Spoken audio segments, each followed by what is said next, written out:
Welcome to Voice of the Detectives. Today, we highlight a groundbreaking detective series featuring one of literature's earliest female sleuths, Lady Molly of Scotland Yard by Baroness Emmuska Orczy. Lady Molly is no ordinary detective. Her sharp intuition, intelligence, and determination set her apart in a male-dominated profession. From solving high-profile cases to unraveling personal mysteries, Lady Molly's adventures showcase her brilliance and resourcefulness at every turn. Join us as we explore the stories of this trailblazing heroine who redefined what it means to be a detective. The nine-score mystery. Well, some say she is the daughter of a duke, others that she was born in the gutter, and that the handle has been soldered onto her name in order to give her style and influence. I could say a lot, of course, but my lips are sealed, as the poets say.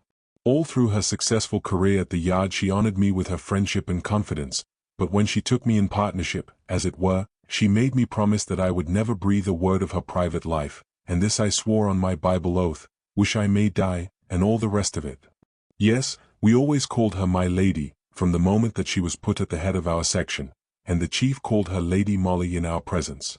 We of the female department are dreadfully snubbed by the men, though don't tell me that women have not 10 times as much intuition as the blundering and sterner sex. My firm belief is that we shouldn't have half so many undetected crimes if some of the so-called mysteries were put to the test of feminine investigation. Do you suppose for a moment, for instance, that the truth about that extraordinary case at 9-score would ever have come to light if the men alone had had the handling of it? Would any man have taken so bold a risk as Lady Molly did when? But I am anticipating. Let me go back to that memorable morning when she came into my room in a wild state of agitation. The chief says I may go down to 9-score if I like, Mary, she said in a voice all a-quiver with excitement. You? I ejaculated. What for? What for? What for? She repeated eagerly. Mary, don't you understand? It is the chance I have been waiting for, the chance of a lifetime. They are all desperate about the case up at the Yard. The public is furious, and columns of sarcastic letters appear in the daily press. None of our men know what to do, they are at their wits' end, and so this morning I went to the chief. Yes? I queried eagerly, for she had suddenly ceased speaking. Well, never mind now how I did it, I will tell you all about it on the way, for we have just got time to catch the AM down to Canterbury. The chief says I may go, and that I may take whom I like with me. He suggested one of the men, but somehow I feel that this is woman's work, and I'd rather have you, Mary, than anyone. We will go over the preliminaries of the case together in the train, as I don't suppose that you have got them at your fingers' ends yet, and you have only just got time to put a few things together and meet me at Charing Cross booking office in time for that .0 sharp. She was off before I could ask her any more questions, and anyhow I was too flabbergasted to say much. A murder case in the hands of the female department. Such a thing had been unheard of until now. But I was all excitement, too, and you may be sure I was at the station in good time. Fortunately Lady Molly and I had a carriage to ourselves. It was a non-stop run to Canterbury, so we had plenty of time before us, and I was longing to know all about this case, you bet, since I was to have the honor of helping Lady Molly in it. The murder of Mary Nichols had actually been committed at Ash Court, a fine old mansion which stands in the village of 9-score. The court is surrounded by magnificently timbered grounds, the most fascinating portion of which is an island in the midst of a small pond, which is spanned by a tiny rustic bridge. The island is called the Wilderness, and is at the furthermost end of the grounds, out of sight and earshot of the mansion itself.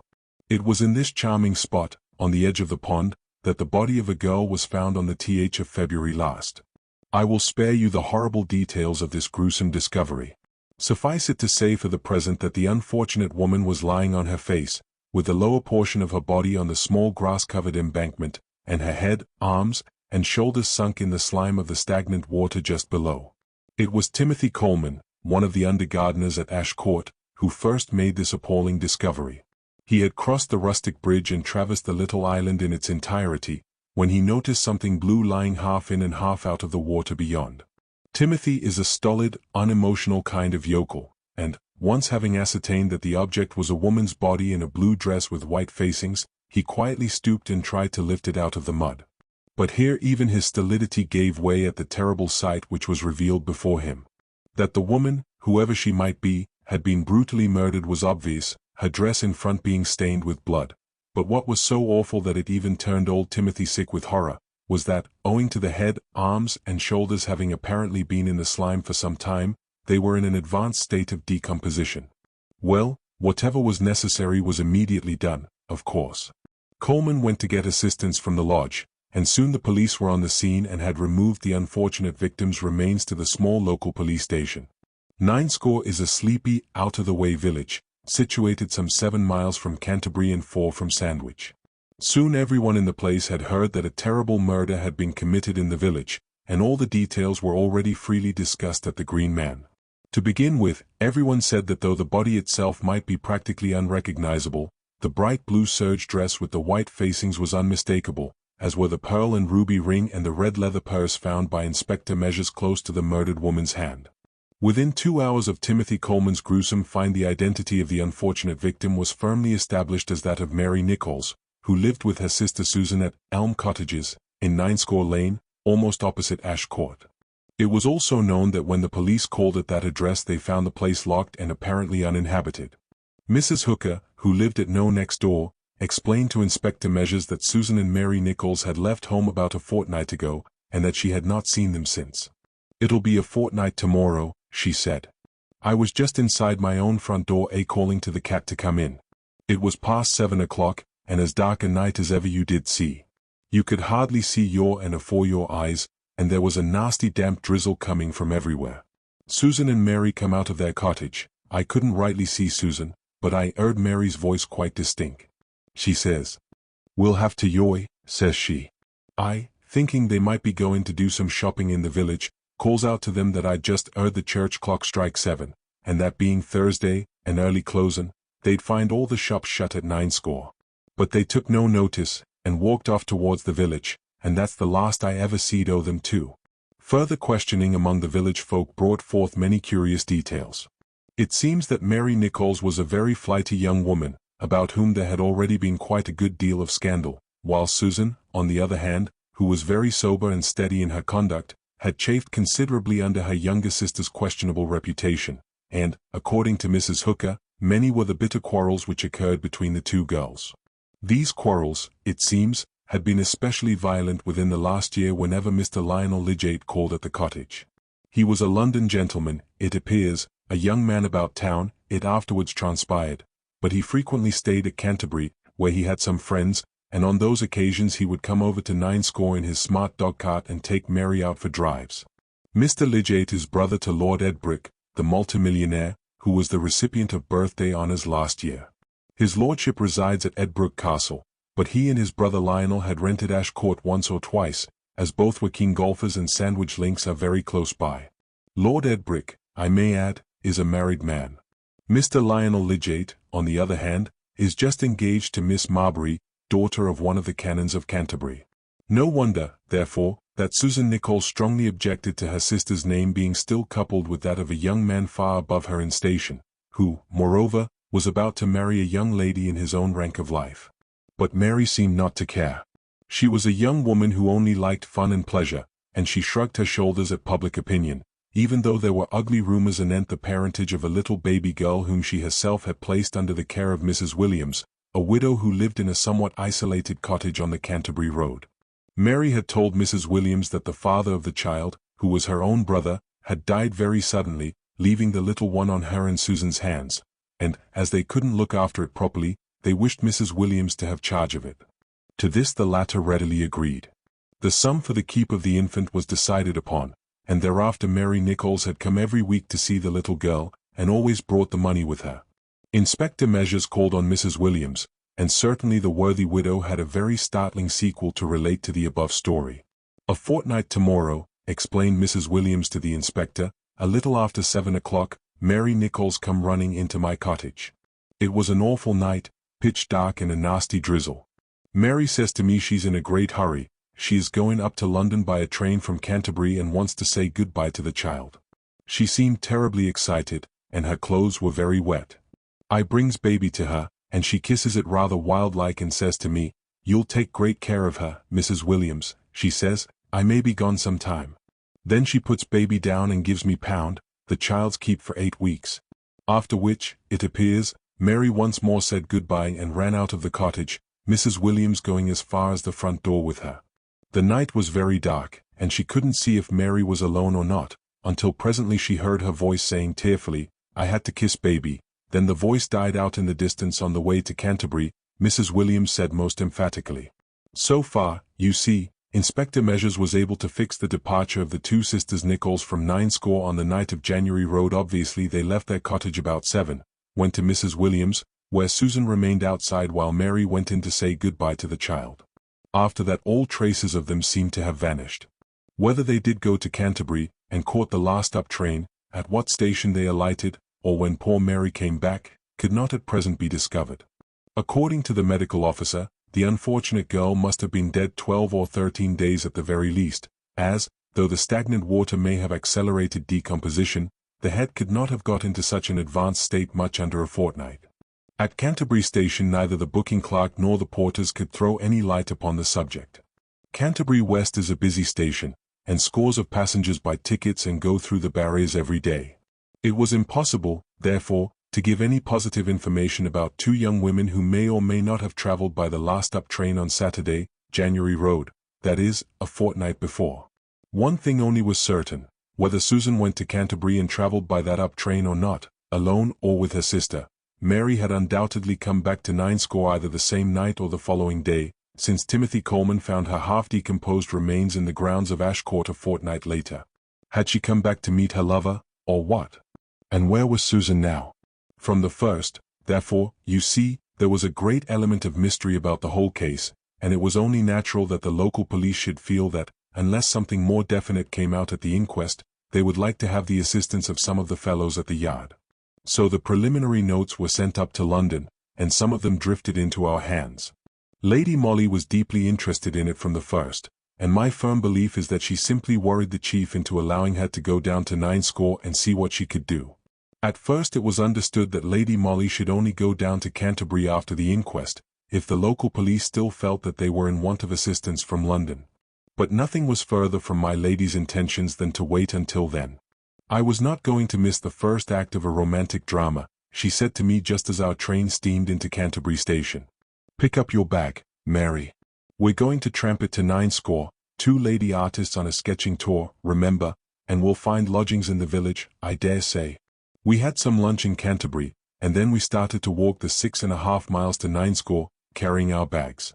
We put up at one of the cottages, where the legend apartments for single respectable lady or gentleman had hospitably invited us to enter, and at 8 o'clock the next morning we found our way to the local police station, where the inquest was to take place.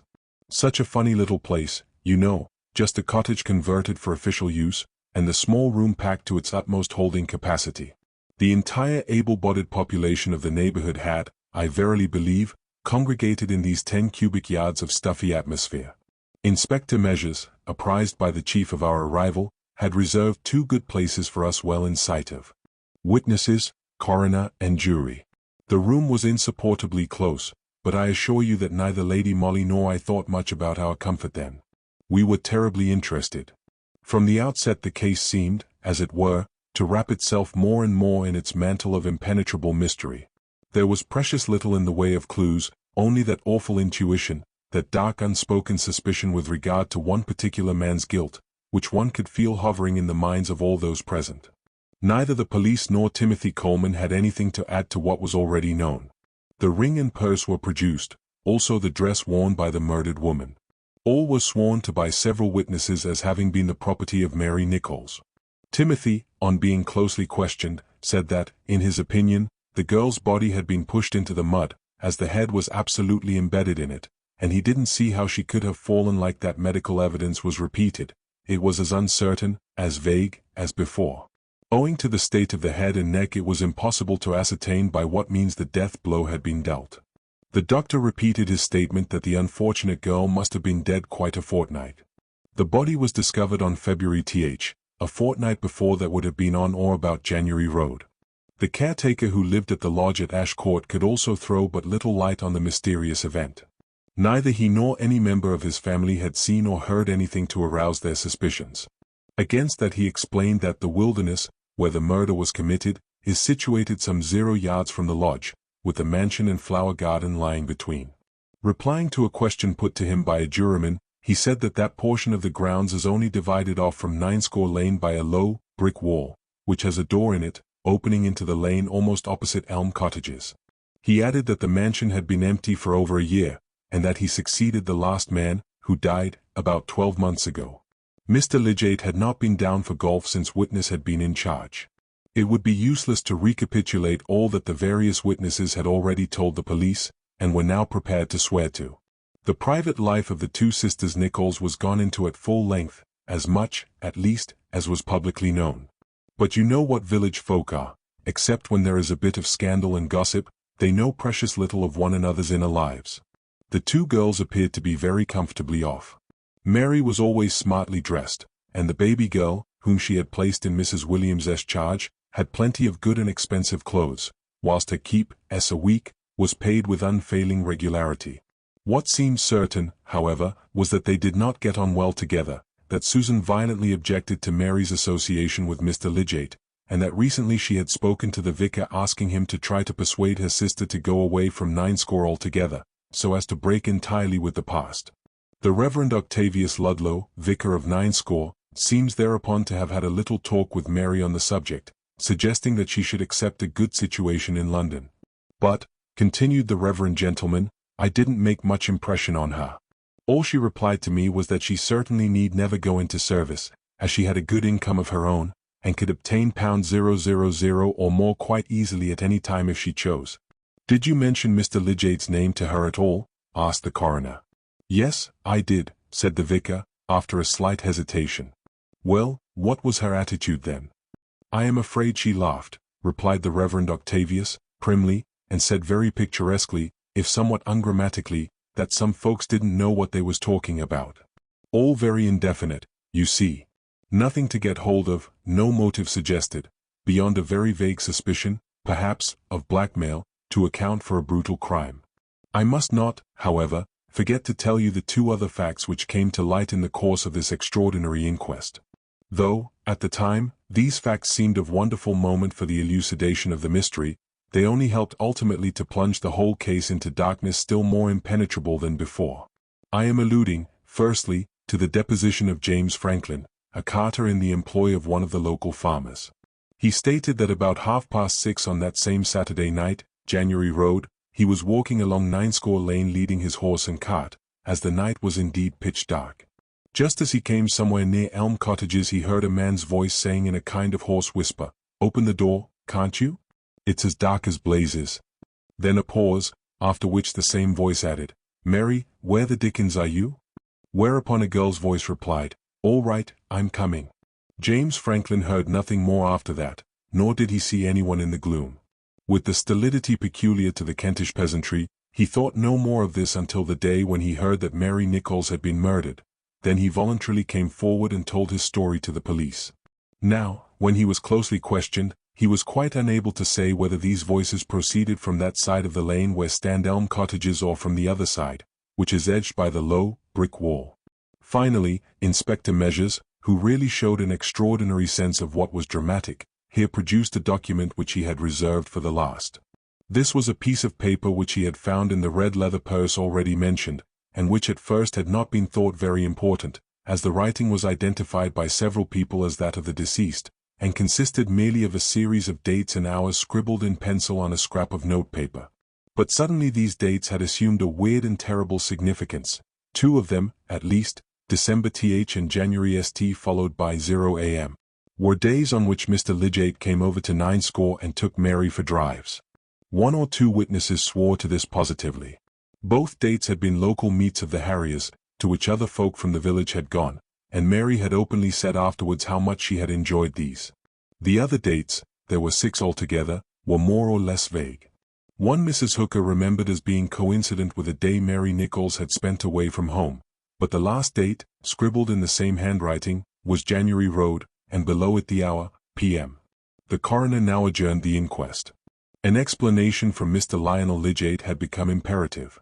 Public excitement had by now reached a very high pitch. It was no longer a case of mere local interest. The country inns all round the immediate neighborhood were packed with visitors from London, artists, journalists, dramatists, and actor managers, whilst the hotels and flight proprietors of Canterbury were doing a roaring trade. Certain facts and one vivid picture stood out clearly before the thoughtful mind in the midst of a chaos of conflicting and irrelevant evidence. The picture was that of the two women tramping in the wet and pitch-dark night towards Canterbury. Beyond that everything was a blur. When did Mary Nichols come back to Ninescore, and why?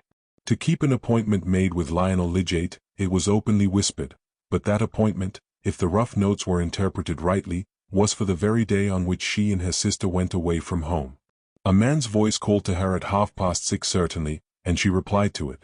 Franklin, the carter, heard her, but half an hour afterwards Mrs. Hooker heard her voice when she left home with her sister, and she visited Mrs. Williams after that.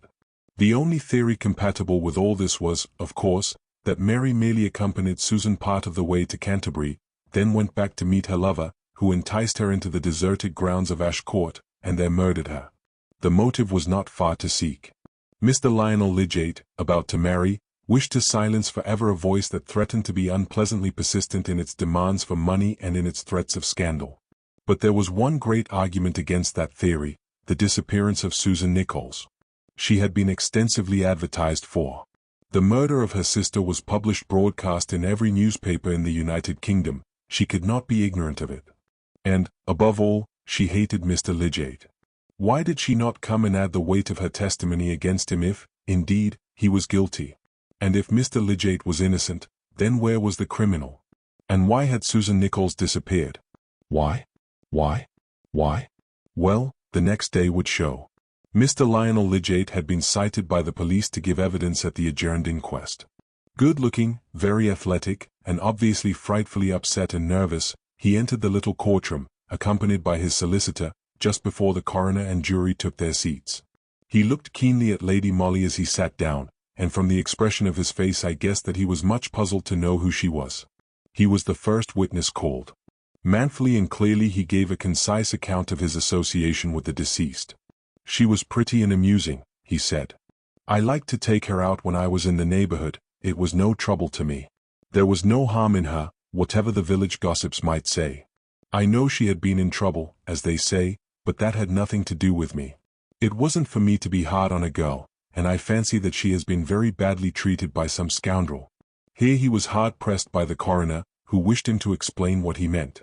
But Mr. Lydgate turned obstinate, and to every leading question he replied stolidly and very emphatically, I don't know who it was. It had nothing to do with me, but I was sorry for the girl because of everyone turning against her, including her sister, and I tried to give her a little pleasure when I could. That was all right. Very sympathetically told. The public quite liked this pleasing specimen of English cricket, golf and football-loving manhood. Subsequently Mr. Lydgate admitted meeting Mary on December and January st, but he swore most emphatically that that was the last he ever saw of her.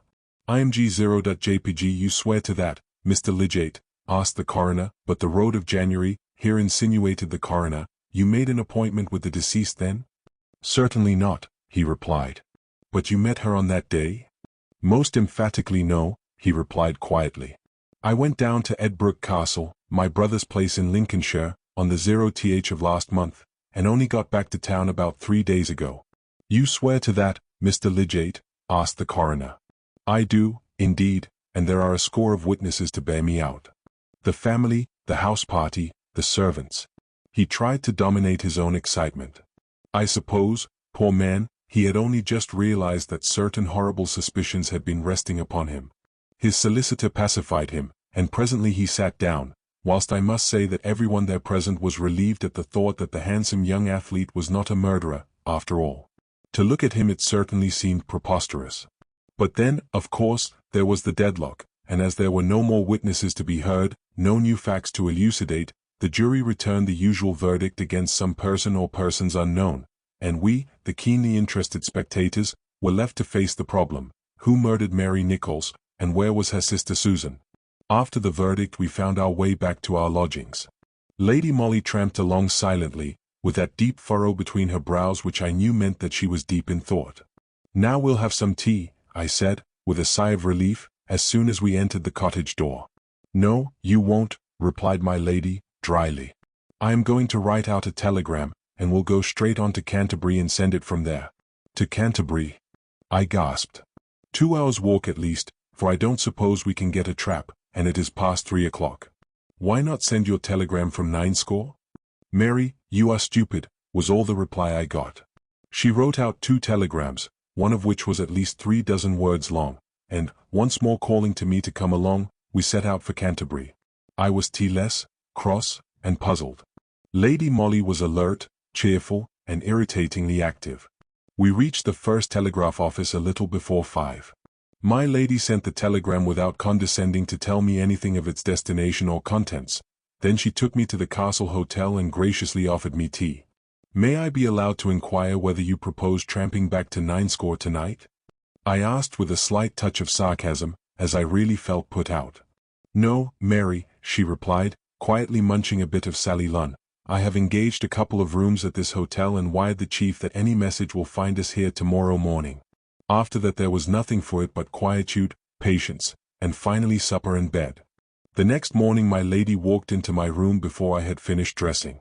She had a newspaper in her hand, and threw it down on the bed as she said calmly, "It was in the evening paper all right last night. I think we shall be in time." No use asking her what it meant. It was easier to pick up the paper, which I did. It was a late edition of one of the leading London evening shockers, and at once the front page, with its startling headline, attracted my attention. The 9 score mystery, Mary Nichols's baby dying then. Below that, a short paragraph. We regret to learn that the little baby daughter of the unfortunate girl who was murdered recently at Ash Court, 9 score, Kent, under such terrible and mysterious circumstances, is very seriously ill at the cottage of Mrs. Williams, in whose charge she is. The local doctor who visited her today declares that she cannot last more than a few hours. At the time of going to press, the nature of the child's complaint was not known to our special representative at 9 score. What does this mean? I gasped. But before she could reply there was a knock at the door. A telegram for Miss Granite, said the voice of the hall porter.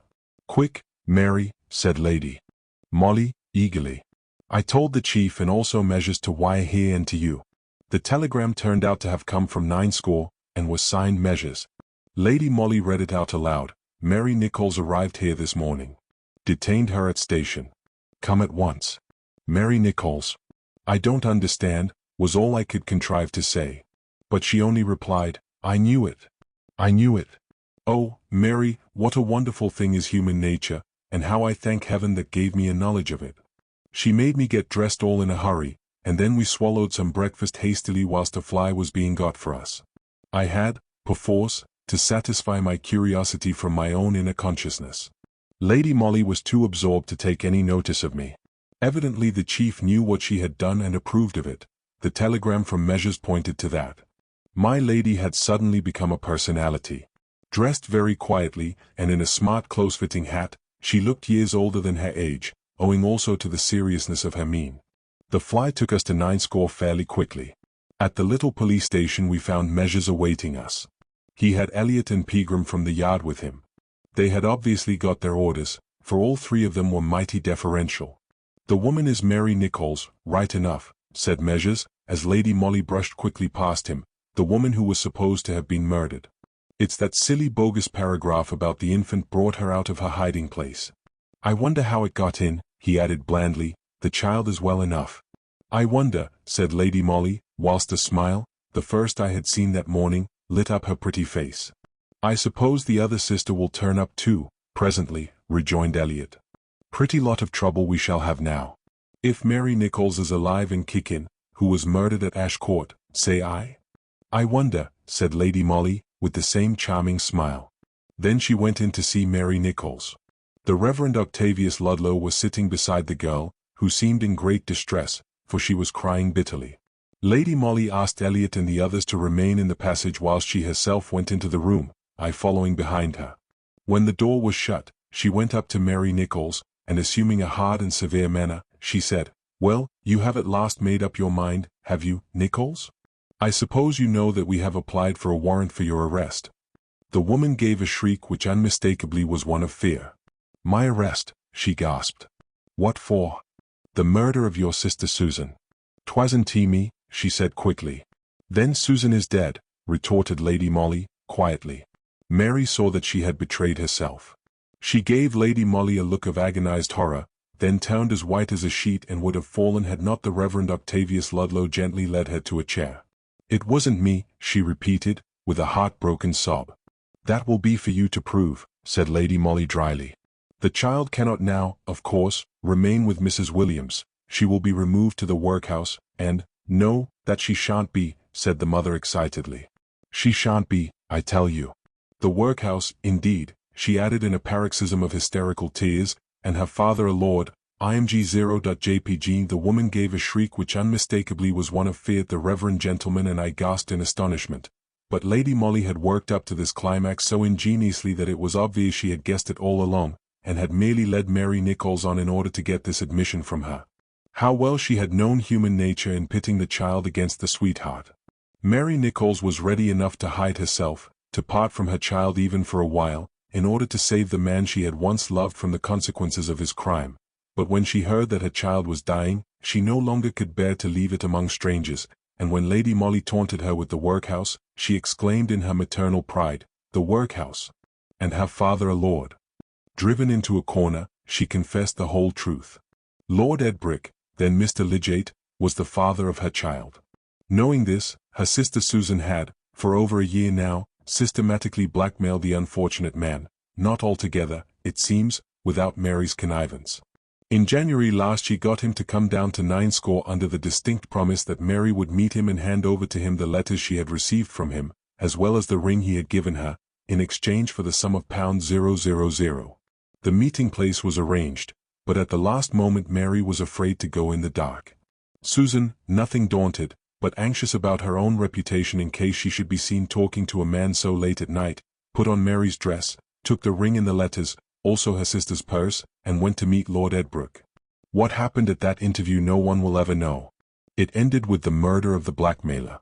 I suppose the fact that Susan had, in a measure, begun by impersonating her sister, gave the murderer the first thought of confusing the identity of his victim by the horrible device of burying the body in the slimy mud. Anyway, he almost did succeed in hoodwinking the police, and would have done so entirely but for Lady Molly's strange intuition in the matter. After his crime he ran instinctively to Mary's cottage. He had to make a clean breast of it to her, as, without her help, he was a doomed man. So he persuaded her to go away from home and to leave no clue or trace of herself or her sister in 90. With the help of money which he would give her, she could begin life anew somewhere else, and no doubt he deluded the unfortunate girl with promises that her child should be restored to her very soon. Thus he enticed Mary Nichols away, who would have been the great and all-important witness against him the moment his crime was discovered. A girl of Mary's type and class instinctively obeys the man she has once loved, the man who is the father of her child. She consented to disappear and to allow all the world to believe that she had been murdered by some unknown miscreant. Then the murderer quietly returned to his luxurious home at Edbrick Castle, unsuspected. No one had thought of mentioning his name in connection with that of Mary Nichols. In the days when he used to come down to Ash Court he was Mr. Lidgate, and, when he became a peer, sleepy, out-of-the-way 90 ceased to think of him. Perhaps Mr. Lionel Lidgate knew all about his brother's association with the village girl. From his attitude at the inquest I should say he did, but of course he would not betray his own brother unless forced to do so. Now, of course, the whole aspect of the case was changed. The veil of mystery had been torn asunder owing to the insight, the marvelous intuition, of a woman who, in my opinion, is the most wonderful psychologist of her time. You know the sequel. Our fellows at the Yard, aided by the local police, took their lead from Lady Molly, and began their investigations of Lord Edbrick's movements on or about the Road of January. Even their preliminary inquiries revealed the fact that his lordship had left Edbrick Castle on the St. He went up to town, saying to his wife and household that he was called away on business, and not even taking his valet with him. He put up at the Langham Hotel. But here police investigations came to an abrupt ending. Lord Edbrick evidently got wind of them. Anyway, the day after Lady Molly so cleverly enticed Mary Nichols out of her hiding place, and surprised her into an admission of the truth, the unfortunate man threw himself in front of the express train at Grantham railway station, and was instantly killed. Human justice cannot reach him now. But don't tell me that a man would have thought of that bogus paragraph, or of the taunt which stung the motherly pride of the village girl to the quick, and thus wrung from her an admission which no amount of male ingenuity would ever have obtained. 2. The Fruin miniatures. Although, mind you, Lady Molly's methods in connection with the nine-score mystery were not altogether approved of at the Yard, nevertheless, her shrewdness and ingenuity in the matter were so undoubted that they earned for her a reputation, then and there, which placed her in the foremost rank of the force. And presently, when everyone, public and police alike, were set by the ears over the Fruin miniatures, and a reward of 000 guineas was offered for information that would lead to the apprehension of the thief, the chief, of his own accord and without any hesitation, offered the job to her. I don't know much about so-called works of art myself, but you can't be in the detective force, female or otherwise, without knowing something of the value of most things, and I don't think that Mr. Fruin put an excessive value on his Engleharts when he stated that they were worth £000. There were 8 of them, all on ivory, about 3 to 4 inches high, and they were said to be the most perfect specimens of their kind. Mr. Fruin himself had had an offer for them, less than 2 years ago, of 000 francs from the trustees of the Louvre, which offer, mind you, he had refused. I dare say you know that he was an immensely wealthy man, a great collector himself, as well as dealer, and that several of the most unique and most highly priced works of art found their way into his private collection. Among them, of course, the Engelhart miniatures were the most noteworthy. For some time before his death Mr. Fruin had been a great invalid, and for over 2 years he had not been able to go beyond the boundary of his charming property, Blatchley House, near Brighton. There is a sad story in connection with the serious illness of Mr. Fruin, an illness which, if you remember, has since resulted in the poor old gentleman's death. He had an only son, a young man on whom the old art dealer had lavished all the education and, subsequently, all the social advantages which money could give. The boy was exceptionally good-looking, and had inherited from his mother a great charm of manner which made him very popular. The Honourable Mrs. Fruin is the daughter of an English peer, more endowed with physical attributes than with worldly goods. Besides that, she is an exceptionally beautiful woman, has a glorious voice, is a fine violinist, and is no mean watercolour artist, having more than once exhibited at the Royal Academy. Unfortunately, at one time, young Fruin had got into very bad company, made many debts, some of which were quite unavowable, and there were rumours current at the time to the effect that had the police got wind of certain transactions in connection with a brother officer's cheque, a very unpleasant prosecution would have followed. Be that as it may, young Lionel Fruin had to quit his regiment, and presently he went off to Canada, where he is supposed to have gone in for farming. According to the story related by some of the servants at Blatchley House, there were violent scenes between father and son before the former consented to pay some of the young spendthrift's most pressing debts, and then find the further sum of money which was to enable young Fruin to commence a new life in the colonies. Mrs. Fruin, of course, took the matter very much to heart. She was a dainty, refined, artistic creature, who idolized her only son, but she had evidently no influence whatever over her husband, who, in common with certain English families of Jewish extraction, had an extraordinary hardness of character where the integrity of his own business fame was concerned. He absolutely never forgave his son what he considered a slur cast upon his name by the young spendthrift. He packed him off to Canada, and openly told him that he was to expect nothing further from him. All the Fruin money and the priceless art collection would be left by will to a nephew, James Hyam, whose honour and general conduct had always been beyond reproach. That Mr. Fruin really took his hitherto idolized son's defalcations very much to heart was shown by the fact that the poor old man's health completely broke down after that. He had an apoplectic fit, and, although he somewhat recovered, he always remained an invalid. His eyesight and brain power were distinctly enfeebled, and about 9 months ago he had a renewed seizure, which resulted in paralysis first, and subsequently in his death. The greatest, if not the only, joy the poor old man had during the 2 years which he spent pinned to an invalid chair was his art collection. Blatchley House was a perfect art museum, and the invalid would have his chair wheeled up and down the great hall and along the rooms where his pictures and china and, above all, where his priceless miniatures were stored. He took an enormous pride in these, and it was, I think, with a view to brightening him up a little that Mrs. Fruin invited Monsieur de Colinville, who had always been a great friend of her husband, to come and stay at Blatchley. Of course, there is no greater connoisseur of art anywhere than that distinguished Frenchman, and it was through him that the celebrated offer of £000 was made by the Louvre for the Engelhart miniatures. Though, of course, the invalid declined the offer, he took a great pleasure and pride in the fact that it had been made, as, in addition to Monsieur de Colinville himself, Several members of the Committee of Art Advisors to the Louvre came over from Paris in order to try and persuade Mr. Fruin to sell his unique treasures. However, the invalid was obdurate about that. He was not in want of money, and the celebrated Fruin art collection would go intact to his widow for her life, and then to his heir, Mr. James Hyam, a great connoisseur himself and art dealer of St. Petersburg and London. It was really a merciful dispensation of Providence that the old man never knew of the disappearance of his valued miniatures.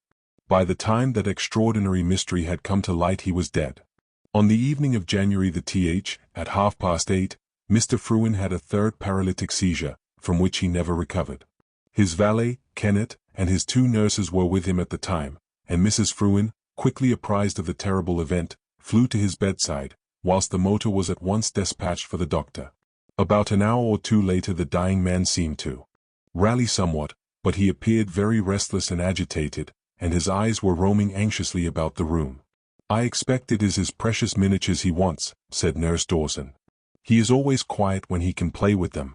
She reached for the large, leather case which contained the priceless art treasures, and, opening it, placed it on the bed beside the patient. Mr. Fruin, however, was obviously too near death to care even for his favorite toy. He fingered the miniatures with trembling hands for a few moments, and then sank back exhausted on the pillows. "He is dying," said the doctor quietly, turning to Mrs. Fruin. "I have something to say to him," she then said. "Can I remain alone with him for a few minutes?" "Certainly," said the doctor, as he himself discreetly retired, "but I think one of the nurses had better remain within earshot." Nurse Dawson, it appeared, remained within earshot to some purpose, for she overheard what Mrs. Fruin was saying to her dying husband. "It is about Lionel, your only son," she said. "Can you understand what I say?" The sick man nodded. "You remember that he is in Brighton, staying with Alicia. I can go and fetch him in the motor if you will consent to see him." Again the dying man nodded. I suppose Mrs. Fruin took this to mean acquiescence, for the next moment she rang for John Chips, the butler, and gave him instructions to order her motor at once.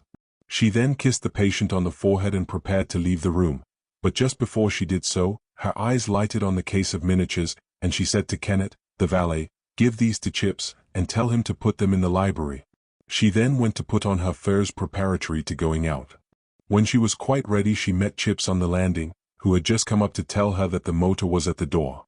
He had in his hand the case of miniatures which Kenneth had given him. "Put the case on the library table, Chips, when you go down," she said. "Yes, madam," he replied. He followed her downstairs, then slipped into the library, put the case on the table as he had been directed, after which he saw his mistress into the motor, and finally closed the front door. About an hour later Mrs. Fruin came back, but without her son. It transpired afterwards that the young man was more vindictive than his father. He refused to go to the latter's bedside in order to be reconciled at the 11th hour to a man who then had no longer either his wits or his physical senses about him. However, the dying man was spared the knowledge of his son's irreconcilable conduct, for, after a long and wearisome night passed in a state of coma, he died at about 0 a.m. It was quite late the following afternoon when Mrs. Fruin suddenly recollected the case of miniatures, which should have been locked in their accustomed cabinet. She strolled leisurely into the library. She was very fatigued and worn out with the long vigil and the sorrow and anxiety she had just gone through. A quarter of an hour later John Chips found her in the same room, sitting dazed and almost fainting in an armchair. In response to the old butler's anxious query, she murmured, "The miniatures, where are they?" Scared at the abruptness of the query and at his mistress's changed tone of voice, Chips gazed quickly around him. "You told me to put them on the table," he murmured, "and I did so. They certainly don't seem to be in the room now," he added, with a sudden feeling of terror. "Run and ask one of the nurses at once if the case was taken up to Mr. Fruin's room during the night." Chips, needless to say, did not wait to be told twice. He was beginning to feel very anxious. He spoke to Kenneth and also to the 2 nurses, and asked them if, by any chance, the miniatures were in the late master's room. To this Kenneth and the nurses replied in the negative. The last they had seen of the miniatures was when Chips took them from the valet and followed his mistress downstairs with the case in his hands. The poor old butler was in despair, the cook was in hysterics, and consternation reigned throughout the house. The disappearance of the miniatures caused almost a greater excitement than the death of the master, who had been a dying man so long that he was almost a stranger to the servants at Blatchley. Mrs. Fruin was the first to recover her presence of mind. "Send a motor at once to the police station at Brighton," she said very calmly, as soon as she completely realized that the miniatures were nowhere to be found. "It is my duty to see that this matter is thoroughly gone into at once." Within half an hour of the discovery of the theft, Detective Inspector Hankin and Police Constable MacLeod had both arrived from Brighton, having availed themselves of Mrs. Fruin's motor. They are shrewd men, both of them, and it did not take them many minutes before they had made up their minds how the robbery had taken place. By whom it was done was quite another matter, and would take some time and some ingenuity to find out. What Detective Inspector Hankin had gathered was this: while John Chips saw his mistress into the motor, the front door of the house had, of necessity, been left wide open. The motor then made a start, but after a few paces it stopped, and Mrs. Fruin put her head out of the window and shouted to Chips some instructions with regard to the nurse's evening collation, which, in view of Mr. Fruin's state, she feared might be forgotten. Chips, being an elderly man and a little deaf, did not hear her voice distinctly, so he ran up to the motor, and she repeated her instructions to him. In Inspector Hankin's mind there was no doubt that the thief, who must have been hanging about the shrubbery that evening, took that opportunity to sneak into the house, then to hide himself in a convenient spot until he could find an opportunity for the robbery which he had in view. The butler declared that, when he returned, he saw nothing unusual. He had only been gone a little over a minute. He then fastened and bolted the front door, and, according to his usual custom, he put up all the shutters of the ground-floor windows, including, of course, those in the library. He had no light with him when he did this accustomed round, for, of course, he knew his way well enough in the dark, and the electric chandelier in the hall gave him what light he wanted. While he was putting up the shutters, Chips was giving no particular thought to the miniatures, but, strangely enough, he seems to have thought of them about an hour later, when most of the servants had gone to bed and he was waiting up for his mistress. He then, quite casually and almost absent-mindedly, when crossing the hall, turned the key of the library door, thus locking it from the outside. Of course, throughout all this we must remember that Blatchley House was not in its normal state that night, since its master was actually dying in a room on the floor above the library. The two nurses and Kenneth, the valet, were all awake, and with him during the whole of that night. Kenneth certainly was in and out of the room several times, having to run down and fetch various things required by the doctor or the nurses. In order to do this he did not use the principal staircase, nor did he have to cross the hall, but, as far as the upper landing and the secondary stairs were concerned, he certainly had not noticed anything unusual or suspicious, whilst when Mrs. Fruin came home, she went straight up to the first floor, and certainly noticed nothing in any way to arouse her suspicions. But, of course, this meant very little, as she certainly must have been too upset and agitated to see anything. The servants were not apprised of the death of their master until after their breakfast. In the meanwhile Emily, the housemaid, had been in, as usual, to do the library. She distinctly noticed, when she first went in, that none of the shutters were up and that one of the windows was open. She thought at the time that someone must have been in the room before her, and meant to ask Chips about it, when the news of the master's death drove all thoughts of open windows from her mind. Strangely enough, when Hankin questioned her more closely about it, and she had had time to recollect everything more clearly, she made the extraordinary statement that she certainly had noticed that the door of the library was locked on the outside when she first went into the room, the key being in the lock. "Then, didn't it strike you as very funny," asked Hankin, "that the door was locked on the outside, and yet that the shutters were unbarred and one of the windows was open?" "Yes, I did seem to think of that," replied Emily, with that pleasant vagueness peculiar to her class, "but then, the room did not look like burglars, it was quite tidy, just as it had been left last night, and burglars always seem to leave a great mess behind, else I should have noticed," she added, with offended dignity. "But did you not see that the miniatures were not in their usual place?" "Oh, they often wasn't in the cabinet, as the master used to ask for them sometimes to be brought to his room." That was, of course, indisputable. It was clearly evident that the burglar had had plenty of chances to make good his escape. You see, the actual time when the miscreant must have sneaked into the room had now been narrowed down to about an hour and a half, between the time when Mrs. Fruin finally left in her motor to about an hour later, when Chips turned the key in the door of the library and thus undoubtedly locked the thief in. At what precise time of the night he effected his escape could not anyhow be ascertained. It must have been after Mrs. Fruin came back again, as Hankin held that she or her chauffeur would have noticed that one of the library windows was open.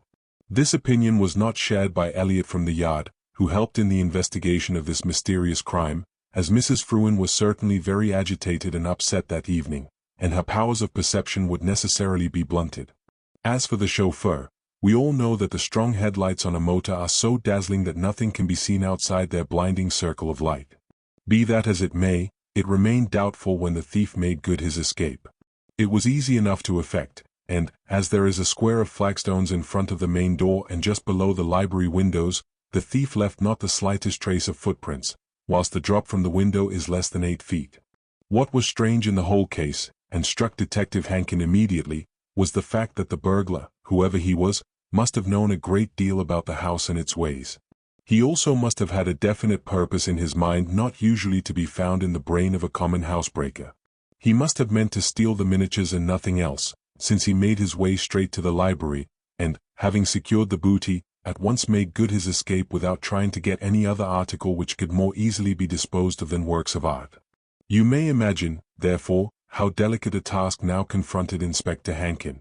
You see, he had questioned everyone in the house, including Mr. Fruin's valet and nurses, and from them he casually heard of Mrs. Fruin's parting words to her dying husband and of her mention of the scapegrace's son, who was evidently in the immediate neighborhood, and whom she wished to come and see his father.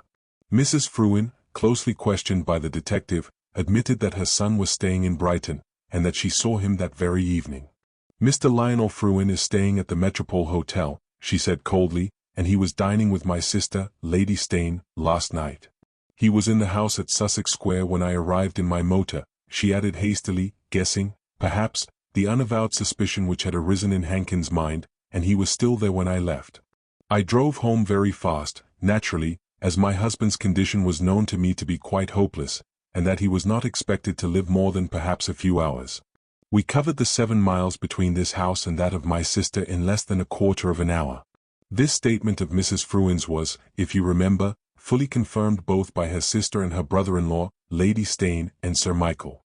There was no doubt that young Lionel Fruin was staying at the Hotel Metropole in Brighton, that he was that evening dining with the Steynes at Sussex Square when his mother arrived in her motor. Mrs. Fruin stayed about an hour, during which time she, presumably, tried to influence her son to go back to Bletchley with her in order to see his dying father. Of course, what exactly happened at that family interview none of the 4 people present was inclined to reveal. Against that both Sir Michael and Lady Steyne were prepared to swear that Mr. Lionel Fruin was in the house when his mother arrived, and that he did not leave them until long after she had driven away.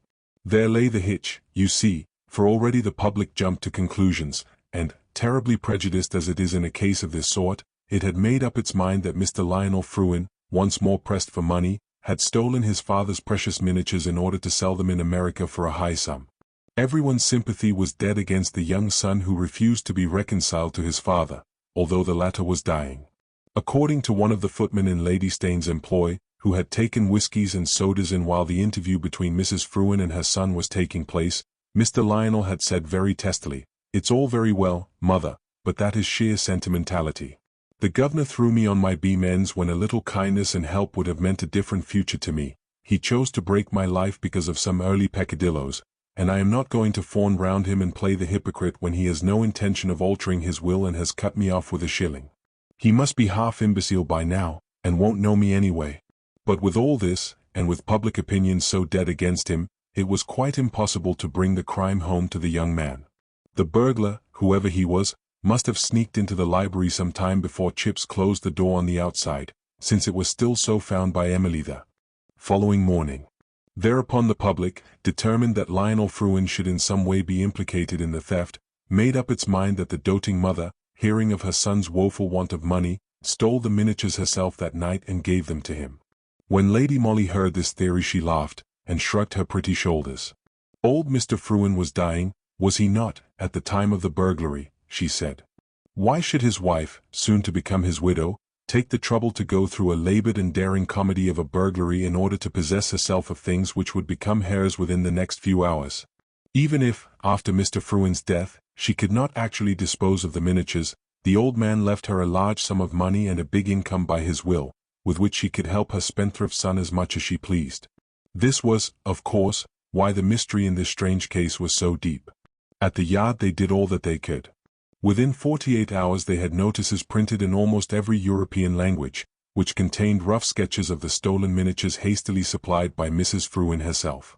These were sent to as many of the great museums and art collectors abroad as possible, and of course to the principal American cities and to American millionaires. There is no doubt that the thief would find it very difficult to dispose of the miniatures, and until he could sell them his booty would, of course, not benefit him in any way. Works of art cannot be tampered with, or melted down or taken to pieces, like silver or jewelry, and, so far as could be ascertained, the thief did not appear to make the slightest attempt to dispose of the booty, and the mystery became more dark, more impenetrable than ever. "Will you undertake the job?" said the chief one day to Lady Molly. "Yes," she replied, "on two distinct conditions." "What are they?" "That you will not bother me with useless questions, and that you will send out fresh notices to all the museums and art collectors you can think of, and request them to let you know of any art purchases they may have made within the last 2 years. "The last 2 years," ejaculated the chief. "Why, the miniatures were only stolen 3 months ago. Did I not say that you were not to ask me useless questions?" This to the chief, mind you, and he only smiled, whilst I nearly fell backwards at her daring. But he did send out the notices, and it was generally understood that Lady Molly now had charge of the case. It was about 7 weeks later when, one morning, I found her at breakfast looking wonderfully bright and excited. "The Yard has had sheaves of replies, Mary," she said gaily, "and the chief still thinks I am a complete fool." "Why, what has happened?" "Only this, that the Art Museum at Budapest has now in its possession a set of 8 miniatures by Engelhardt, but the authorities did not think that the first notices from Scotland Yard could possibly refer to these, as they had been purchased from a private source a little over 2 years ago. But 2 years ago the Fruin miniatures were still at Blatchley House, and Mr. Fruin was fingering them daily," I said, not understanding, and wondering what she was driving at. "I know that," she said gaily, "so does the chief. That is why he thinks that I am a first-class idiot. But what do you wish to do now?" "Go to Brighton, Mary, take you with me and try to elucidate the mystery of the Fruin miniatures." "I don't understand," I gasped, bewildered. "No, and you won't until we get there," she replied, running up to me and kissing me in her pretty, engaging way. That same afternoon we went to Brighton and took up our abode at the Hotel Metropole. Now you know I always believed from the very first that she was a born lady and all the rest of it, but even I was taken aback at the number of acquaintances and smart friends she had all over the place. It was "Hello, Lady Molly. Whoever would have thought of meeting you here, and upon my word, this is good luck, all the time." She smiled and chatted gaily with all the folk as if she had known them all her life, but I could easily see that none of these people knew that she had anything to do with the Yard. Brighton is not such a very big place as one would suppose, and most of the fashionable residents of the gay city find their way sooner or later to the luxurious dining room of the Hotel Metropole, if only for a quiet little dinner given when the cook is out. Therefore I was not a little surprised when, one evening, about a week after our arrival and just as we were sitting down to the table d'hôte dinner, Lady Molly suddenly placed one of her delicate hands on my arm. "Look behind you, a little to your left, Mary, but not just this minute. When you do you will see 2 ladies and 2 gentlemen sitting at a small table quite close to us. They are Sir Michael and Lady Steyne, the Honourable Mrs. Fruin in deep black, and her son, Mr. Lionel Fruin." I looked round as soon as I could, and gazed with some interest at the hero and heroine of the Blatchley House drama.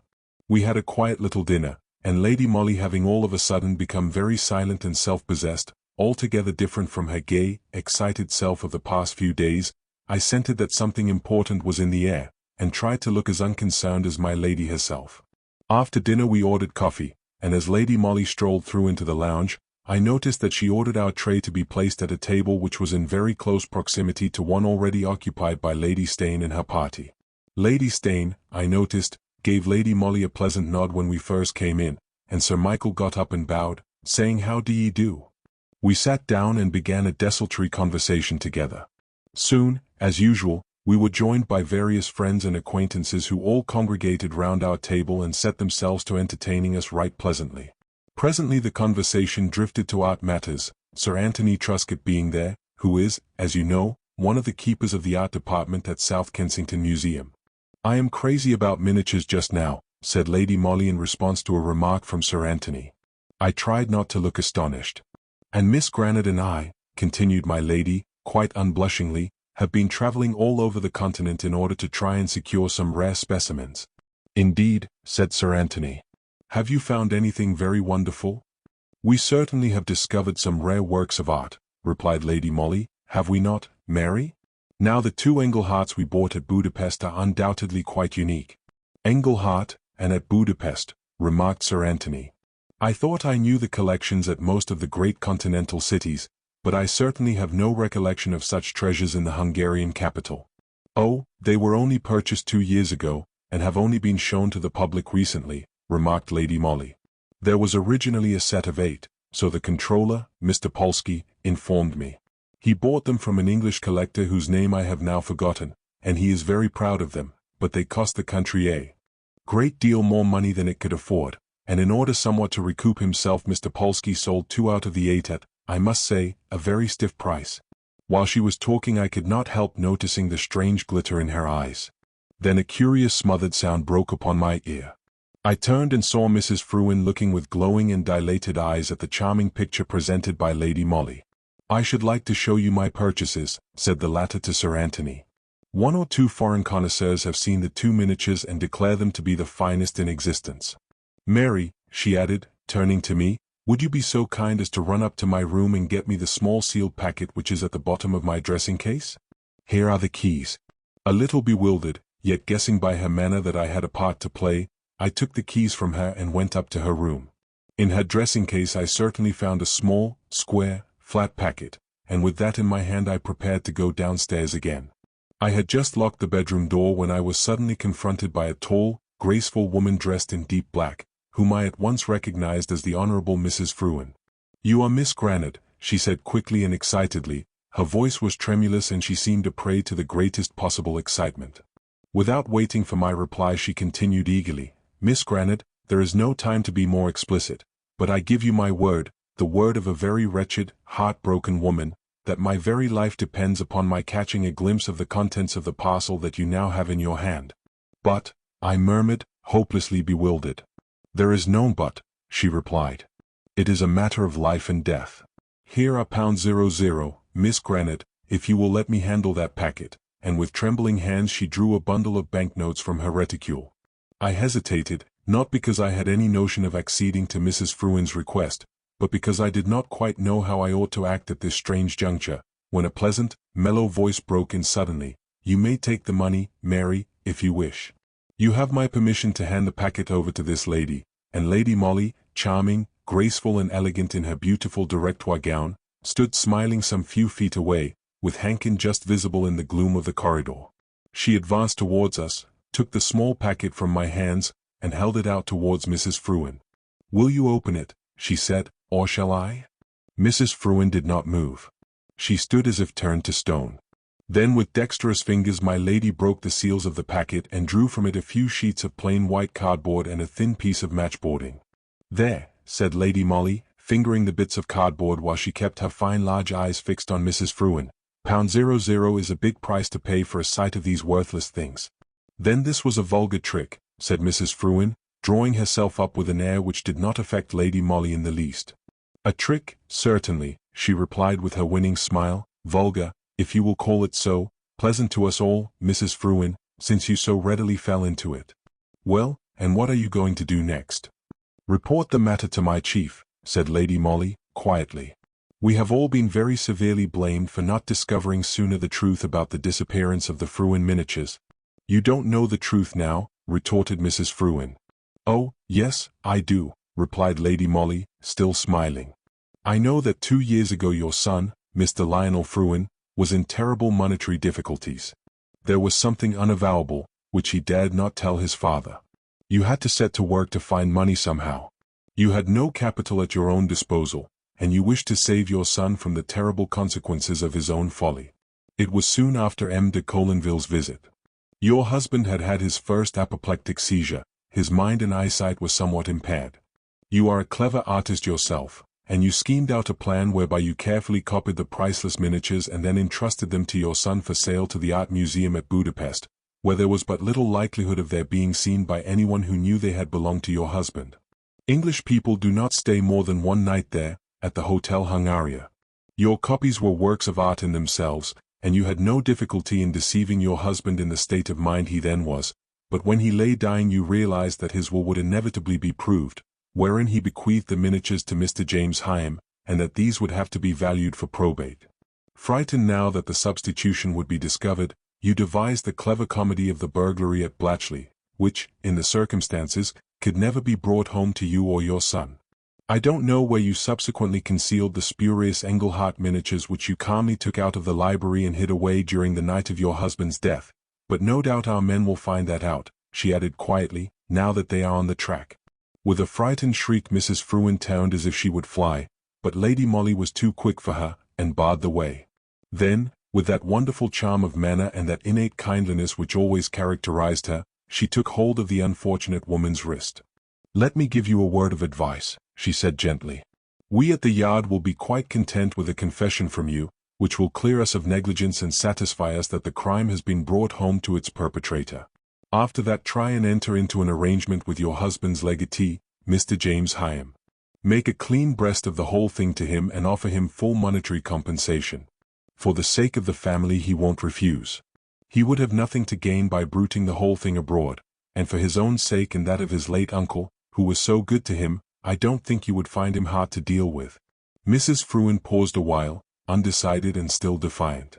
Then her attitude softened, she turned and looked full at the beautiful, kind eyes turned eagerly up to hers, and pressing Lady Molly's tiny hand in both her own she whispered, "I will take your advice. God bless you." She was gone, and Lady Molly called Hankin to her side. "Until we have that confession, Hankin," she said, with the quiet manner she always adopted where matters connected with her work were concerned, "mum's the word." And after that, too, my lady," replied Hankin, earnestly. "You see, she could do anything she liked with the men, and I, of course, was her slave. Now we have got the confession, Mrs. Frewen is on the best of terms with Mr. James Hyam, who has behaved very well about the whole thing, and the public has forgotten all about the mystery of the Frewen miniatures. 3. The Irish tweed coat. It all began with the murder of Mr. Andrew Carthwaite, at Palermo. He had been found dead in the garden of his villa just outside the town, with a stiletto between his shoulder blades and a piece of rough Irish tweed, obviously torn from his assailant's coat, clutched tightly in his hand.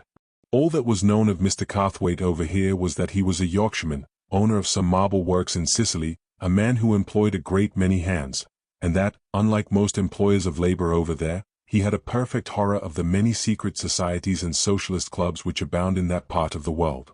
He would not become a slave to the ever-growing tyranny of the mafia and its kindred associations, and therefore he made it a hard and fast rule that no workman employed by him, from the foremost to the meanest hand, should belong to any society, club, or trade union of any sort or kind. At first, robbery was thought to have been the sole object of the crime, for Mr. Carthwaite's gold watch, marked with his initials AC, and his chain were missing, but the Sicilian police were soon inclined to the belief that this was merely a blind, and that personal spite and revenge were at the bottom of that dastardly outrage. One clue, remember, had remained in the possession of the authorities. This was the piece of rough Irish tweed, found in the murdered man's hand. Within 24 hours a dozen witnesses were prepared to swear that that fragment of cloth was part of a coat habitually worn by Mr. Carthwaite's English overseer, Mr. Cecil Shuttleworth. It appears that this young man had lately, in defiance of the rigid rules prescribed by his employer, joined a local society, semi-social, semi-religious, which came under the ban of the old Yorkshireman's prejudices.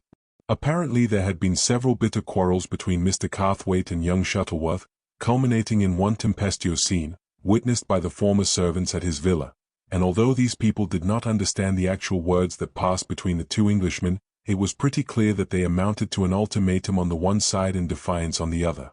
The dismissal of the overseer followed immediately, and that same evening Mr. Carthwaite was found murdered in his garden. Mind you, according to English ideas, the preliminary investigations in that mysterious crime were hurried through in a manner which we should think unfair to the accused. It seemed from the first as if the Sicilian police had willfully made up their minds that Shuttleworth was guilty. For instance, although IMG 0.jpg he had been found dead in the garden of his villa, so many people were prepared to swear that the young English overseer had often worn a coat of which the piece found in the murdered man's hand was undoubtedly a torn fragment, yet the coat itself was not found among his effects, neither were his late master's watch and chain. Nevertheless, the young man was arrested within a few hours of the murder, and, after the formalities of the preliminary instruction, was duly committed to stand his trial on the capital charge. It was about this time that I severed my official connection with the Yard. Lady Molly now employed me as her private secretary, and I was working with her one day in the study of our snug little flat in Maida Vale, when our trim servant came in to us with a card and a letter on a salver. Lady Molly glanced at the card, then handed it across to me. It bore the name, Mr. Jeremiah Shuttleworth. The letter was from the chief. Not much in it, she commented, glancing rapidly at its contents. The chief only says, "This is the father of the man who is charged with the Palermo murder. As obstinate as a mule, but you have my permission to do what he wants. Emily, show the gentleman in," she added. The next moment a short, thick-set man entered our little study. He had sandy hair and a freckled skin. There was a great look of determination in the square face and a fund of dogged obstinacy in the broad, somewhat heavy jaw. In response to Lady Molly's invitation he sat down and began with extraordinary abruptness. "I suppose you know what I have come about, miss?" he suggested. "Well," she replied, holding up his own card, "I can guess." "My son, miss, he said in a husky voice. "He is innocent. I swear it by the living." He checked himself, obviously ashamed of this outburst, then he resumed more calmly. "Of course, there's the business about the coat, and that coat did belong to my son, but—" "Well, yes?" asked Lady Molly, for he had paused again, as if waiting to be encouraged in his narrative. "What about that coat?" "It has been found in London, miss," he replied quietly. The fiendish brutes who committed the crime thought out this monstrous way of diverting attention from themselves by getting hold of my son's coat and making the actual assassin wear it, in case he was espied in the gloom. There was silence in the little study for a while. I was amazed, aghast at the suggestion put forward by that rough North countryman, that sorely stricken father who spoke with curious intensity of language and of feeling. Lady Molly was the first to break the solemn silence. "What makes you think, Mr. Shuttleworth, that the assassination of Mr. Carthwaite was the work of a gang of murderers?" she asked. "I know Sicily," he replied simply. "My boy's mother was a native of Messina. The place is riddled with secret societies, murdering, anarchical clubs, organizations against which Mr. Carthwaite waged deadly warfare. It is one of these, the Mafia, probably, that decreed that Mr. Carthwaite should be done away with. They could not do with such a powerful and hard-headed enemy." "You may be right, Mr. Shuttleworth, but tell me more about the coat." "Well, that'll be damning proof against the blackguards, anyway. I am on the eve of a second marriage, miss, continued the man with seeming irrelevance. "The lady is a widow. Mrs. Tadworth is her name, but her father was an Italian named Bedini, a connection of my first wife's, and that's how I came to know him and his daughter. You know Leather Lane, don't you? It might be in Italy, for Italian's the only language one hears about there. Bedini owned a house in Bread Street, Leather Lane, and let lodgings to his fellow countrymen there. This business my future wife still carries on. About a week ago 2 men arrived at the house, father and son, so they said, who wanted a cheap bedroom. All their meals, including breakfast, they would take outside, and would be out, moreover, most of the day. It seems that they had often lodged at Bedini's before. The old reprobate no doubt was one of their gang, and when they understood that Mrs. Tadworth was their former friend's daughter they were quite satisfied. They gave their name as Piatti, and told Mrs. Tadworth that they came from Turin.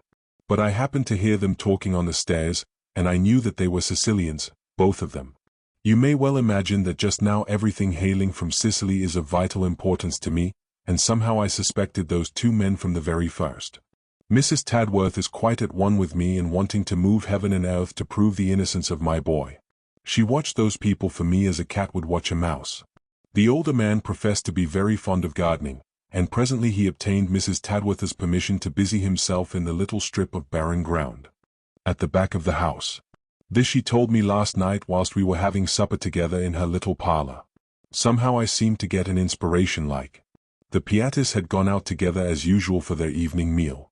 I got a spade and went out into the strip of garden. I worked for about an hour, and then my heart gave one big leap. My spade had met a certain curious, soft resistance. The next moment I was working away with hands and nails, and soon unearthed a coat. "The coat, miss," he continued, unable now to control his excitement, "with the bit torn out of the back, and in the pocket the watch and chain belonging to the murdered man, for they bear the initials AC. The fiendish brutes. I knew it, and now I can prove the innocence of my boy." Again there was a pause. I was too much absorbed in the palpitating narrative to attempt to breathe a word, and I knew that Lady Molly was placidly waiting until the man had somewhat recovered from his vehement outburst. "Of course, you can prove your boy's innocence now," she said, smiling encouragingly into his flushed face. "But what have you done with the coat?" "Left it buried where I found it," he replied more calmly. "They must not suspect that I am on their track." She nodded approvingly. "No doubt, then, my chief has told you that the best course to pursue now will be to place the whole matter in the hands of the English police. Our people at Scotland Yard will then immediately communicate with the Sicilian authorities, and in the meanwhile we can keep the two men in Leather Lane well under surveillance." "Yes, he told me all that," said Mr. Shuttleworth, quietly. "Well?" "And I told him that his communicating with the Sicilian police authorities would result in my boy's trial being summarily concluded, in his being sent to the gallows, whilst every proof of his innocence would be destroyed, or, at any rate, kept back until too late." "You are mad, Mr. Shuttleworth," she ejaculated. "Maybe I am," he rejoined quietly. "You see, you do not know Sicily, and I do. You do not know its many clubs and bands of assassins, beside whom the so-called Russian nihilists are simple, blundering children. The Mafia, which is the parent of all such murderous organizations, has members and agents in every town, village, and hamlet in Italy, in every post office and barracks, in every trade and profession from the highest to the lowest in the land. The Sicilian police force is infested with it, so are the Italian customs. I would not trust either with what means my boy's life and more to me. But, the police would suppress the evidence connected with the proofs which I hold. At the frontier the coat, the watch and chain would disappear. Of that I am as convinced as that I am a living man." Lady Molly made no comment. She was meditating. That there was truth in what the man said, no one could deny. The few details which we had gleaned over here of the hurried investigations, the summary commitment for trial of the accused, the hasty dismissal of all evidence in his favor, proved that, at any rate, the father's anxiety was well-founded. "But, then, what in the world do you propose to img0.jpg?" "Well," said Lady Molly, "what is it that you want us to do in the matter?" "Do?" said Lady Molly after a while. "Do you want to take the proofs over yourself to your boy's advocate? Is that it?" "No, that would be no good," he replied simply. "I am known in Sicily. I should be watched, probably murdered, too, and my death would not benefit my boy." "But what then?" "My boy's uncle is chief officer of police at Cividale, on the Austro-Italian frontier. I know that I can rely on his devotion. Mrs. Tadworth, whose interest in my boy is almost equal to my own, and whose connection with me cannot possibly be known out there, will take the proofs of my boy's innocence to him. He will know what to do and how to reach my son's advocate safely, which no one else could guarantee to do." "Well," said Lady Molly, "that being so, what is it that you want us to do in the matter?" "I want a lady's help, Miss Orczy," he replied, "someone who is able, willing, strong, and, if possible, enthusiastic, to accompany Mrs. Tadworth, perhaps in the capacity of a maid, just to avert the usual suspicious glances thrown at a lady traveling alone. Also the question of foreign languages comes in. The gentleman I saw at Scotland Yard said that if you cared to go he would give you a fortnight's leave of absence." "Yes, I'll go," rejoined Lady Molly, simply. We sat in the study a long while after that, Mr. Shuttleworth, Lady Molly, and I, discussing the plans of the exciting journey, for I, too, as you will see, was destined to play my small part in this drama which had the life or death of an innocent man for its denouement. I don't think I need bore you with an account of our discussion. All, I think, that will interest you is the plan of campaign we finally decided upon. There seemed to be no doubt that Mr. Shuttleworth had succeeded so far in not arousing the suspicions of the Piattis. Therefore, that night, when they were safely out of the way, Mr. Shuttleworth would once more unearth the coat, and watch and chain, and then bury a coat quite similar in color and texture in that same hole in the ground. This might perhaps serve to put the miscreants off their guard, if by any chance one of them should busy himself again in the garden. After that Mrs. Tadworth would hide about her the proofs of young Shuttleworth's innocence and join Lady Molly at our flat in Maida Vale, where she would spend the night preparatory to the two ladies leaving London for abroad, the following morning, by the .0 a.m. train from Charing Cross en route for Vienna, Budapest, and finally Cividale.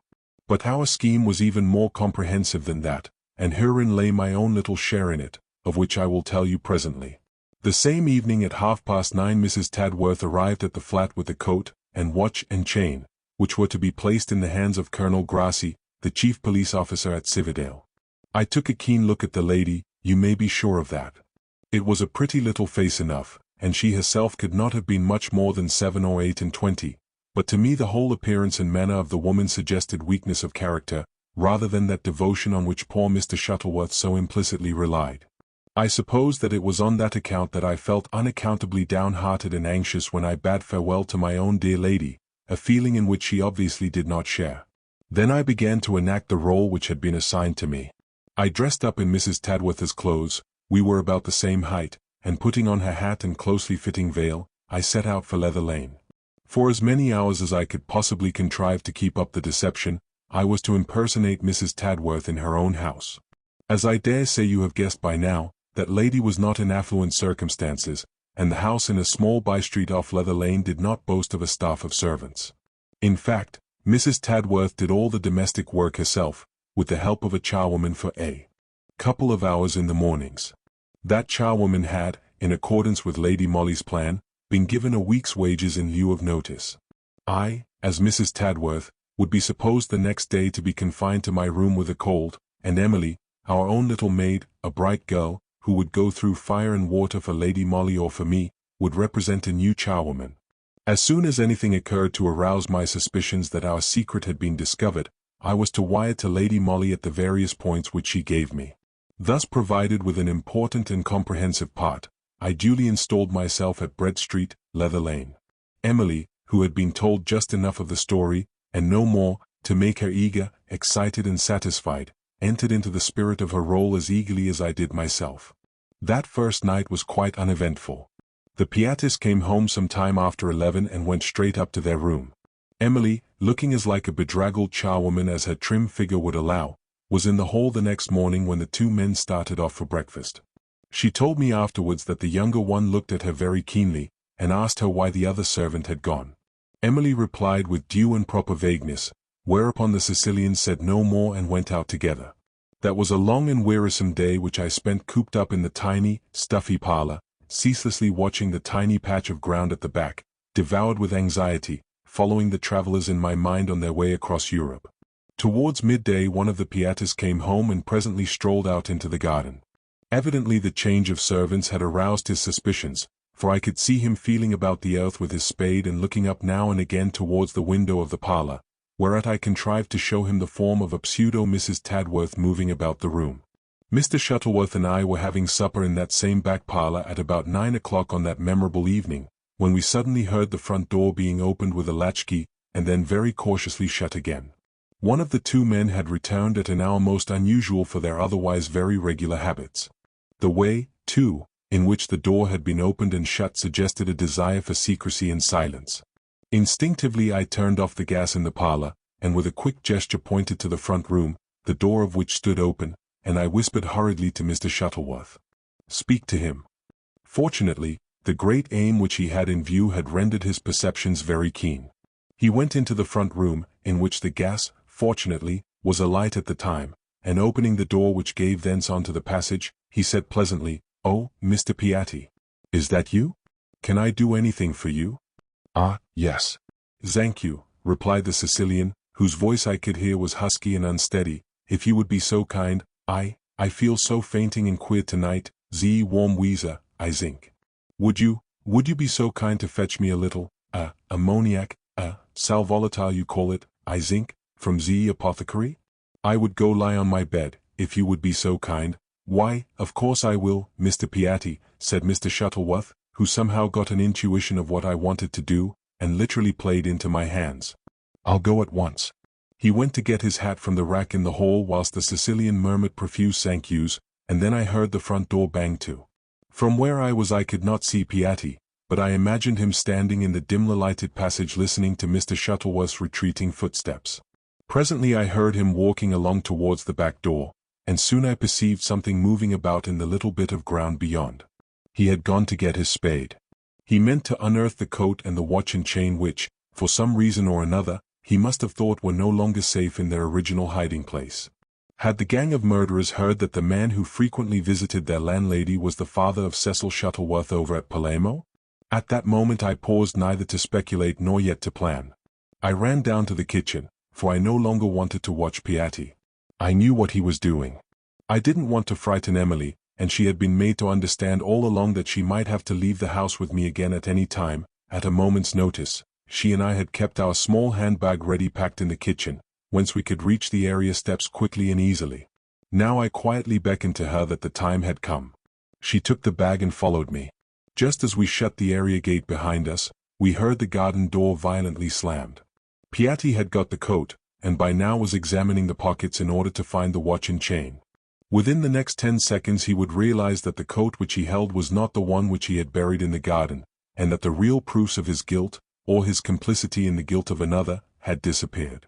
We did not wait for those 10 seconds, but flew down Bread Street, in the direction of Leather Lane, where I knew Mr. Shuttleworth would be on the lookout for me. "Yes," I said hurriedly, directly I spied him at the angle of the street, "it's all up. I am off to Budapest by the early Continental tomorrow morning. I shall catch them at the Hungaria. See Emily safely to the flat." Obviously there was no time to lose, and before either Mr. Shuttleworth or Emily could make a remark I had left them standing, and had quickly mixed my insignificant personality with the passers-by. I strolled down Leather Lane quite leisurely. You see, my face was unknown to the Piattis. They had only seen dim outlines of me behind very dirty window panes. I did not go to the flat. I knew Mr. Shuttleworth would take care of Emily, so that night I slept at the Grand Hotel, Charing Cross, leaving the next morning by the .0 a.m., having booked my berth on the Orient Express as far as Budapest. Well, you know the saying, it is easy to be wise after the event. Of course, when I saw the older Piatti standing in the hall of the Hotel Hungaria at Budapest, I realized that I had been followed from the moment that Emily and I ran out of the house at Bread Street. The son had obviously kept me in view whilst I was still in London, and the father had travelled across Europe, unperceived by me, in the same train as myself, had seen me step into the fiacre at Budapest, and heard me tell the smart coachman to drive to the Hungaria. I made hasty arrangements for my room, and then asked if Mrs. Carey, from London, was still at the hotel with her maid, for that was the name under which Mrs. Tadworth was to travel, and was answered in the affirmative. Mrs. Carey was even then supping in the dining room, whence the strains of beautiful Hungarian melodies played by Berg's inimitable band seemed to mock my anxiety. Mrs. Carey's maid, they told me, was having her meal in the steward's room. I tried to prosecute my hasty inquiries as quietly as I could, but Piatti's eyes and sarcastic smile seemed to follow me everywhere, whilst he went about calmly ordering his room and seeing to the disposal of his luggage. Almost every official at the Hungaria speaks English, and I had no difficulty in finding my way to the steward's room. To my chagrin, Lady Molly was not there. Someone told me that no doubt Mrs. Carey's maid had gone back to her mistress's room, which they told me was on the first floor. A few precious moments were thus wasted whilst I ran back towards the hall. You know the long, seemingly interminable, corridors and passages of the Hungaria. Fortunately, in one of these I presently beheld my dear lady walking towards me. At sight of her all my anxieties seemed to fall from me like a discarded mantle.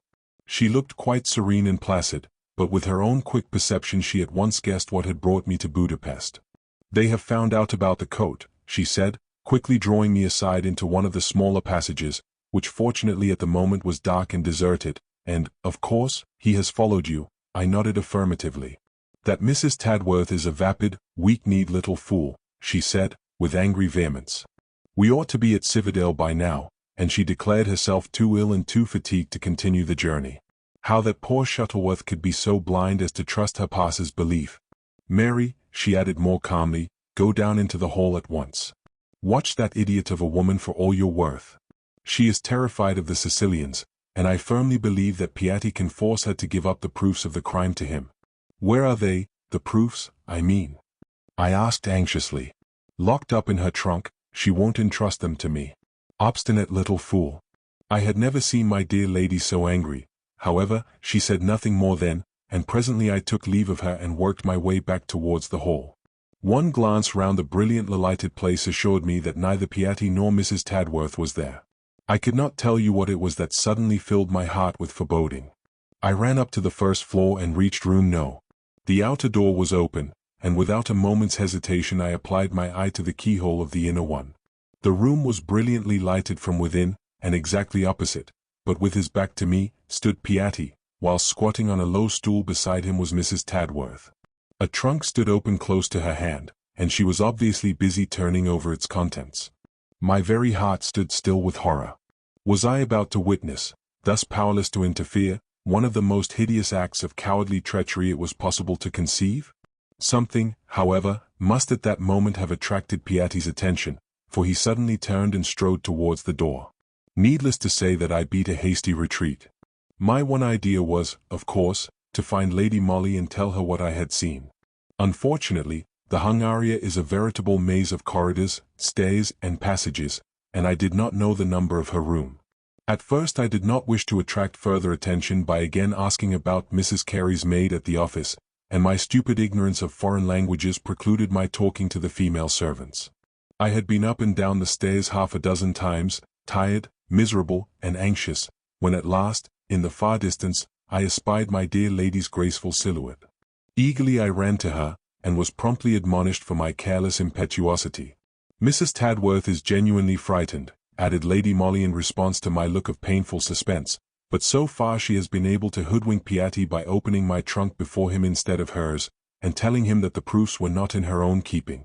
But she is too stupid to keep that deception up, and, of course, he won't allow himself to be put off a second time. We must start for Cividale as soon as possible. Unfortunately, the earliest train is not till tomorrow morning.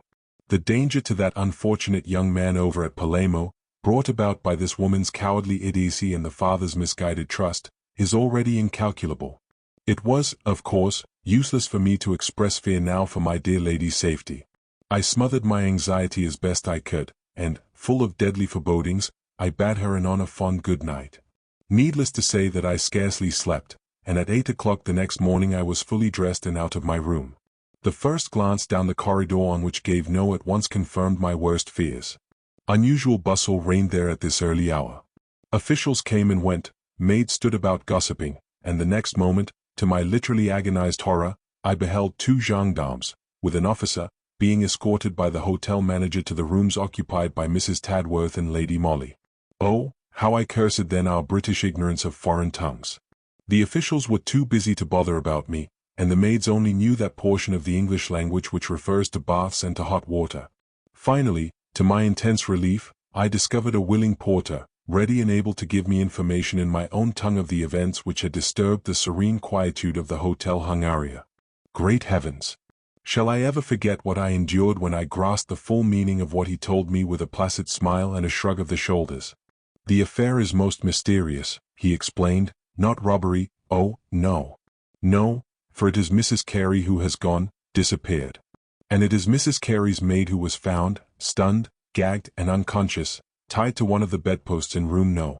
Well, why should I bore you by recounting the agonized suspense, the mortal anxiety, which I endured for all those subsequent weary days which at the time seemed like so many centuries? My own dear lady, the woman for whom I would have gone through fire and water with a cheerful smile, had been brutally assaulted, almost murdered, so the smiling porter assured me, and my very existence was ignored by the stolid officials, who looked down upon me with a frown of impassive disapproval whilst I entreated, raged, and stormed alternately, begging to be allowed to go and nurse the sick lady, who was my own dearest friend, dearer than any child could be to its mother. Oh, that awful red tapeism that besets one at every turn, paralyzes and disheartens one. What I suffered I really could not describe. But if I was not allowed to see Lady Molly, at least I was able to wreak vengeance upon her cowardly assailants. Mrs. Tadworth, by her disappearance, had tacitly confessed her participation in the outrage, of that I had no doubt, but I was equally certain that she was both too stupid and too weak to commit such a crime unaided. Piatti was at the bottom of it all. Without a moment's hesitation I laid information against him through the medium of an interpreter. I accused him boldly of being an accessory to the assault for purposes of robbery. Unswervingly I repeated my story of how I had seen him in close conversation the day before with Mrs. Carey, whose real name I declared to be Mrs. Tadworth.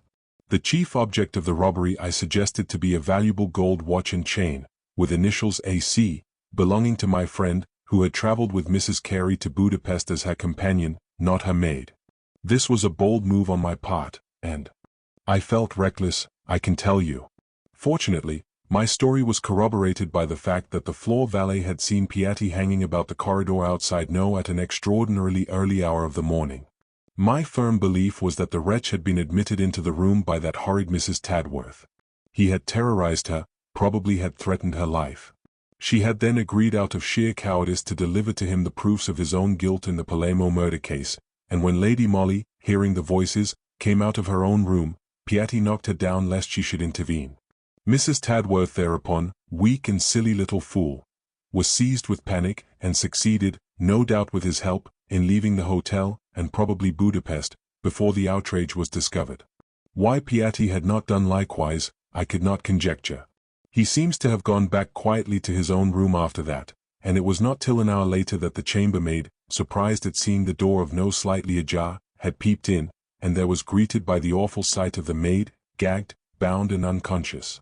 Well, I gained my wish, and had the satisfaction presently of knowing that Piatti, although, mind you, he emphatically denied my story from beginning to end, had been placed under arrest pending further inquiries.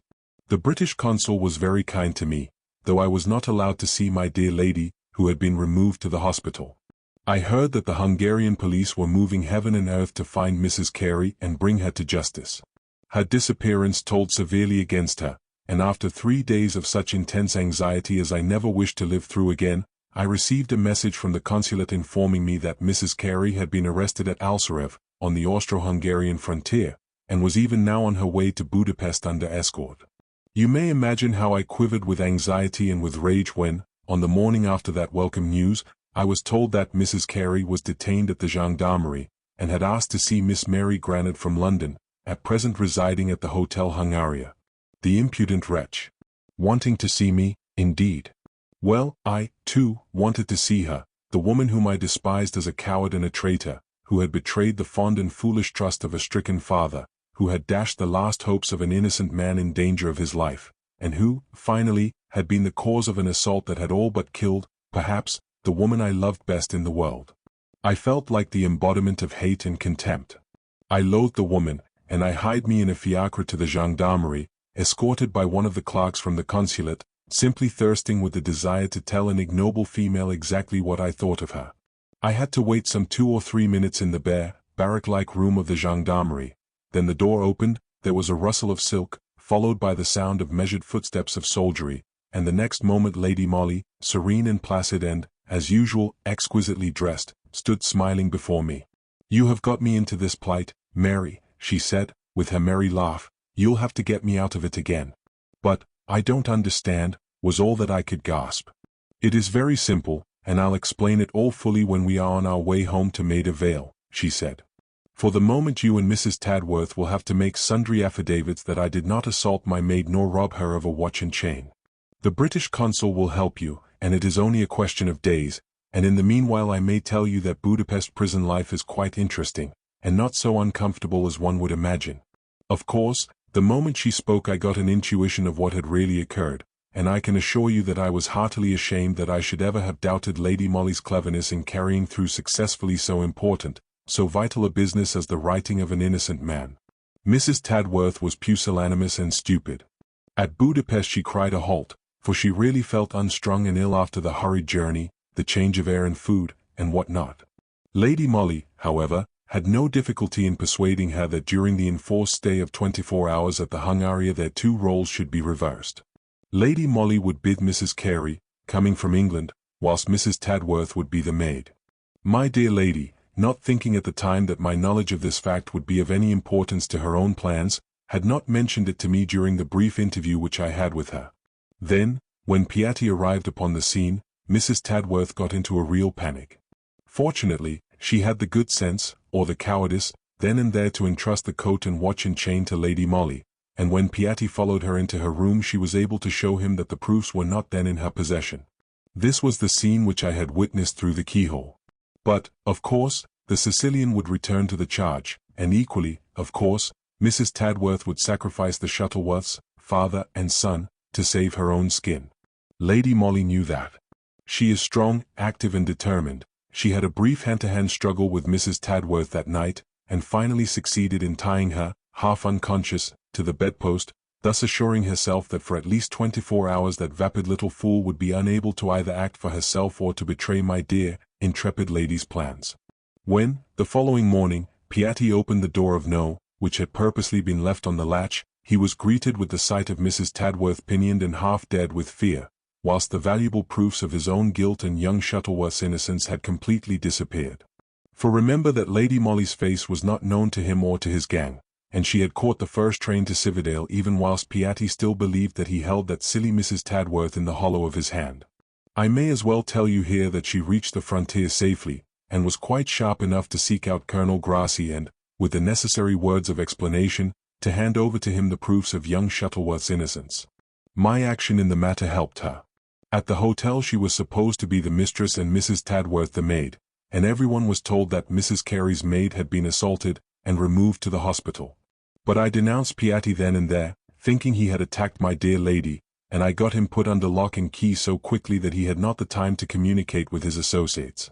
Thanks to Colonel Grass's exertions, young Shuttleworth was acquitted of the charge of murder, but I may as well tell you here that neither Piatti nor his son, nor any of that gang, were arrested for the crime.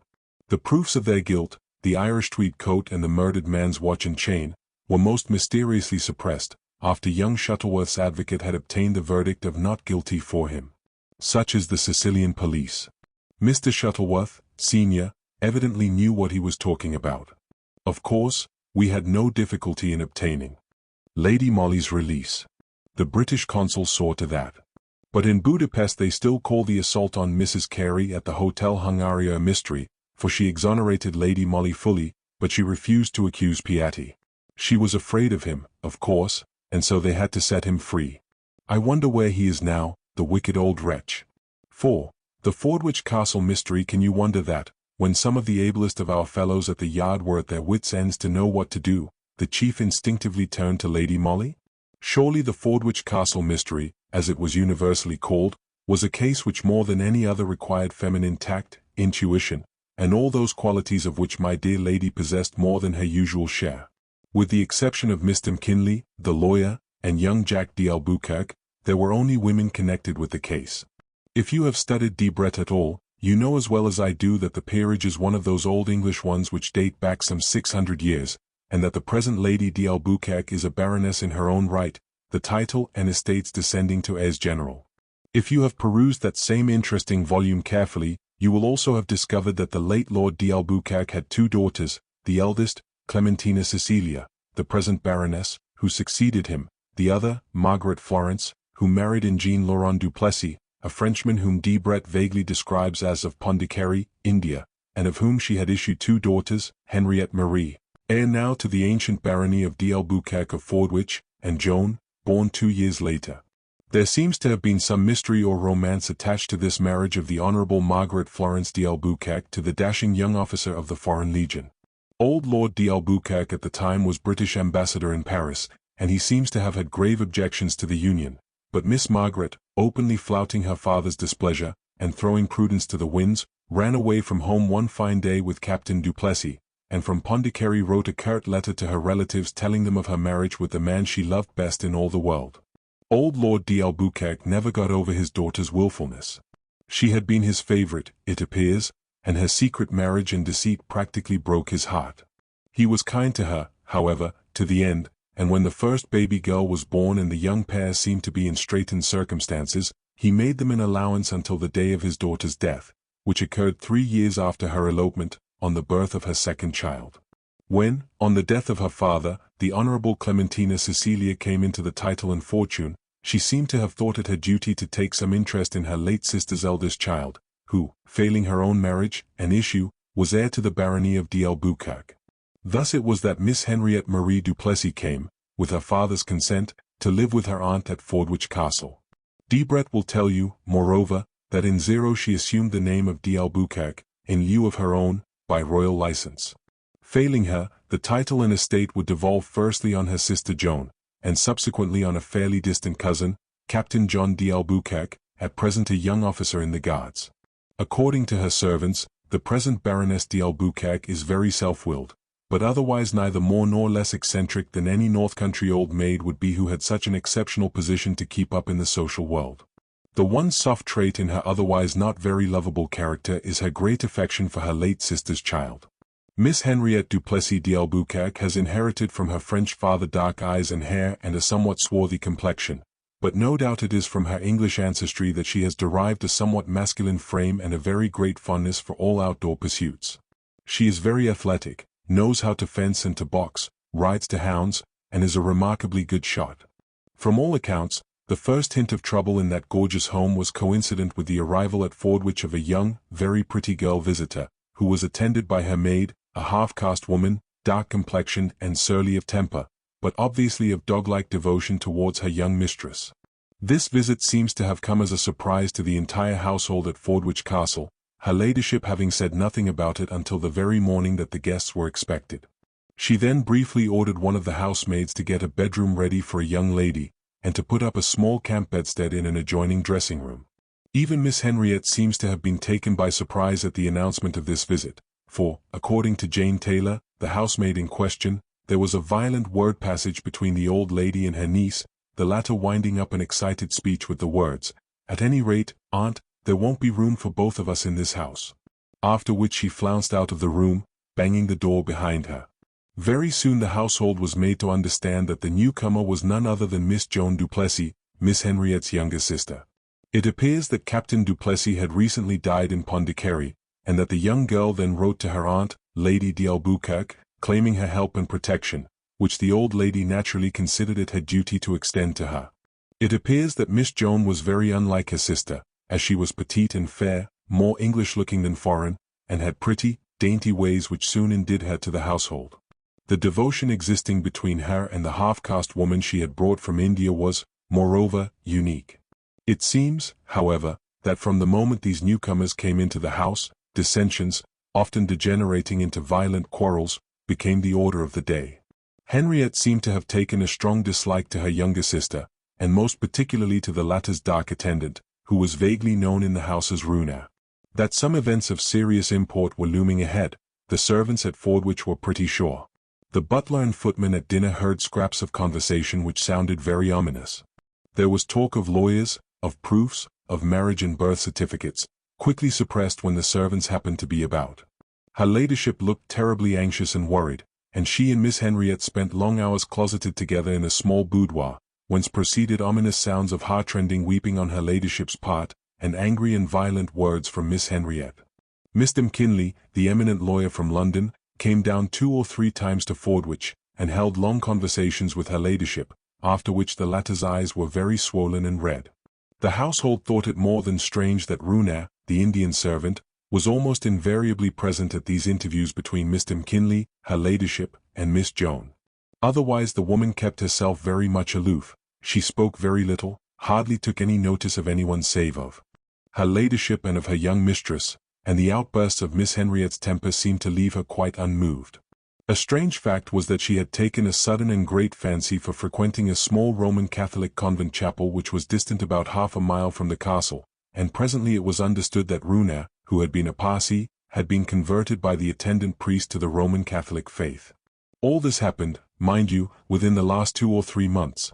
In fact, Miss Joan had been in the castle exactly 12 weeks when Captain Jack d'Albuquerque came to pay his cousin one of his periodical visits. From the first he seems to have taken a great fancy to his cousin Joan, and soon everyone noticed that this fancy was rapidly ripening into love. It was equally certain that from that moment dissensions between the 2 sisters became more frequent and more violent, the generally accepted opinion being that Miss Henriette was jealous of Joan, whilst Lady d'Albuquerque herself, for some unexplainable reason, seems to have regarded this love-making with marked disfavor. Then came the tragedy. One morning Joan ran downstairs, pale, and trembling from head to foot, moaning and sobbing as she ran, "Runa, my poor old Runa, I knew it, I knew it." Captain Jack happened to meet her at the foot of the stairs. He pressed her with questions, but the girl was unable to speak. She merely pointed mutely to the floor above. The young man, genuinely alarmed, ran quickly upstairs. He threw open the door leading to Runa's room, and there, to his horror, he saw the unfortunate woman lying across the small camp bedstead, with a handkerchief over her nose and mouth, and her throat cut. The sight was horrible. Poor Runa was obviously dead. Without losing his presence of mind, Captain Jack quietly shut the door again, after urgently begging Joan to compose herself, and to try to keep up, at any rate until the local doctor could be sent for and the terrible news gently broken to Lady d'Albuquerque. The doctor, hastily summoned, arrived some 20 minutes later. He could but confirm Jones and Captain Jack's fears. Runa was indeed dead. In fact, she had been dead some hours. From the very first, mind you, the public took a more than usually keen interest in this mysterious occurrence. The evening papers on the very day of the murder were ablaze with flaming headlines such as, "The Tragedy at Fordwich Castle, Mysterious Murder of an Important Witness, Grave Charges Against Persons in High Life," and so forth. As time went on, the mystery deepened more and more, and I suppose Lady Molly must have had an inkling that sooner or later the chief would have to rely on her help and advice, for she sent me down to attend the inquest, and gave me strict orders to keep eyes and ears open for every detail in connection with the crime, however trivial it might seem. She herself remained in town, awaiting a summons from the chief. The inquest was held in the dining room of Fordwich Castle, and the noble hall was crowded to its utmost when the coroner and jury finally took their seats, after having viewed the body of the poor murdered woman upstairs. The scene was dramatic enough to please any novelist, and an awed hush descended over the crowd when, just before the proceedings began, a door was thrown open, and in walked, stiff and erect, the Baroness d'Albuquerque, escorted by her niece, Miss Henriette, and closely followed by her cousin, Captain Jack, of the Guards. The old lady's face was as indifferent and haughty as usual, and so was that of her athletic niece. Captain Jack, on the other hand, looked troubled and flushed. Everyone noted that, directly he entered the room, his eyes sought a small, dark figure that sat silent and immovable beside the portly figure of the great lawyer, Mr. Hubert McKinley. This was Miss Joan Duplessis, in a plain black stuff gown, her young face pale and tear-stained. Dr. Walker, the local practitioner, was, of course, the first witness called. His evidence was purely medical. He deposed to having made an examination of the body, and stated that he found that a handkerchief saturated with chloroform had been pressed to the woman's nostrils, probably while she was asleep, her throat having subsequently been cut with a sharp knife. Death must have been instantaneous, as the poor thing did not appear to have struggled at all. In answer to a question from the coroner, the doctor said that no great force or violence would be required for the gruesome deed, since the victim was undeniably unconscious when it was done. At the same time it argued unusual coolness and determination. The handkerchief was produced, also the knife. The former was a bright-colored one, stated to be the property of the deceased. The latter was a foreign, old-fashioned hunting knife, one of a panoply of small arms and other weapons which adorned a corner of the hall. It had been found by Detective Elliot in a clump of gorse on the adjoining golf links. There could be no question that it had been used by the murderer for his fell purpose, since at the time it was found it still bore traces of blood. Captain Jack was the next witness called.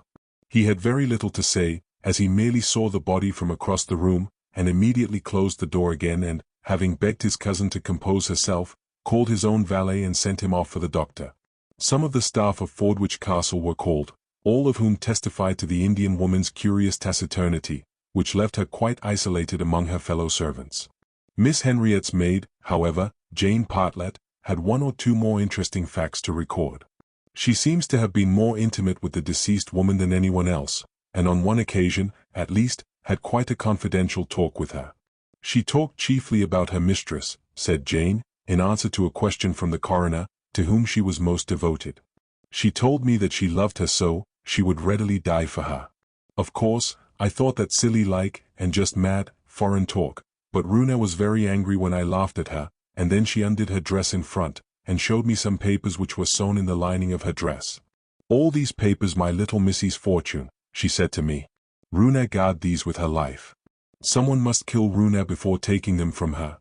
This was about 6 weeks ago, continued Jane, whilst a strange feeling of awe seemed to descend upon all those present whilst the girl spoke.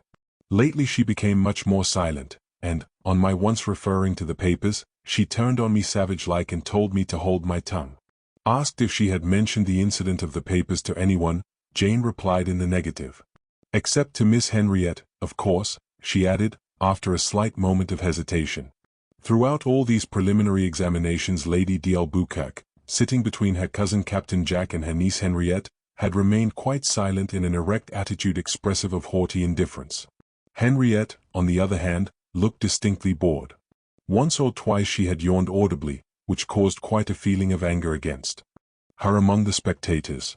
Such callousness in the midst of so mysterious a tragedy, and when her own sister was obviously in such deep sorrow, impressed everyone very unfavorably. It was well known that the young lady had had a fencing lesson just before the inquest in the room immediately below that where Runa lay dead, and that within an hour of the discovery of the tragedy she was calmly playing golf. Then Miss Joan Duplessis was called. When the young girl stepped forward there was that awed hush in the room which usually falls upon an attentive audience when the curtain is about to rise on the crucial act of a dramatic play. But she was calm and self-possessed, and wonderfully pathetic looking in her deep black and with the obvious lines of sorrow which the sad death of a faithful friend had traced on her young face.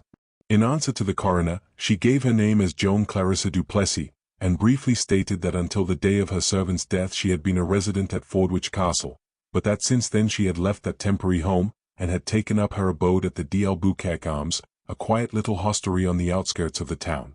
There was a distinct feeling of astonishment on the part of those who were not aware of this fact, and then the coroner said kindly, "You were born, I think, in Pondicherry, in India, and are the younger daughter of Captain and Mrs. Duplessis, who was own sister to her ladyship." "I was born in Pondicherry," replied the young girl, quietly, "and I am the only legitimate child of the late Captain and Mrs. Duplessis, own sister to her ladyship." A wave of sensation, quickly suppressed by the coroner, went through the crowd at these words. The emphasis which the witness had put on the word legitimate could not be mistaken, and everyone felt that here must lie the clue to the, so far impenetrable, mystery of the Indian woman's death. All eyes were now turned on old Lady D'Albuquerque and on her niece Henriette, but the two ladies were carrying on a whispered conversation together, and had apparently ceased to take any further interest in the proceedings. "The deceased was your confidential maid, was she not?" asked the coroner, after a slight pause. "Yes." "She came over to England with you recently?" "Yes, she had to accompany me in order to help me to make good my claim to being my late mother's only legitimate child, and therefore the heir to the barony of D'Albuquerque." Her voice had trembled a little as she said this, but now, as breathless silence reigned in the room, she seemed to make a visible effort to control herself, and, replying to the coroner's question, she gave a clear and satisfactory account of her terrible discovery of her faithful servant's death. Her evidence had lasted about a quarter of an hour or so, when suddenly the coroner put the momentous question to her, "Do you know anything about the papers which the deceased woman carried about her person, and reference to which has already been made?" "Yes," she replied quietly, "they were the proofs relating to my claim.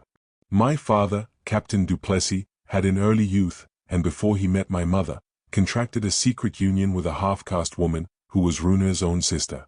Being tired of her, he chose to repudiate her. She had no children, but the legality of the marriage was never for a moment in question. After that, he married my mother, and his first wife subsequently died, chiefly of a broken heart, but her death only occurred 2 months after the birth of my sister Henriette. My father, I think, had been led to believe that his first wife had died some 2 years previously, and he was no doubt very much shocked when he realized what a grievous wrong he had done our mother. In order to mend matters somewhat, he and she went through a new form of marriage, a legal one this time, and my father paid a lot of money to Runa's relatives to have the matter hushed up. Less than a year after this second, and only legal, marriage, I was born and my mother died. Then these papers of which so much has been said, what did they consist of? There were the marriage certificates of my father's first wife, and 2 sworn statements as to her death, 2 months after the birth of my sister Henriette, one by Dr. Renaud, who was at the time a well-known medical man in Pondicherry, and the other by Runa herself, who had held her dying sister in her arms. Dr. Renaud is dead, and now Runa has been murdered, and all the proofs have gone with her.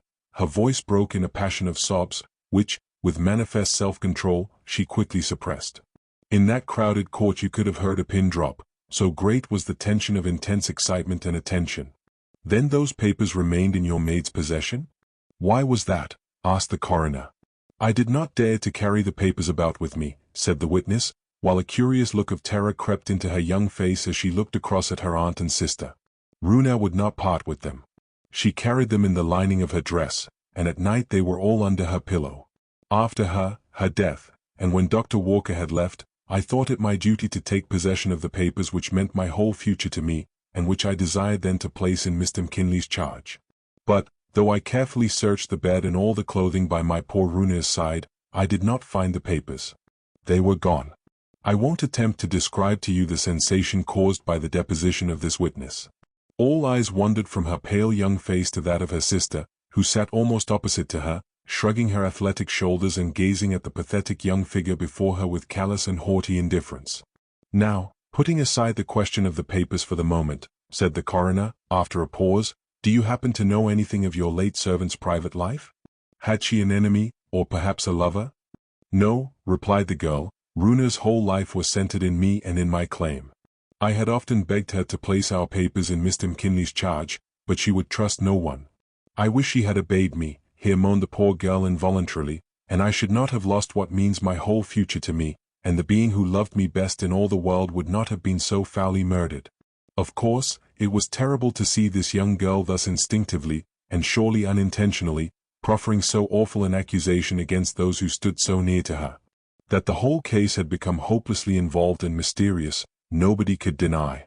Can you imagine the mental picture formed in the mind of all present by the story, so pathetically told, of this girl who had come over to England in order to make good her claim which she felt to be just, and who, in one fell swoop, saw that claim rendered very difficult to prove through the dastardly murder of her principal witness? That the claim was seriously jeopardized by the death of Runa and the disappearance of the papers, was made very clear, mind you, through the statements of Mr. McKinley, the lawyer. He could not say very much, of course, and his statements could never have been taken as actual proof, because Runa and Joan had never fully trusted him and had never actually placed the proofs of the claim in his hands. He certainly had seen the marriage certificate of Captain Duplessis's first wife, and a copy of this, as he very properly stated, could easily be obtained. The woman seems to have died during the great cholera epidemic when, owing to the great number of deaths which occurred, the deceit and concealment practiced by the natives at Pondicherry, and the supineness of the French government, death certificates were very casually and often incorrectly made out. Runa had come over to England ready to swear that her sister had died in her arms 2 months after the birth of Captain Duplessis's eldest child, and there was the sworn testimony of Dr. Renaud, since dead. These affidavits Mr. McKinley had seen and read. Against that, the only proof which now remained of the justice of Joan Duplessis's claim was the fact that her mother and father went through a second form of marriage some time after the birth of their first child, Henriette. This fact was not denied, and, of course, it could be easily proved, if necessary, but even then it would in no way be conclusive. It implied the presence of a doubt in Captain Duplessis's mind, a doubt which the second marriage ceremony may have served to set at rest, but it in no way established the illegitimacy of his eldest daughter. In fact, the more Mr. McKinley spoke, the more convinced did everyone become that the theft of the papers had everything to do with the murder of the unfortunate Runa. She would not part with the proofs which meant her mistress's fortune, and she paid for her devotion with her life. Several more witnesses were called after that. The servants were closely questioned, the doctor was recalled, but, in spite of long and arduous efforts, the coroner and jury could not bring a single real fact to light beyond those already stated. The Indian woman had been murdered. The papers which she always carried about her body had disappeared. Beyond that, nothing. An impenetrable wall of silence and mystery. The butler at Fordwich Castle had certainly missed the knife with which Runa had been killed from its accustomed place on the morning after the murder had been committed, but not before, and the mystery further gained in intensity from the fact that the only purchase of chloroform in the district had been traced to the murdered woman herself. She had gone down to the local chemist one day some 2 or 3 weeks previously, and shown him a prescription for cleansing the hair which required some chloroform in it. He gave her a very small quantity in a tiny bottle, which was subsequently found empty on her own dressing table. No one at Fordwich Castle could swear to having heard any unaccustomed noise during that memorable night. Even Joan, who slept in the room adjoining that where the unfortunate Runa lay, said she had heard nothing unusual. But then, the door of communication between the 2 rooms was shut, and the murderer had been quick and silent. Thus this extraordinary inquest drew to a close, leaving in its train an air of dark suspicion and of unexplainable horror. The jury returned a verdict of willful murder against some person or persons unknown, and the next moment Lady d'Albuquerque rose, and, leaning on her niece's arm, quietly walked out of the room. 2 of our best men from the yard, Pegram and Elliot, were left in charge of the case. They remained at Fordwich, the little town close by, as did Miss Joan, who had taken up her permanent abode at the d'Albuquerque Arms, whilst I returned to town immediately after the inquest. Captain Jack had rejoined his regiment, and apparently the ladies of the castle had resumed their quiet, luxurious life just the same as heretofore. The old lady led her own somewhat isolated, semi-regal life. Miss Henriette fenced and boxed, played hockey and golf, and over the fine castle and its haughty inmates there hovered like an ugly bird of prey the threatening presence of a nameless suspicion. The two ladies might choose to flout public opinion, but public opinion was dead against them. No one dared formulate a charge, but everyone remembered that Miss Henriette had, on the very morning of the murder, been playing golf in the field where the knife was discovered, and that if Miss Joan Duplessis ever failed to make good her claim to the barony of d'Albuquerque, Miss Henriette would remain in undisputed possession. So now, when the ladies drove past in the village street, no one doffed a cap to salute them, and when at church the parson read out the sixth commandment, "Thou shalt do no murder," all eyes gazed with fearsome awe at the old baroness and her niece. IMG 0.jpg She was ashy pale, staring straight before her. Splendid isolation reigned at Fordwich Castle. The daily papers grew more and more sarcastic at the expense of the Scotland Yard authorities, and the public more and more impatient. Then it was that the chief grew desperate and sent for Lady Molly, the result of the interview being that I once more made the journey down to Fordwich, but this time in the company of my dear lady, who had received carte blanche from headquarters to do whatever she thought right in the investigation of the mysterious crime. She and I arrived at Fordwich at 0 p.m., after the usual long wait at Newcastle. We put up at the d'Albuquerque Arms, and, over a hasty and very bad supper, Lady Molly allowed me a brief insight into her plans. "I can see every detail of that murder, Mary," she said earnestly, just as if I had lived at the castle all the time. "I know exactly where our fellows are wrong, and why they cannot get on. But, although the chief has given me a free hand, what I am going to do is so irregular that if I fail I shall probably get my immediate congé, while some of the disgrace is bound to stick to you. It is not too late, you may yet draw back, and leave me to act alone." I looked her straight in the face. Her dark eyes were gleaming. There was the power of second sight in them, or of marvelous intuition of men and things. "I'll follow your lead, my Lady Molly," I said quietly. "Then go to bed now," she replied, with that strange transition of manner which to me was so attractive and to everyone else so unaccountable. In spite of my protest, she refused to listen to any more talk or to answer any more questions, and, perforce, I had to go to my room. The next morning I saw her graceful figure, immaculately dressed in a perfect tailor-made gown, standing beside my bed at a very early hour. "Why, what is the time?" I ejaculated, suddenly wide awake. "Too early for you to get up," she replied quietly. "I am going to early Mass at the Roman Catholic convent close by." "To Mass at the Roman Catholic convent?" "Yes." "Don't repeat all my words, Mary, it is silly, and wastes time. I have introduced myself in the neighborhood as the American, Mrs. Silas A. Logden, whose motor has broken down and is being repaired at Newcastle, while I, its owner, amuse myself by viewing the beauties of the neighborhood. Being a Roman Catholic, I go to Mass first, and, having met Lady d'Albuquerque once in London, I go to pay her a respectful visit afterwards. When I come back we will have breakfast together. You might try in the meantime to scrape up an acquaintance with Miss Joan Duplessis, who is still staying here, and ask her to join us at breakfast." She was gone before I could make another remark, and I could but obey her instantly to the letter. An hour later I saw Miss Joan Duplessis strolling in the hotel garden. It was not difficult to pass the time of day with the young girl, who seemed quite to brighten up at having someone to talk to. We spoke of the weather and so forth, and I steadily avoided the topic of the Fordwich Castle tragedy until the return of Lady Molly at about 10 o'clock. She came back looking just as smart, just as self-possessed, as when she had started 3 hours earlier. Only I, who knew her so well, noted the glitter of triumph in her eyes, and knew that she had not failed. She was accompanied by Pegram, who, however, immediately left her side and went straight into the hotel, whilst she joined us in the garden, and, after a few graceful words, introduced herself to Miss Joan Duplessis and asked her to join us in the coffee-room upstairs.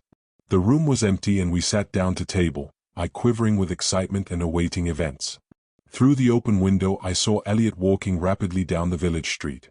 Presently the waitress went off, and I being too excited to eat or to speak, Lady Molly carried on a running conversation with Miss Joan, asking her about her life in India and her father, Captain Duplessis. Joan admitted that she had always been her father's favorite. "He never liked Henriette, somehow," she explained. Lady Molly asked her when she had first known Runa. "She came to the house when my mother died," replied Joan, "and she had charge of me as a baby. At Pondicherry no one had thought it strange that she came as a servant into an officer's house where her own sister had reigned as mistress. Pondicherry is a French settlement, and manners and customs there are often very peculiar. I ventured to ask her what were her future plans. Well, she said, with a great touch of sadness, I can, of course, do nothing whilst my aunt is alive. I cannot force her to let me live at Fordwich or to acknowledge me as her heir. After her death, if my sister does assume the title and fortune of d'Albuquerque, she added, while suddenly a strange look of vengefulness, almost of hatred and cruelty, marred the childlike expression of her face, then I shall revive the story of the tragedy of Runer's death, and I hope that public opinion. She paused here in her speech, and I, who had been gazing out of the window, turned my eyes on her. She was ashy pale, staring straight before her. Her hands dropped the knife and fork which she had held. Then I saw that Pegram had come into the room, that he had come up to the table and placed a packet of papers in Lady Molly's hand. I saw it all as in a flash. There was a loud cry of despair like an animal at bay, a shrill cry, followed by a deep one from Pegram of no, you don't, and before anyone could prevent her, Joan's graceful young figure stood outlined for a short moment at the open window. The next moment she had disappeared into the depth below, and we heard a dull thud which nearly froze the blood in my veins. Pegram ran out of the room, but Lady Molly sat quite still. I have succeeded in clearing the innocent, she said quietly, but the guilty has meted out to herself her own punishment. Then it was she? I murmured, horror-struck. Yes. I suspected it from the first, replied Lady Molly calmly. It was this conversion of Runer to Roman Catholicism and her consequent change of manner which gave me the first clue. But why? I muttered. A simple reason, Mary, she rejoined, tapping the packet of papers with her delicate hand, and, breaking open the string that held the letters, she laid them out upon the table. The whole thing was a fraud from beginning to end. The woman's marriage certificate was all right, of course, but I mistrusted the genuineness of the other papers from the moment that I heard that Runer would not part with them and would not allow Mr. McKinley to have charge of them. I am sure that the idea at first was merely one of blackmail. The papers were only to be the means of extorting money from the old lady, and there was no thought of taking them into court. Runer's part was, of course, the important thing in the whole case, since she was here prepared to swear to the actual date of the first Madame Duplessis's death. The initiative, of course, may have come either from Joan or from Captain Duplessis himself, out of hatred for the family who would have nothing to do with him and his favorite younger daughter. That, of course, we shall never know. At first Runer was a Parsi, with a dog-like devotion to the girl whom she had nursed as a baby, and who no doubt had drilled her well into the part she was to play. But presently she became a Roman Catholic, an ardent convert, remember, with all a Roman Catholic's fear of hellfire. I went to the convent this morning. I heard the priest's sermon there, and I realized what an influence his eloquence must have had over poor, ignorant, superstitious Runer. She was still ready to die for her young mistress, but she was no longer prepared to swear to a lie for her sake. After Mass I called at Fordwich Castle. I explained my position to old Lady d'Albuquerque, who took me into the room where Runer had slept and died. There I found two things, continued Lady Molly, as she opened the elegant reticule which still hung upon her arm, and placed a big key and a prayer book before me. The key I found in a drawer of an old cupboard in the dressing room where Runer slept, with all sorts of odds and ends belonging to the unfortunate woman, and going to the door which led into what img0.jpg I sent Pegram to her room with orders to break open the locks of her handbag and dressing case, had been Joan's bedroom. I found that it was locked, and that this key fitted into the lock. Runer had locked that door herself on her own side. She was afraid of her mistress. I knew now that I was right in my surmise. The prayer book is a Roman Catholic one. It is heavily thumb-marked there, where false oaths and lying are denounced as being deadly sins for which hellfire would be the punishment. Runer, terrorized by fear of the supernatural, a new convert to the faith, was afraid of committing a deadly sin. Who knows what passed between the two women, both of whom have come to so violent and terrible an end? Who can tell what prayers, tears, persuasions Joan Duplessis employed from the time she realized that Runer did not mean to swear to the lie which would have brought her mistress wealth and glamour until the awful day when she finally understood that Runer would no longer even hold her tongue, and devised a terrible means of silencing her forever? With this certainty before me, I ventured on my big coup. I was so sure, you see. I kept Joan talking in here whilst I sent Pegram to her room with orders to break open the locks of her handbag and dressing case. There, I told you that if I was wrong I would probably be dismissed the force for irregularity, as of course I had no right to do that, but if Pegram found the papers there where I felt sure they would be, we could bring the murderer to justice. I know my own sex pretty well, don't I, Mary? I knew that Joan Duplessis had not destroyed, never would destroy, those papers. Even as Lady Molly spoke we could hear heavy tramping outside the passage. I ran to the door, and there was met by Pegram. "She is quite dead, miss," he said. It was a drop of 40 feet, and a stone pavement down below. The guilty had indeed meted out her own punishment to herself. Lady d'Albuquerque sent Lady Molly a cheque for £000 the day the whole affair was made known to the public. I think you will say that it had been well earned. With her own dainty hands my dear lady had lifted the veil which hung over the tragedy of Fordwich Castle, and with the finding of the papers in Joan Duplessis' dressing bag, and the unfortunate girl's suicide, the murder of the Indian woman was no longer a mystery.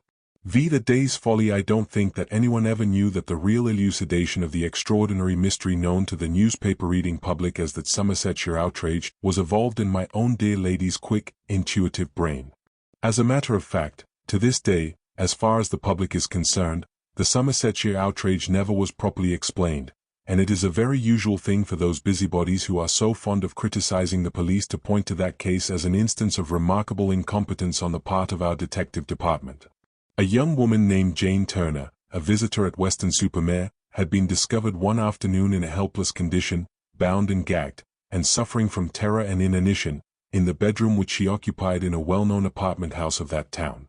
The police had been immediately sent for, and as soon as Miss Turner had recovered she gave what explanation she could of the mysterious occurrence. She was employed in one of the large drapery shops in Bristol, and was spending her annual holiday at Weston-super-Mare. Her father was the local butcher at Banwell, a village distant about 4 miles from Weston, and it appears that somewhere near 1 o'clock in the afternoon of Friday, the road of September, she was busy in her bedroom putting a few things together in a handbag, preparatory to driving out to Banwell, meaning to pay her parents a weekend visit. There was a knock at her door, and a voice said, "It's me, Jane, may I come in?" She did not recognize the voice, but somehow thought that it must be that of a friend, so she shouted, "Come in." This was all that the poor thing recollected definitely, for the next moment the door was thrown open, someone rushed at her with amazing violence, she heard the crash of a falling table and felt a blow on the side of her head, whilst a damp handkerchief was pressed to her nose and mouth. Then she remembered nothing more. When she gradually came to her senses she found herself in the terrible plight in which Mrs. Skeward, her landlady, discovered her 24 hours later. When pressed to try and describe her assailant, she said that when the door was thrown open she thought that she saw an elderly woman in a wide mantle and wearing bonnet and veil, but that, at the same time, she was quite sure, from the strength and brutality of the onslaught, that she was attacked by a man. She had no enemies, and no possessions worth stealing, but her handbag, which, however, only contained a few worthless trifles, had certainly disappeared. The people of the house, on the other hand, could throw but little light on the mystery which surrounded this very extraordinary and seemingly purposeless assault. Mrs. Skeward only remembered that on Friday Miss Turner told her that she was just off to Banwell, and would be away for the weekend, but that she wished to keep her room on, against her return on the Monday following. That was somewhere about 12:30 o'clock, at the hour when luncheons were being got ready for the various lodgers. Small wonder, therefore, that no one in the busy apartment house took much count of the fact that Miss Turner was not seen to leave the house after that, and no doubt the wretched girl would have been left for several days in the pitiable condition in which she was ultimately found but for the fact that Mrs. Skeward happened to be of the usual grasping type common to those of her kind. Weston-super-Mare was overfull that weekend, and Mrs. Skeward, beset by applicants for accommodation, did not see why she should not let her absent lodger's room for the night or two that the latter happened to be away, and thus get money twice over for it. She conducted a visitor up to Miss Turner's room on the Saturday afternoon, and, throwing open the door, which, by the way, was not locked, was horrified to see the poor girl half sitting, half slipping off the chair to which she had been tied with a rope, whilst a woolen shawl was wound round the lower part of her face. As soon as she had released the unfortunate victim, Mrs. Skeward sent for the police, and it was through the intelligent efforts of Detective Parsons, a local man, that a few scraps of very hazy evidence were then and there collected. First, there was the question of the elderly female in the wide mantle, spoken of by Jane Turner as her assailant. It seems that someone answering to that description had called on the Friday at about 1 o'clock, and asked to see Miss Turner. The maid who answered the door replied that she thought Miss Turner had gone to Banwell. "Oh," said the old dame, "she won't have started yet. I am Miss Turner's mother, and I was to call for her so that we might drive out together." "Then perhaps Miss Turner is still in her room," suggested the maid. "Shall I go and see?" "Don't trouble," replied the woman, "I know my way. I'll go myself." Whereupon the old dame walked past the servant, crossed the hall, and went upstairs. No one saw her come down again, but one of the lodgers seems to have heard a knock at Jane Turner's door, and the female voice saying, "It's me, Jane, may I come in?" What happened subsequently, who the mysterious old female was, and how and for what purpose she assaulted Jane Turner and robbed her of a few valueless articles, was the puzzle which faced the police then, and which, so far as the public is concerned, has never been solved. Jane Turner's mother was in bed at the time suffering from a broken ankle and unable to move. The elderly woman was, therefore, an impostor, and the search after her, though keen and hot enough at the time, I assure you, has remained, in the eyes of the public, absolutely fruitless. But of this more anon. On the actual scene of the crime there was but little to guide subsequent investigation. The rope with which Jane Turner had been pinioned supplied no clue. The wool shawl was Miss Turner's own, snatched up by the miscreant to smother the girl's screams. On the floor was a handkerchief, without initial or laundry mark, which obviously had been saturated with chloroform, and close by a bottle which had contained the anesthetic. A small table was overturned, and the articles which had been resting upon it were lying all around, such as a vase which had held a few flowers, a box of biscuits, and several issues of the West of England Times. And nothing more. The miscreant, having accomplished his fell purpose, succeeded evidently in walking straight out of the house unobserved, his exit being undoubtedly easily managed owing to it being the busy luncheon hour. Various theories were, of course, put forward by some of our ablest fellows at the Yard, the most likely solution being the guilt or, at least, the complicity of the girl's sweetheart, Arthur Cutbush, a ne'er-do-well, who spent the greater part of his time on racecourses. Inspector Danvers, whom the chief had sent down to assist the local police, declared that Jane Turner herself suspected her sweetheart, and was trying to shield him by stating that she possessed nothing of any value, whereas, no doubt, the young blackguard knew that she had some money, and had planned this amazing coup in order to rob her of it. Danvers was quite chagrined when, on investigation, it was proved that Arthur Cutbush had gone to the York races 3 days before the assault, and never left that city until the Saturday evening, when a telegram from Miss Turner summoned him to Weston. Moreover, the girl did not break off her engagement with young Cutbush, and thus the total absence of motive was a serious bar to the likelihood of the theory. Then it was that the chief sent for Lady Molly. No doubt he began to feel that here, too, was a case where feminine tact and my lady's own marvelous intuition might prove more useful than the more approved methods of the sterner sex. "Of course, there is a woman in the case, Mary," said Lady Molly to me, when she came home from the interview with the chief, although they all pooh-pooh that theory at the Yard, and declare that the female voice, to which the only 2 witnesses we have are prepared to swear, was a disguised one. "You think, then, that a woman assaulted Jane Turner?" "Well," she replied somewhat evasively, "if a man assumes a feminine voice, the result is a high-pitched, unnatural treble, and that, I feel convinced, would have struck either the maid or the lodger, or both, as peculiar." This was the train of thought which my dear lady and I were following up, when, with that sudden transition of manner so characteristic of her, she said abruptly to me, "Mary, look out a train for Weston-super-Mare. We must try and get down there tonight." "Chief's orders?" I asked. "No, mine," she replied laconically. "Where's the ABC?" "Well, we got off that self-same afternoon, and in the evening we were having dinner at the Grand Hotel, Weston-super-Mare." My dear lady had been pondering all through the journey, and even now she was singularly silent and absorbed. There was a deep frown between her eyes, and every now and then the luminous, dark orbs would suddenly narrow, and the pupils contract as if smitten with a sudden light. I was not a little puzzled as to what was going on in that active brain of hers, but my experience was that silence on my part was the surest card to play. Lady Molly had entered our names in the hotel book as Mrs. Walter Bell and Miss Granite from London, and the day after our arrival there came 2 heavy parcels for her under that name. She had them taken upstairs to our private sitting room, and there we undid them together. To my astonishment they contained stacks of newspapers, as far as I could see at a glance, back numbers of the West of England Times covering a whole year. "Find and cut out the personal column of every number, Mary," said Lady Molly to me. "I'll look through them on my return. I am going for a walk, and will be home by lunch-time." I knew, of course, that she was intent on her business and on that only, and as soon as she had gone out I set myself to the wearisome task which she had allotted me. My dear lady was evidently working out a problem in her mind, the solution of which she expected to find in a back number of the West of England Times. By the time she returned I had the personal column of some 300 numbers of the paper neatly filed and docketed for her perusal.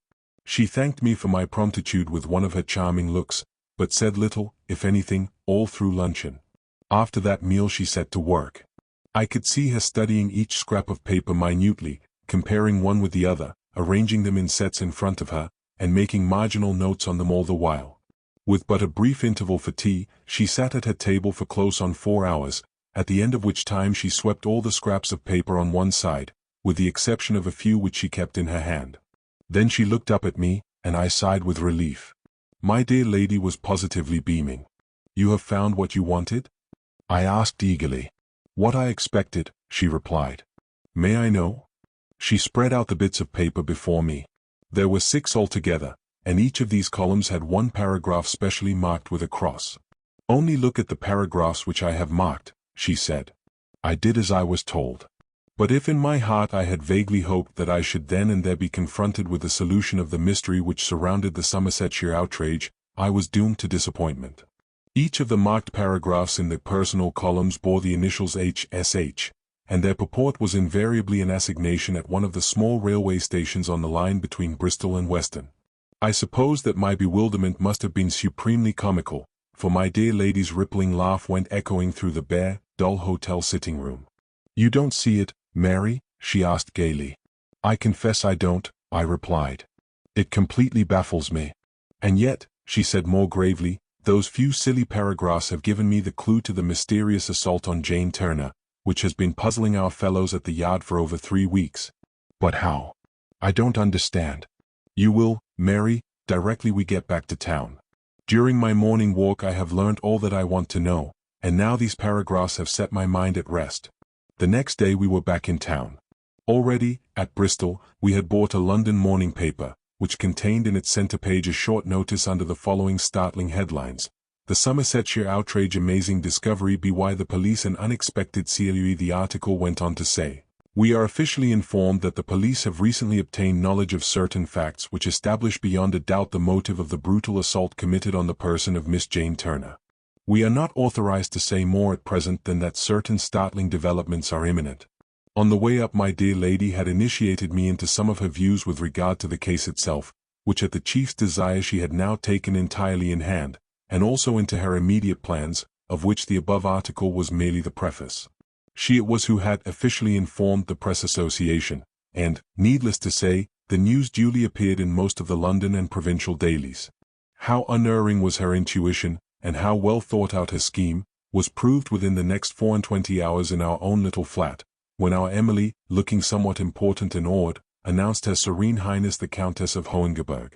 HSH. The conspicuous initials in the personal columns of the West of England Times. You may imagine how I stared at the exquisite apparition, all lace and chiffon and roses, which the next moment literally swept into our office, past poor, open-mouthed Emily. Had my dear lady taken leave of her senses when she suggested that this beautiful young woman with the soft, fair hair, with the pleading blue eyes and childlike mouth, had anything to do with a brutal assault on a shop girl?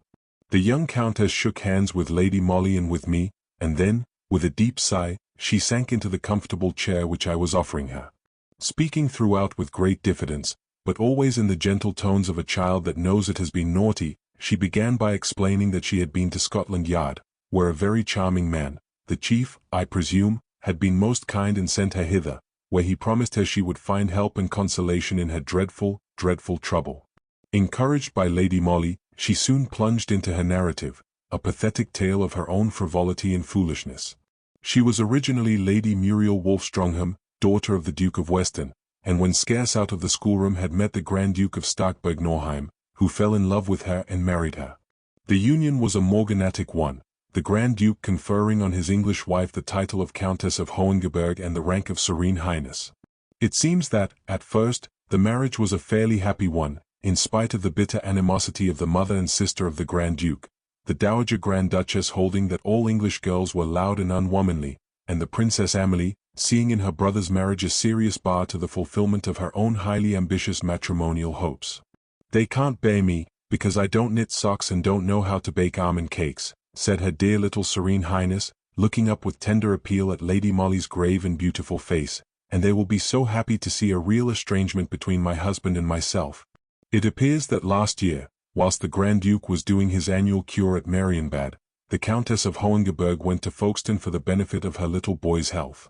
She stayed at one of the hotels there merely as any English lady of wealth might do, with nurses and her own maid, of course, but without the paraphernalia and nuisance of her usual German retinue. Whilst there she met an old acquaintance of her father's, a Mr. Rumbold, who is a rich financier, it seems, and who at one time moved in the best society, but whose reputation had greatly suffered recently, owing to a much-talked-of divorce case which brought his name into unenviable notoriety. Her Serene Highness, with more mopping of her blue eyes, assured Lady Molly that over at Schloss Starkburg she did not read the English papers, and was therefore quite unaware that Mr. Rumbold, who used to be a persona grata in her father's house, was no longer a fit and proper acquaintance for her. "It was a very fine morning," she continued with gentle pathos, "and I was deadly dull at Folkestone. Mr. Rumbold persuaded me to go with him on a short trip on his yacht. We were to cross over to Boulogne, have luncheon there, and come home in the cool of the evening. And, of course, something occurred to disable the yacht," concluded Lady Molly gravely, as the lady herself had paused in her narrative. "Of course," whispered the little Countess through her tears. "And, of course, it was too late to get back by the ordinary afternoon mail boat. That boat had gone an hour before, and the next did not leave until the middle of the night. So you had perforce to wait until then, and in the meanwhile you were seen by a girl named Jane Turner, who knew you by sight, and who has been blackmailing you ever since." "How did you guess that?" ejaculated Her Highness, with a look of such comical bewilderment in her large, blue eyes that Lady Molly and I had perforce to laugh. "Well," replied my dear lady after a while, resuming her gravity, "we have a way in our profession of putting two and two together, haven't we? And in this case it was not very difficult. The assignations for secret meetings at out-of-the-way railway stations which were addressed to HSH in the columns of the West of England Times recently, gave me one clue, shall we say? The mysterious assault on a young woman, whose home was close to those very railway stations as well as to Bristol Castle, your parents' residence, where you have frequently been staying of late, was another piece that fitted in the puzzle, whilst the number of copies of the West of England Times that were found in that same young woman's room helped to draw my thoughts to her. Then your visit to me today, it is very simple, you see." "I suppose so," said HSH with a sigh. "Only it is worse even than you suggest, for that horrid Jane Turner, to whom I had been ever so kind when I was a girl, took a snapshot of me and Mr. Rumbold standing on the steps of the Hotel des Bains at Boulogne. I saw her doing it and rushed down the steps to stop her. She talked quite nicely then, hypocritical wretch, and said that perhaps the plate would be no good when it was developed, and if it were she would destroy it. I was not to worry, she would contrive to let me know through the agony column of the West of England Times, which, as I was going home to Bristol Castle to stay with my parents, I could see every day, but she had no idea I should have minded, and all that sort of rigmarole. Oh, she is a wicked girl, isn't she, to worry me so?" And once again the lace handkerchief found its way to the most beautiful pair of blue eyes I think I have ever seen. I could not help smiling, though I was really very sorry for the silly, emotional, dear little thing. "And instead of reassurance in the West of England Times, you found a demand for a secret meeting at a country railway station?" "Yes. And when I went there, terrified lest I should be seen, Jane Turner did not meet me herself. Her mother came and at once talked of selling the photograph to my husband or to my mother-in-law. She said it was worth £4,000 to Jane, and that she had advised her daughter not to sell it to me for less." "What did you reply?" "That I hadn't got £4,000, said the Countess ruefully, so after a lot of argument it was agreed that I was to pay Jane £250 a year out of my dress allowance. She would keep the negative as security, but promised never to let anyone see it so long as she got her money regularly. It was also arranged that whenever I stayed with my parents at Bristol Castle, Jane would make appointments to meet me through the columns of the West of England Times, and I was to pay up the installments then just as she directed. I could have laughed, if the whole thing had not been so tragic, for truly the way this silly, harmless little woman had allowed herself to be bullied and blackmailed by a pair of grasping females was beyond belief. "And this has been going on for over a year," commented Lady Molly gravely. "Yes, But I never met Jane Turner again. It was always her mother who came. You knew her mother before that, I presume? Oh, no. I only knew Jane because she had been sewing maid at the castle some few years ago. I see, said Lady Molly slowly. What was the woman like whom you used to meet at the railway stations, and to whom you paid over Miss Turner's annuity? Oh, I couldn't tell you what she was like. I never saw her properly. Never saw her properly, ejaculated Lady Molly, and it seemed to my well-trained ears as if there was a ring of exultation in my dear lady's voice. No, replied the little countess ruefully. She always appointed a late hour of the evening, and those little stations on that line are very badly lighted. I had such difficulties in getting away from home without exciting comment, and used to beg her to let me meet her at a more convenient hour. But she always refused. Lady Molly remained thoughtful for a while, then she asked abruptly, why don't you prosecute Jane Turner for blackmail? Oh, I dare not, ejaculated the little countess, in genuine terror. My husband would never forgive me, and his female relations would do their best afterwards to widen the breach between us. It was because of the article in the London newspaper about the assault on Jane Turner, the talk of a clue and of startling developments, that I got terrified, and went to Scotland Yard. Oh, no. No. No. Promise me that my name won't be dragged into this case. It would ruin me forever. She was sobbing now, her grief and fear were very pathetic to witness, and she moaned through her sobs, those wicked people know that I daren't risk an exposure, and simply prey upon me like vampires because of that. The last time I saw the old woman I told her that I would confess everything to my husband. I couldn't bear to go on like this. But she only laughed, she knew I should never dare. When was this? Asked Lady Molly. About 3 weeks ago, just before Jane Turner was assaulted and robbed of the photographs.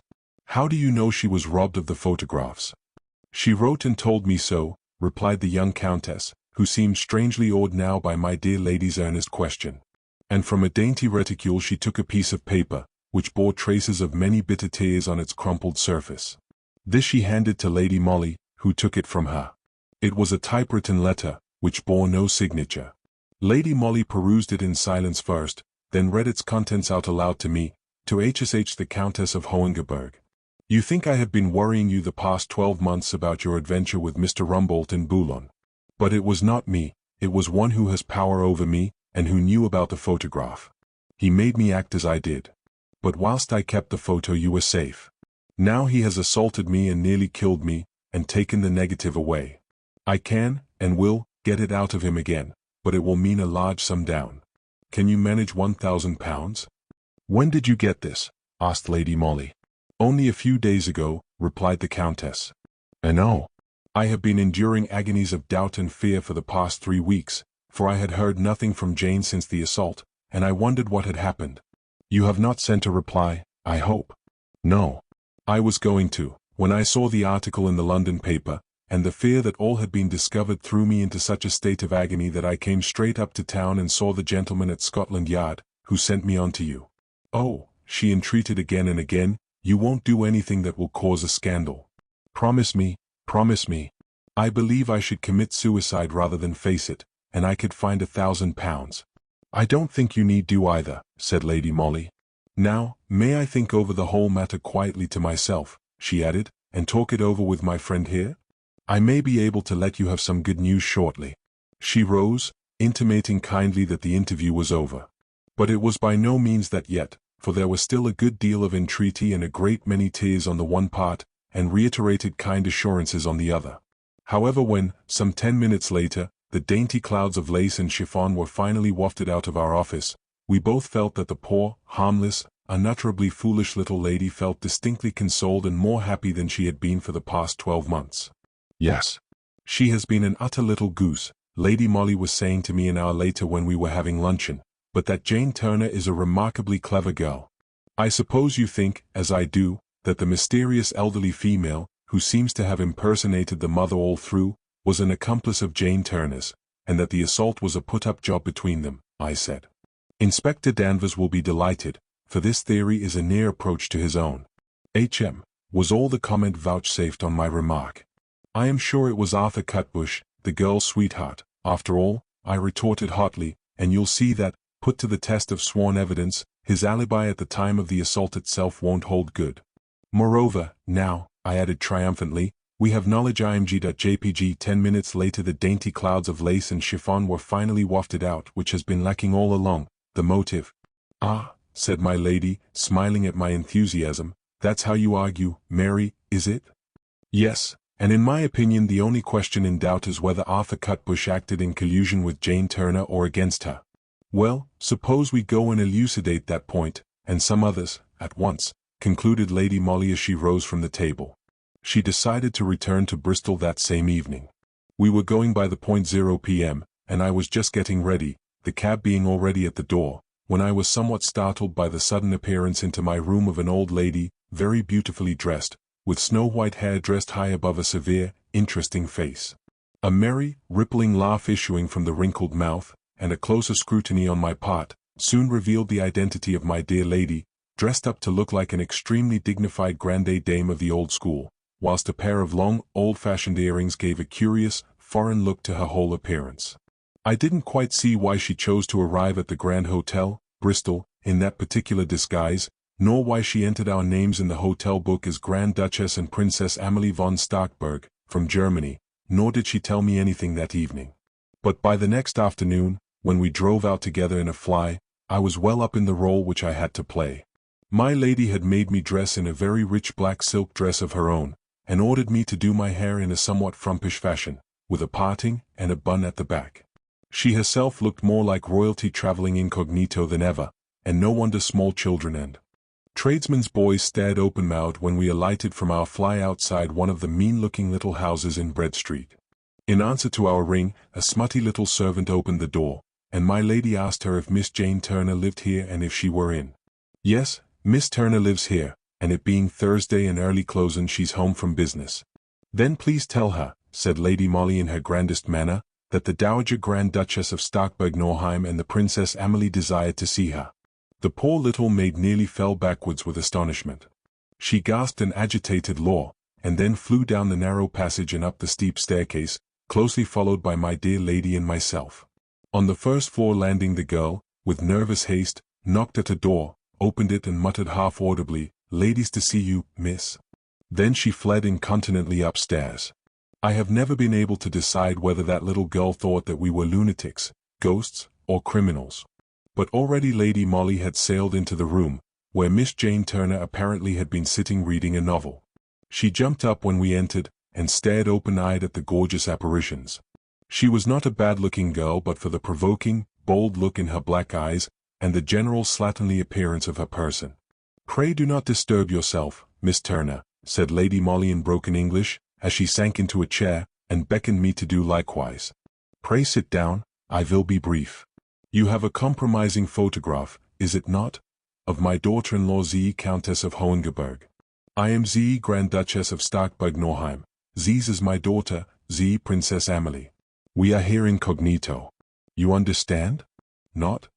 And, with inimitable elegance of gesture, my dear lady raised a pair of starers to her eyes and fixed them on Jane Turner's quaking figure. Never had I seen suspicion, nay terror, depicted so plainly on a young face, but I will do the girl the justice to state that she pulled herself together with marvelous strength of will. She fought down her awed respect of this great lady, or rather shall I say that the British middle-class want of respect for social superiority, especially if it be foreign, now stood her in good stead? "I don't know what you are talking about," she said with an arrogant toss of the head. "That is a lie, is it not?" rejoined Lady Molly calmly, as she drew from her reticule the typewritten letter which Jane Turner had sent to the Countess of Hohengebirg. "These you wrote to my daughter-in-law, the letter reached me instead of her. It interests me much. I will give you £2,000 for the photograph of her and Mr. Rumbold. You will sell it to me for that, is it not?" The production of the letter had somewhat cowed Jane's bold spirit. But she was still defiant. "I haven't got the photograph here," she said. "Ah, no. But you will get it, yes," said my lady, quietly replacing the letter in her reticule. "In the letter you offer to get it for £2,000. I will give you £2,000. Today is a holiday for you. You will get the photograph from the gentleman, not? And I will wait here till you come back." Whereupon she rearranged her skirts round her and folded her hands placidly, like one prepared to wait. "I haven't got the photograph," said Jane Turner, doggedly, and I can't get it today. The person who has it doesn't live in Bristol. No? Ah. But quite close, isn't it? Rejoined my lady, placidly. I can wait all the day. No, you shan't, retorted Jane Turner, whose voice now shook with obvious rage or fear, I knew not which. I can't get the photograph today, so there. And I won't sell it to you, I won't. I don't want your £2,000. How do I know you are not an impostor? From Z's, my good girl, said Lady Molly, quietly, that if I leave Z's room without Z photograph, I go straight to Z police with Z's letter, and you shall be prosecuted by Z Grand Duke, my son, for blackmailing his wife. You see, I am not like my daughter-in-law, I am not afraid of a scandal. So you will fetch Z photograph, isn't it? I and Z Princess Amelie will wait for it here. That is your bedroom, not, she added, pointing to a door which obviously gave on an inner room. Will you put on your hat and go at once, please? £2,000 or 2 years in prison, you have the choice, isn't it? Jane Turner tried to keep up her air of defiance, looking Lady Molly full in the face, but I who watched her could see the boldness in her eyes gradually giving place to fear, and then to terror and even despair. The girl's face seemed literally to grow old as I looked at it, pale, haggard, and drawn, whilst Lady Molly kept her stern, luminous eyes fixed steadily upon her. Then, with a curious, wild gesture, which somehow filled me with a nameless fear, Jane Turner turned on her heel and ran into the inner room. There followed a moment of silence. To me it was tense and agonizing. I was straining my ears to hear what was going on in that inner room. That my dear lady was not as callous as she wished to appear was shown by the strange look of expectancy in her beautiful eyes. The minutes sped on, how many I could not afterwards have said. I was conscious of a clock ticking monotonously over the shabby mantelpiece, of an errand boy outside shouting at the top of his voice, of the measured step of the cab horse which had brought us hither being walked up and down the street. Then suddenly there was a violent crash, as of heavy furniture being thrown down. I could not suppress a scream, for my nerves by now were terribly on the jar. Quick, Mary, the inner room, said Lady Molly. I thought the girl might do that. I dared not pause in order to ask what that meant, but flew to the door. It was locked. Downstairs, quick, commanded my lady.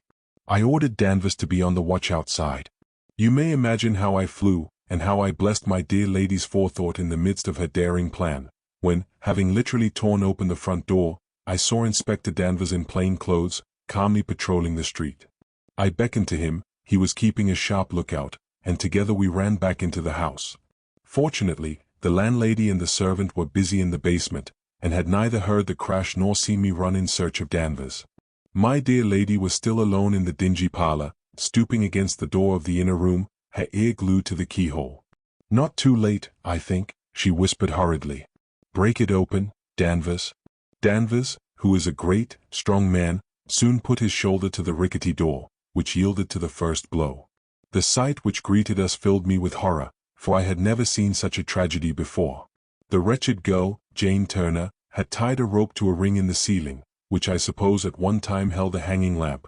The other end of that rope she had formed into a slip noose, and passed round her neck. She had apparently climbed onto a table, and then used her best efforts to end her life by kicking the table away from under her. This was the crash which we had heard, and which had caused us to come to her rescue. Fortunately, her feet had caught in the back of a chair close by. The slip noose was strangling her, and her face was awful to behold, but she was not dead. Danvers soon got her down. He is a first-aid man, and has done these terrible jobs before. As soon as the girl had partially recovered, Lady Molly sent him and me out of the room. In the dark and dusty parlor, where but a few moments ago I had played my small part in a grim comedy, I now waited to hear what the sequel to it would be. Danvers had been gone some time, and the shades of evening were drawing in. Outside, the mean-looking street looked particularly dreary. It was close on 6 o'clock when at last I heard the welcome rustle of silks, the opening of a door, and at last my dear lady, looking grave but serene, came out of the inner room, and, beckoning to me, without a word led the way out of the house and into the fly, which was still waiting at the door. "We'll send a doctor to her," were her first words as soon as we were clear of Bread Street. "But she is quite all right now, save that she wants a sleeping draught." "Well, she has been punished enough, I think. She won't try her hand at blackmailing again." "Then the photograph never existed?" I asked amazed. "No, the plate was a failure, But Jane Turner would not thus readily give up the idea of getting money out of the poor, pusillanimous countess. We know how she succeeded in terrorizing that silly little woman. It is wonderful how cleverly a girl like that worked out such a complicated scheme, all alone. All alone? Yes, there was no one else. She was the elderly woman who used to meet the countess, and who rang at the front door of the Western apartment house. She arranged the whole of the mise en scène of the assault on herself, all alone, and took everybody in with it. It was so perfectly done. She planned and executed it img.jpg. Not too late, I think, she whispered hurriedly. Break it open, Danvers, because she was afraid that the little countess would be goaded into confessing her folly to her husband, or to her own parents, when a prosecution for blackmail would inevitably follow. So she risked everything on a big coup, and almost succeeded in getting £1,000 from Her Serene Highness, meaning to reassure her, as soon as she had the money, by the statement that the negative and prints had been destroyed. But the appearance of the Grand Duchess of Starkburg-Nauheim this afternoon frightened her into an act of despair. Confronted with the prosecution she dreaded and with the prison she dared not face, she, in a mad moment, attempted to take her life. I suppose now the whole matter will be hushed up. Yes, replied Lady Molly with a wistful sigh. The public will never know who assaulted Jane Turner. She was naturally a little regretful at that. But it was a joy to see her the day when she was able to assure Her Serene Highness the Countess of Hohengebirg that she need never again fear the consequences of that fatal day's folly. 6. A castle in Brittany. Yes. We are just back from our holiday, my dear lady and I, a well-earned holiday, I can tell you that. We went to Porthout, you know, a dear little village in the hinterland of Brittany, not very far from the coast, an enchanting spot, hidden away in a valley, bordered by a mountain stream, wild, romantic, picturesque, Brittany, in fact. We had discovered the little place quite accidentally last year, in the course of our wanderings, and stayed there then about 3 weeks, laying the foundations of that strange adventure which reached its culminating point just a month ago. I don't know if the story will interest you, for Lady Molly's share in the adventure was purely a private one and had nothing whatever to do with her professional work. At the same time it illustrates in a very marked manner that extraordinary faculty which she possesses of divining her fellow creatures' motives and intentions. We had rooms and pension in the dear little convent on the outskirts of the village, close to the quaint church and the picturesque presbytery, and soon we made the acquaintance of the curé, a simple-minded, kindly old man, whose sorrow at the thought that 2 such charming English ladies as Lady Molly and myself should be heretics was more than counterbalanced by his delight in having someone of the great outside world, as he called it, to talk to, whilst he told us quite ingenuously something of his own simple life, of this village which he loved, and also of his parishioners. One personality among the latter occupied his thoughts and conversation a great deal, and I must say interested us keenly. It was that of Miss Angela de Gen Neville, who owned the magnificent chateau of Porthout, one of the 7 wonders of architectural France. She was an Englishwoman by birth, being of a Jersey family, and was immensely wealthy, her uncle, who was also her godfather, having bequeathed to her the largest cigar factory in St. Helios, besides £750,000 sterling. To say that Miss de Gen Neville was eccentric was but to put it mildly. In the village she was generally thought to be quite mad.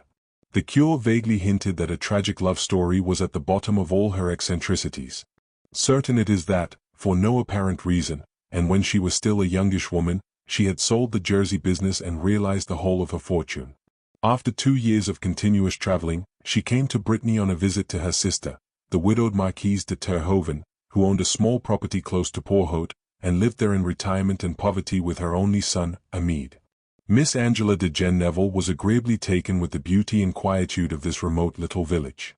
The beautiful chateau of Porthout being for sale at the time, she bought it, took out letters of naturalization, became a French subject, and from that moment never went outside the precincts of her newly acquired domain. She never returned to England, and, with the exception of the curé and her own sister and nephew, saw no one beyond her small retinue of servants. But the dear old curé thought all the world of her, for she was supremely charitable to him and to the poor, and scarcely a day passed but he told us something either of her kindness or of her eccentric ways. One day he arrived at the convent at an unaccustomed hour. We had just finished our simple dejeuner of steaming coffee and rolls when we saw him coming towards us across the garden. That he was excited and perturbed was at once apparent by his hurried gait and by the flush on his kindly face. He bade us a very hasty good morning, my daughters, and plunged abruptly into his subject. He explained with great volubility, which was intended to mask his agitation, that he was the bearer of an invitation to the charming English lady, a curious invitation, yes. Perhaps. Mademoiselle de Genneval, very eccentric, but she is in great trouble, in very serious trouble, and very ill too, now, poor lady, half paralyzed and feeble, yes, feeble in the brain, and then her nephew, the Marquis Emile de Terhoven, such a misguided young man, has got into bad company in that den of wickedness called Paris. Since then it has been debts, always debts. His mother is so indulgent, too indulgent. But an only son, the charming English ladies would understand. It was very sad, very, very sad, and no wonder Mademoiselle de Genneval was very angry. She had paid Monsieur le Marquis debts once, twice, 3 times, but now she will not pay any more, but she is in great trouble and wants a friend, a female friend, one of her own country, she declares, for he himself, alas, was only a poor cure de village, and did not understand great ladies and their curious ways. It would be true Christian charity if the charming English lady would come and see Mademoiselle.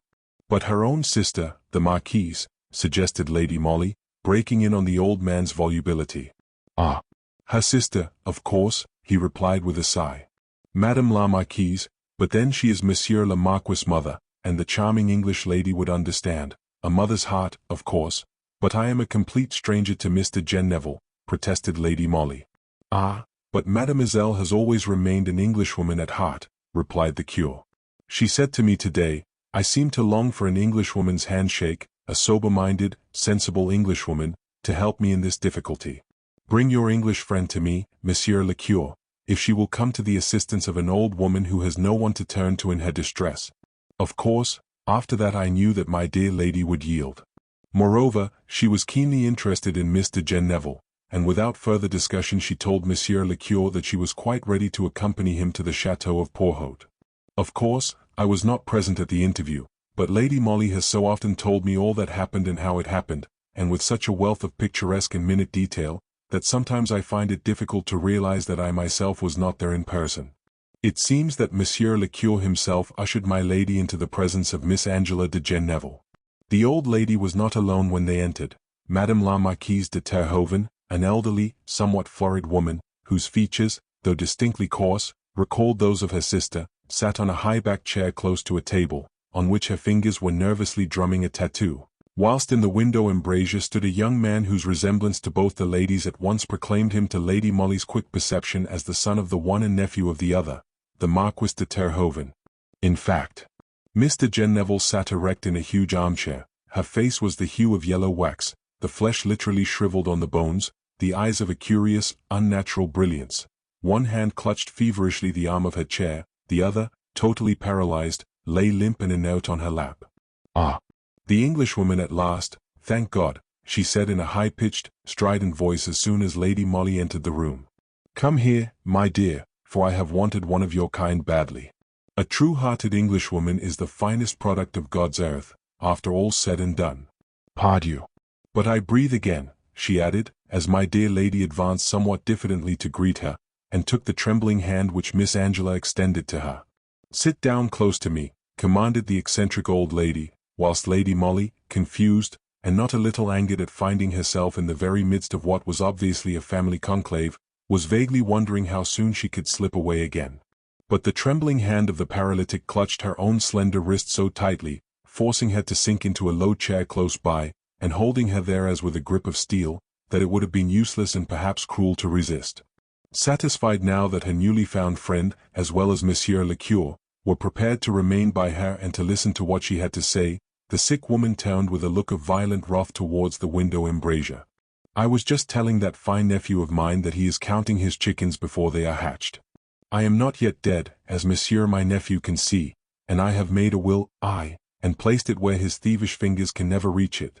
The young man, who up to now had been gazing stolidly out of the window, now suddenly turned on his heel, confronting the old woman, with a look of hate gleaming in his eyes. We can fight the will, here interposed Madame la Marquise, icily. On what grounds? Queried the other. That you were paralyzed and imbecile when you made it, replied the Marquise, dryly. Monsieur le Cure, who up to now had been fidgeting nervously with his hat, now raised his hands and eyes up to the ceiling to emphasize the horror which he felt at this callous suggestion. Lady Molly no longer desired to go. The half-paralyzed grip on her wrist had relaxed, but she sat there quietly, interested with every fiber of her quick intelligence in the moving drama which was being unfolded before her. There was a pause now, a silence broken only by the monotonous ticking of a monumental, curious-looking clock which stood in an angle of the room. Mr. Jen Neville had made no reply to her sister's cruel taunt, but a look, furtive, maniacal, almost dangerous, now crept into her eyes. IMG.jpg confronting the old woman, with a look of hate gleaming in his eyes. Then she addressed the cure. "I pray you pen, ink and paper, here, on this table," she requested. Then as he complied with alacrity, she once more turned to her nephew, and pointing to the writing materials, "Sit down and write, Amid," she commanded. "Write what?" he queried. "A confession, my nephew," said the old woman, with a shrill laugh. "A confession of those little peccadilloes of yours, which, unless I come to your rescue now, will land you for 7 years in a penal settlement, if I mistake not." "Eh, my fine nephew? A confession?" retorted Amid de Terhoven savagely. "Do you take me for a fool?" "No, my nephew, I take you for a wise man, who understands that his dear aunt will not buy those interesting forgeries, perpetrated by Monsieur le Marquis Amid de Terhoven, and offered to her by Rubinstein the moneylender, unless that confession is written and signed by you. Write, Amid, write that confession, my dear nephew, if you do not wish to see yourself in the dock on a charge of forging your aunt's name to a bill for 100,000 francs. Amid muttered a curse between his teeth. Obviously the old woman's shaft had struck home. He knew himself to be in a hopeless plight. It appears that a moneylender had threatened to send the forged bills to Monsieur le Procureur de la République unless they were paid within 24 hours, and no one could pay them but Mr. Jen Neville, who had refused to do it except at the price of this humiliating confession. A look of intelligence passed between mother and son. Intercepted by Lady Molly and interpreted by her, it seemed to suggest the idea of humoring the old aunt, for the moment, until the forgeries were safely out of the moneylender's hands, then of mollifying her later on, when perhaps she would have forgotten, or sunk deeper into helplessness and imbecility. As if in answer to his mother's look, the young man now said curtly, "I must know what use you mean to make of the confession if I do write it." "That will depend on yourself," replied Mademoiselle, dryly.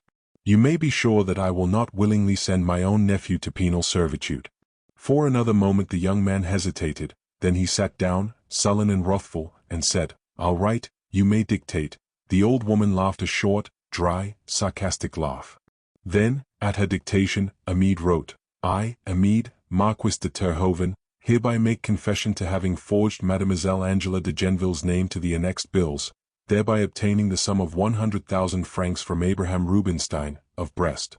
Now, Monsieur le Curé, will you kindly witness le Marquis' signature," said the irascible old lady when Amid had finished writing, "and you, too, my dear," she added, turning to Lady Molly.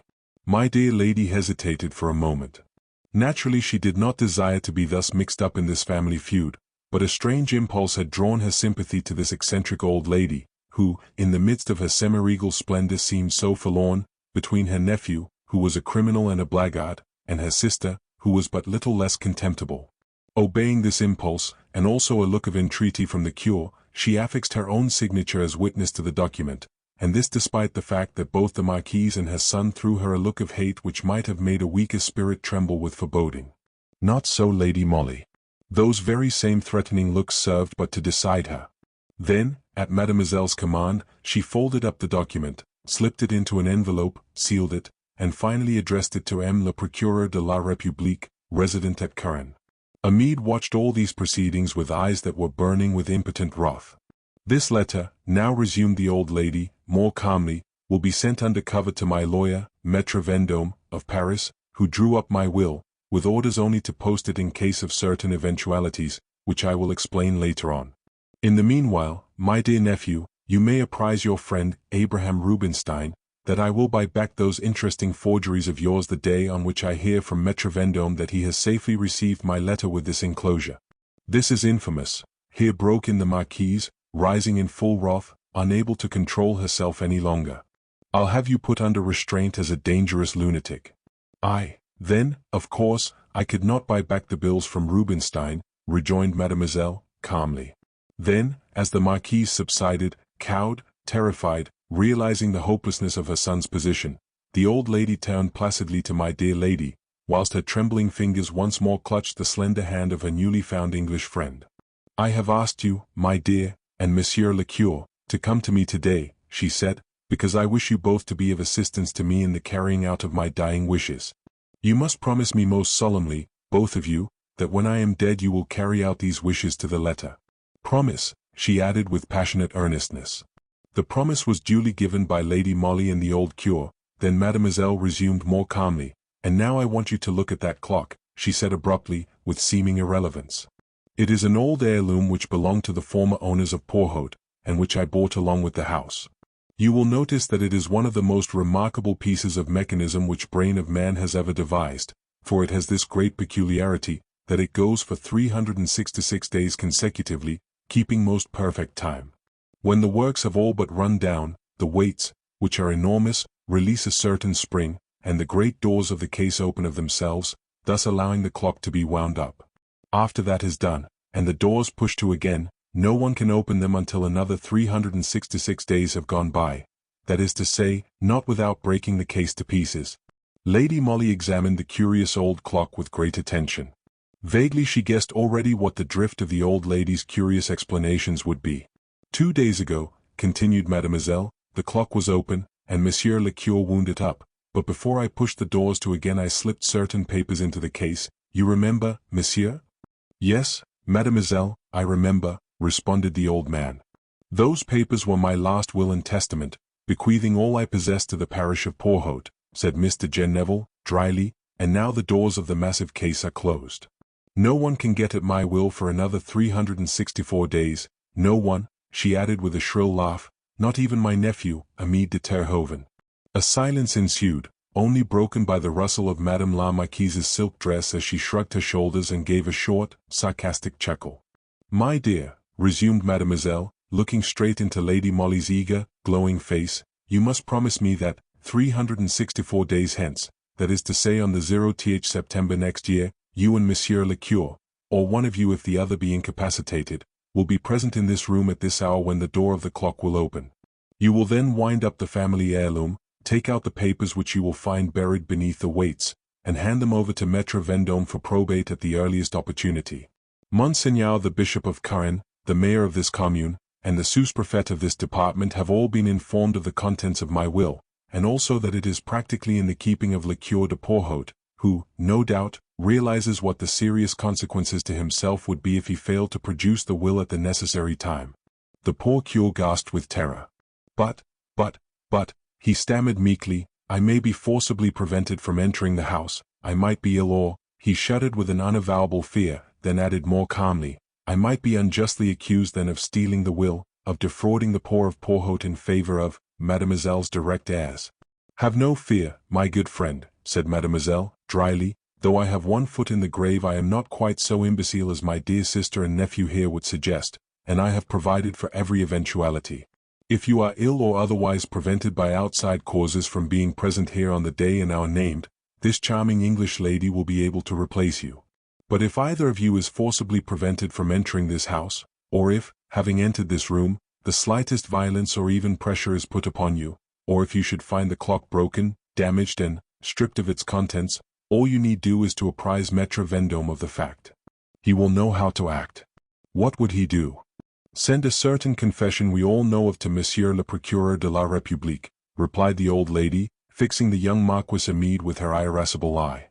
"That same confession," she continued lightly, "Maître Vendôme is instructed to destroy if you, Monsieur, and my English friend here, and the clock, are all undamaged on the eventful day." There was silence in the great, dark room for a while, broken only by the sarcastic chuckle of the enfeebled invalid, tired out after this harrowing scene, wherein she had pitted her half-maniacal ingenuity against the greed and rapacity of a conscienceless roué. That she had hemmed her nephew and sister in on every side could not be denied. Lady Molly herself felt somewhat awed at this weird revenge conceived by the outraged old lady against her grasping relatives. She was far too interested in the whole drama to give up her own part in it, and, as she subsequently explained to me, She felt it her duty to remain the partner and co-worker of the poor cure in this dangerous task of securing to the poor of Porhoët the fortune which otherwise would be squandered away on gaming tables and racecourses. For this, and many reasons too complicated to analyze, she decided to accept her share in the trust imposed upon her by her newly found friend. Neither the Marquise nor her son took any notice of Lady Molly as she presently took leave of Mademoiselle de Genneval, who, at the last, made her take a solemn oath that she would stand by the cure and fulfill the wishes of a dying and much wronged woman. Much perturbed, Monsieur le Cure went away. Lady Molly went several times after that to the chateau of Porhoët to see the invalid, who had taken a violent fancy to her. In October we had, perforce, to return to England and to work, and the following spring we had news from the cure that Mademoiselle de Genneval was dead. Lady Molly had certainly been working too hard, and was in a feeble state of health when we reached Porhoët the following of September, less than 24 hours before the eventful moment when the old clock would reveal the will and testament of Mademoiselle de Genneval. We walked straight from the station to the presbytery, anxious to see the cure and to make all arrangements for tomorrow's business. To our terrible sorrow and distress, we were informed by the housekeeper that the cure was very seriously ill at the hospital at Brest, whither he had been removed by the doctor's orders. This was the first inkling I had that things would not go as smoothly as I had anticipated. Miss de Genneval's dispositions with regard to the sensational disclosure of her will had, to my mind, been so ably taken that it had never struck me until now that the Marquise de Terhoven and her precious son would make a desperate fight before they gave up all thoughts of the coveted fortune. I imagined the Marquis hemmed in on every side, any violence offered against the cure or Lady Molly when they entered the chateau in order to accomplish the task allotted to them being visited by the sending of the confession to Monsieur le Procureur de la République, when prosecution for forgery would immediately follow. Damage to the clock itself would be punished in the same way. But I had never thought of sudden illnesses, of, heaven help us, poison or unaccountable accidents to either the cure or to the woman I loved best in all the world. No wonder Lady Molly looked pale and fragile as, having thanked the housekeeper, we found our way back in silence to the convent where we had once again engaged rooms. Somehow the hospitality shown us last year had lost something of its cordiality. Moreover, our bedrooms this time did not communicate with one another, but opened out independently onto a stone passage. The sister who showed us upstairs explained, somewhat shamefacedly, that as the Mother Superior had not expected us, she had let the room which was between our two bedrooms to a lady visitor, who, however, was ill in bed at the present moment.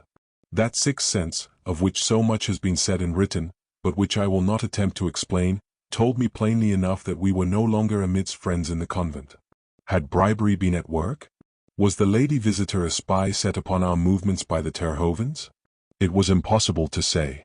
I could no longer chase away the many gloomy forebodings which assailed me the rest of that day and drove away sleep during the night.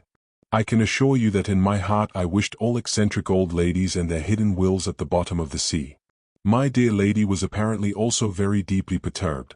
Any attempt on my part to broach the subject of Miss de Genneval's will was promptly and authoritatively checked by her. At the same time I knew her well enough to guess that all these nameless dangers which seemed to have crept up round her only served to enhance her determination to carry out her old friend's dying wishes to the letter. We went to bed quite early, for the first time without that delightful final gossip, when events, plans, surmises and work were freely discussed between us. The unseen lady visitor in the room which separated us acted as a wet blanket on our intimacy. I stayed with Lady Molly until she was in bed.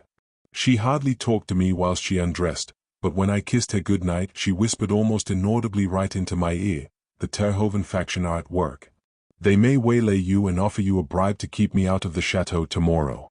Pretend to fall in with their views.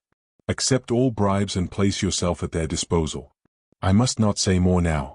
We are being spied upon." That my lady was, as usual, right in her surmises was proved within the next 5 minutes. I had slipped out of her room, and was just going into mine, when I heard my name spoken hardly above a whisper, whilst I felt my arm gently seized from behind. An elderly, somewhat florid, woman stood before me attired in a dingy-colored dressing gown. She was pointing towards my own bedroom door, implying her desire to accompany me to my room. Remembering my dear lady's parting injunctions, I nodded in acquiescence. She followed me, after having peered cautiously up and down the passage. Then, when the door was duly closed, and she was satisfied that we were alone, she said very abruptly, "Miss Granard, tell me. You are poor, eh? A paid companion to your rich friend, what? Still thinking of Lady Molly's commands, I replied with a pathetic sigh. Then, said the old lady, eagerly, would you like to earn 50,000 francs? The eagerness with which I responded rather, apparently pleased her, for she gave a sigh of satisfaction. You know the story of my sister's will, of the clock, she asked eagerly, of your friend's role in this shameless business. Once more I nodded. I knew that my lady had guessed rightly. This was the Marquise de Terhoven, planted here in the convent to gain my confidence, to spy on Lady Molly, and to offer me a bribe. Now for some clever tactics on my part. Can you prevent your friend from being at the chateau tomorrow before 1 o'clock? Asked the Marquise. Easily, I replied calmly. How? She is ill, as you know. The doctor has ordered her a sleeping draught. I administer it. I can arrange that she has a strong dose in the morning instead of her other medicine. She will sleep till the late afternoon. I rattled this off glibly in my best French. Madame la Marquise heaved a deep sigh of relief. Ah, that is good, she said. Then listen to me. Do as I tell you, and tomorrow you will be richer by 50,000 francs. Come to the chateau in the morning, dressed in your friend's clothes. My son will be there. Together you will assist at the opening of the secret doors, and when my son has wound up the old clock himself, he will place 50,000 francs in your hands. But Monsieur le Curé? I suggested tentatively. He is ill, she replied curtly. But as she spoke these 3 words there was such an evil sneer in her face, such a look of cruel triumph in her eyes, that all my worst suspicions were at once confirmed. Had these people's unscrupulous rapacity indeed bribed some needy country practitioner to put the cure temporarily out of the way? It was too awful to think of, and I can tell you that I needed all my presence of mind, all my desire to act my part bravely and intelligently to the end, not to fly from this woman in horror. She gave me a few more instructions with regard to the services which she and her precious son would expect of me on the morrow. It seems that, some time before her death, Mr. Gen Neville had laid strict injunctions on 2 of her most trusted men-servants to remain in the chateau, and to be on the watch on the eventful 0th day of September of this year, lest any serious violence be done to the English lady or to the cure. It was with a view to allay any suspicion which might arise in the minds of these 2 men that the Marquis desired me to impersonate Lady Molly tomorrow, and to enter with him, on seemingly friendly terms, the room where stood the monumental clock. For these services, together with those whereby Lady Molly was to be sent into a drugged sleep whilst the theft of the will was being carried through, I, Mary Granard, was to receive from Monsieur le Marquis de Terhoven the sum of 50,000 francs. All these matters being settled to this wicked woman's apparent satisfaction, she presently took hold of both my hands, shook them warmly, and called me her dearest friend, assured me of everlasting gratitude, and finally, to my intense relief, slipped noiselessly out of my room. I surmised, I think correctly, that Madame la Marquise would spend most of the night with her ear glued to the thin partition which separated her room from that of Lady Molly, so I did not dare to go and report myself and the momentous conversation which I had just had, and vaguely wondered when I should have an opportunity of talking matters over with my dear lady without feeling that a spy was at my heels. The next morning when I went into her room, to my boundless amazement, and before I had time to utter a word, she moaned audibly, as if in great pain, and said feebly, but very distinctly, "Oh, Mary, I'm so glad you've come. I feel terribly ill. I haven't had a wink of sleep all night, and I am too weak to attempt to get up." Fortunately my perceptions had not been dulled by the excitement of the past few hours, and I could see that she was not so ill as she made out. Her eyes sought mine as I approached her bed, and her lips alone framed the words which I believed I interpreted correctly. "Do as they want. I stay in bed. We'll explain later." Evidently she had reason to think that we were being closely watched, but what I could not understand was, what did she expect would happen if she herself were not present when the opening of the clock door would disclose the will? Did she want me to snatch the document, to bear the brunt of the Terhovens' wrath and disappointment? It was not like her to be afraid of fulfilling a duty, however dangerous that fulfillment might prove, and it certainly was not like her to break a promise given to a dying person. But, of course, my business was to obey. Assuming that our movements were being watched, I poured out a dose of medicine for my dear lady, which she took and then fell back on her pillows as if exhausted. "I think I could sleep now, Mary," she said, "but wake me later on. I must be at the chateau by 12 o'clock, you know." As one of Lady Molly's boxes was in my room, I had no difficulty in arraying myself in some of her clothes. Thus equipped and closely veiled, still ignorant of my lady's plans, anxious, but determined to obey like a soldier, blindly and unquestioningly, I made my way to the chateau a little before noon. An old butler opened the door in answer to my ring, and in the inner hall sat the Marquise de Terhoven, whilst her son was walking agitatedly up and down. "Ah, here comes my lady," said the Marquise, with easy unconcern. "You have come, my lady," she added, rising and taking my hand, "to perform a duty which will rob my son of a fortune which by right should have been his. We can put no hindrance in your way, under penalty of an appalling disgrace which would then fall on my son. Moreover, my late sister has filled this house with guards and spies. So, believe me, you need have no fear. You can perform your duty undisturbed. Perhaps you will not object to my son keeping you company." My precious sister had the door of her room removed before her death and a curtain put in its stead. She concluded with what was intended to be the sneer of a disappointed fortune hunter, "So the least call from you will bring her spies to your assistance." Without a word the Marquis and I bowed to one another. Then, preceded by the old family butler, we went up the monumental staircase to what I suppose had been the eccentric old lady's room. The butler drew the portière curtain aside and he remained in the corridor whilst we went within. There stood the massive clock exactly as my lady had often described it to me. It was ticking with slow and deep-toned majesty. Monsieur le Marquis pointed to an armchair for me. He was obviously in a state of terrible nerve tension.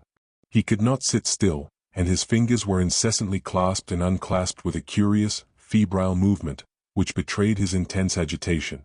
I was about to make a remark when he abruptly seized my wrist, placed one finger to his lips, and pointed in the direction of the portière. Apparently he thought that someone was on the watch outside, but the clock itself was so placed that it could not be seen by anyone who was not actually in the room. After that we were both silent, whilst that old piece of mechanism ticked on relentlessly, still hiding the secret which it contained. I would have given 2 years' salary to know what Lady Molly would have wished me to do. Frankly, I fully expected to see her walk in at any moment. I could not bring myself to believe that she meant to shirk her duty. But she had said to me, "Fall in with their views," so that when, presently, the Marquis beckoned to me across the room to come and examine the clock, I obeyed readily enough. I felt, by that time, as if my entire body was stuffed with needles and pins, which were pricking my nerves and skin until I could have yelled with the agony of the sensation. I walked across the room as if in a dream, and looked at the curious clock which, in less than 15 minutes, would reveal its hidden secret. I suppose cleverer people than poor Mary Granite could enter into long philosophical disquisitions as to this dumb piece of mechanism which held the fate of this ruined, unscrupulous gambler safely within its doors, but I was only conscious of that incessant tick, tick, tick, whilst my eyes literally ached with staring at the door. I don't know now how it all happened, for, of course, I was taken unawares, but the next moment I found myself quite helpless, hardly able to breathe, for a woolen scarf was being wound round my mouth, whilst 2 strong arms encircled my body so that I could not move. "This is only a protection for myself, my dear Miss Granite," a trembling voice whispered in my ear. "Keep quite still, no harm will come to you. In 10 minutes you shall have your 50,000 francs in your pocket, and can walk unconcernedly out of the chateau. Neither your English lady nor Monsieur le Cure can say that they suffered any violence, nor will the clock be damaged. What happens after that I care not. The law cannot wrest the old fool's fortune from me, once I have destroyed her accursed will. To begin to tell you what passed in my mind then were an impossibility. Did I actually guess what would happen, and what my dear lady had planned? Or was it merely the engrafted sympathy which exists between her and me which caused me to act blindly in accordance with her wishes? Fall in with their views. Take their bribes, she had said, and I, like a soldier, obeyed this command to the letter. I remained absolutely still, scarcely moving an eyelid as I watched the face of the clock, the minutes speeding on, now 3, now 5, now 10. I could hear the Marquis' stertorous breathing close beside me. Was I dreaming, or did I really see now a dark line, the width of a hair, between the massive double doors of the clock case? Oh, how my pulses throbbed! That dark line was widening perceptibly. The doors were slowly opening. For the moment I almost felt in sympathy with the blackguard who was on the watch with me. His agitation must have been the most exquisite torture. Now we could distinctly see the glimmer of white paper, not pressed down by the ponderous weights, but lying loosely just inside the doors, and anon, as the aperture widened, the papers fell out just at my feet. With a smothered, gurgling exclamation which I will not attempt to describe, the Marquis literally fell on that paper, like a hungry wild beast upon its prey. He was on his knees before me, and I could see that the paper was a square envelope, which, with a trembling hand, he tore open. It contained a short document whereon the signature Emme de Terhoven was clearly visible. It was the confession of forgery made by the young Marquis just a year ago. There were also a few banknotes, some 100,000 francs, perhaps. The young man threw them furiously aside, and once more turned to the clock. The doors were wide open, but they revealed nothing save the huge and complicated mechanism of the clock.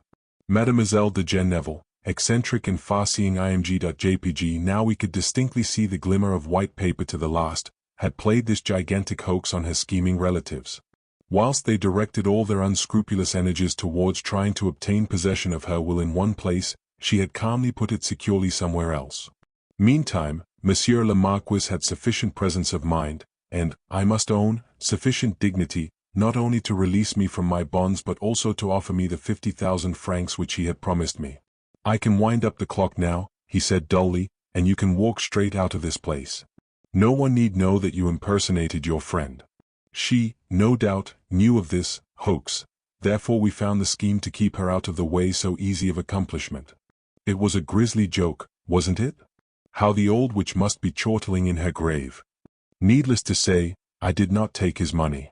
He escorted me downstairs silently, subdued, no doubt, by the spirit of hatred which had followed him up from the land of shadows. He even showed no surprise when, on reaching the hall, he was met by his late aunt's lawyer, Maître Vendôme, and also by Lady Molly, who had just arrived.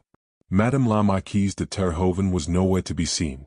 My dear lady smiled at me approvingly, and when I came near her she contrived to draw me aside and to whisper hurriedly, "You have done admirably, Mary. I came to fetch you. But now that this young blackguard is thoroughly outwitted, we may as well go, for our work here is done." The Marquis did not even glance at her as she slightly bowed her head to him, took leave of Maître Vendôme, and finally walked out of the chateau with me. As soon as we were out in the open air I begged for an explanation. "Maître Vendôme has Mademoiselle's will," she replied.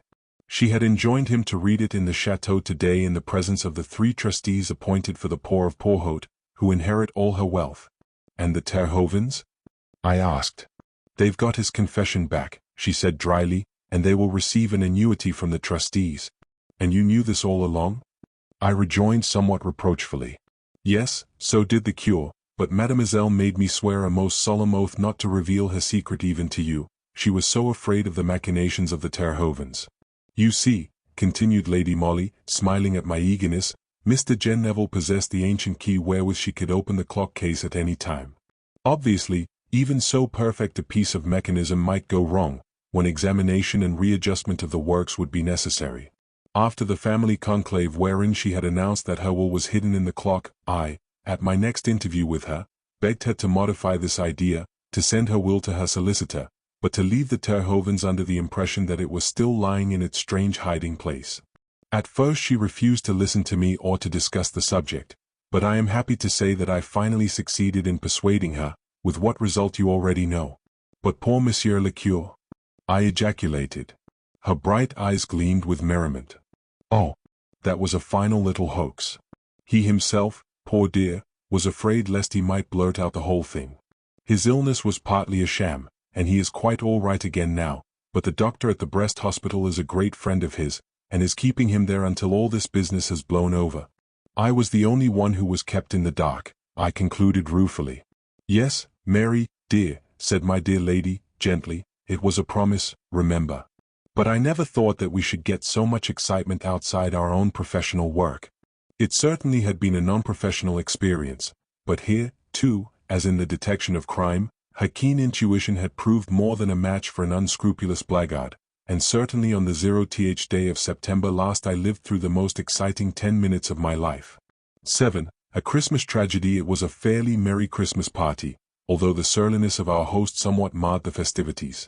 But imagine 2 such beautiful young women as my own dear lady and Margaret Seeley, and a Christmas Eve Cinderella in the beautiful ballroom at Clevery Hall, and you will understand that even Major Seeley's well-known cantankerous temper could not altogether spoil the merriment of a good, old-fashioned, festive gathering.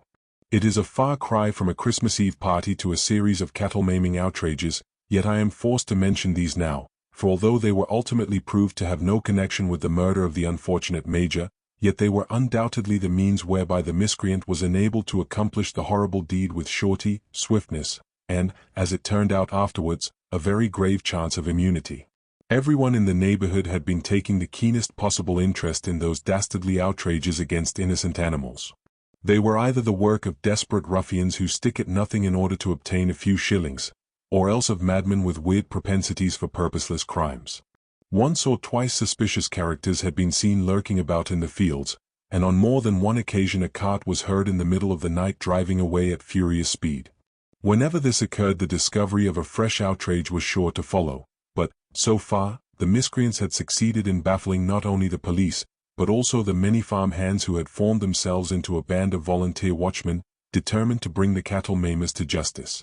We had all been talking about these mysterious events during the dinner which preceded the dance at Clevery Hall, but later on, when the young people had assembled, and when the first strains of the Merry Widow Waltz had set us aglow with prospective enjoyment, the unpleasant topic was wholly forgotten.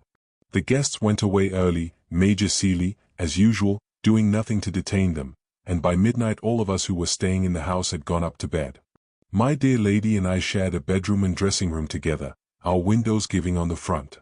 Clevery Hall is, as you know, not very far from York, on the other side of Bishopthorpe, and is one of the finest old mansions in the neighborhood, its only disadvantage being that, in spite of the gardens being very extensive in the rear, the front of the house lies very near the road.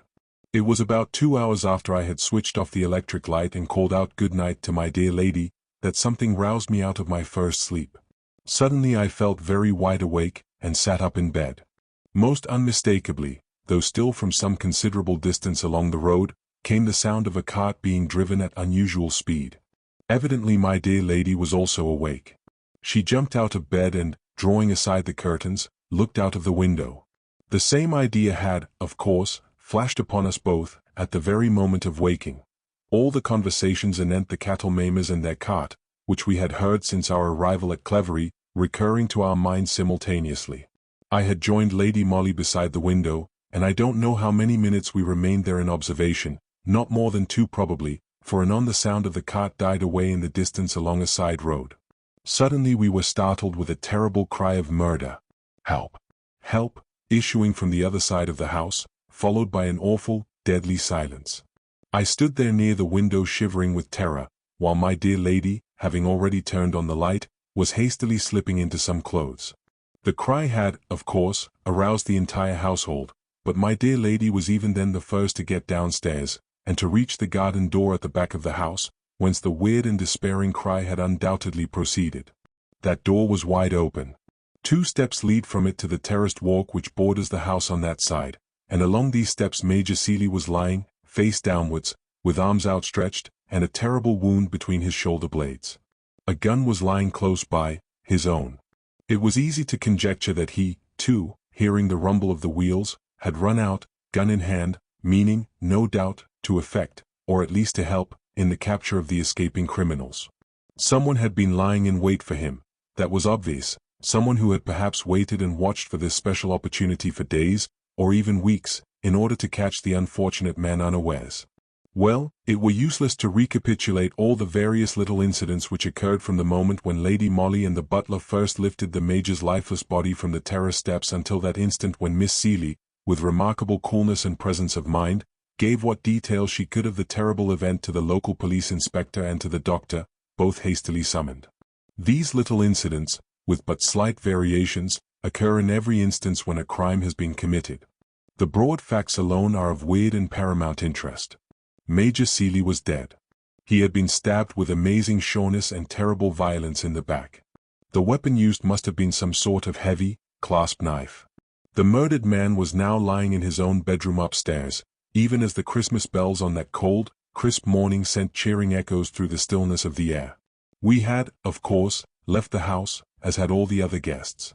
Everyone felt the deepest possible sympathy for the beautiful young girl who had been so full of the joy of living but a few hours ago, and was now the pivot round which revolved the weird shadow of tragedy, of curious suspicions and of an ever-growing mystery.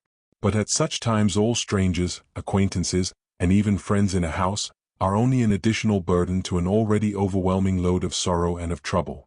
We took up our quarters at the Black Swan, in York.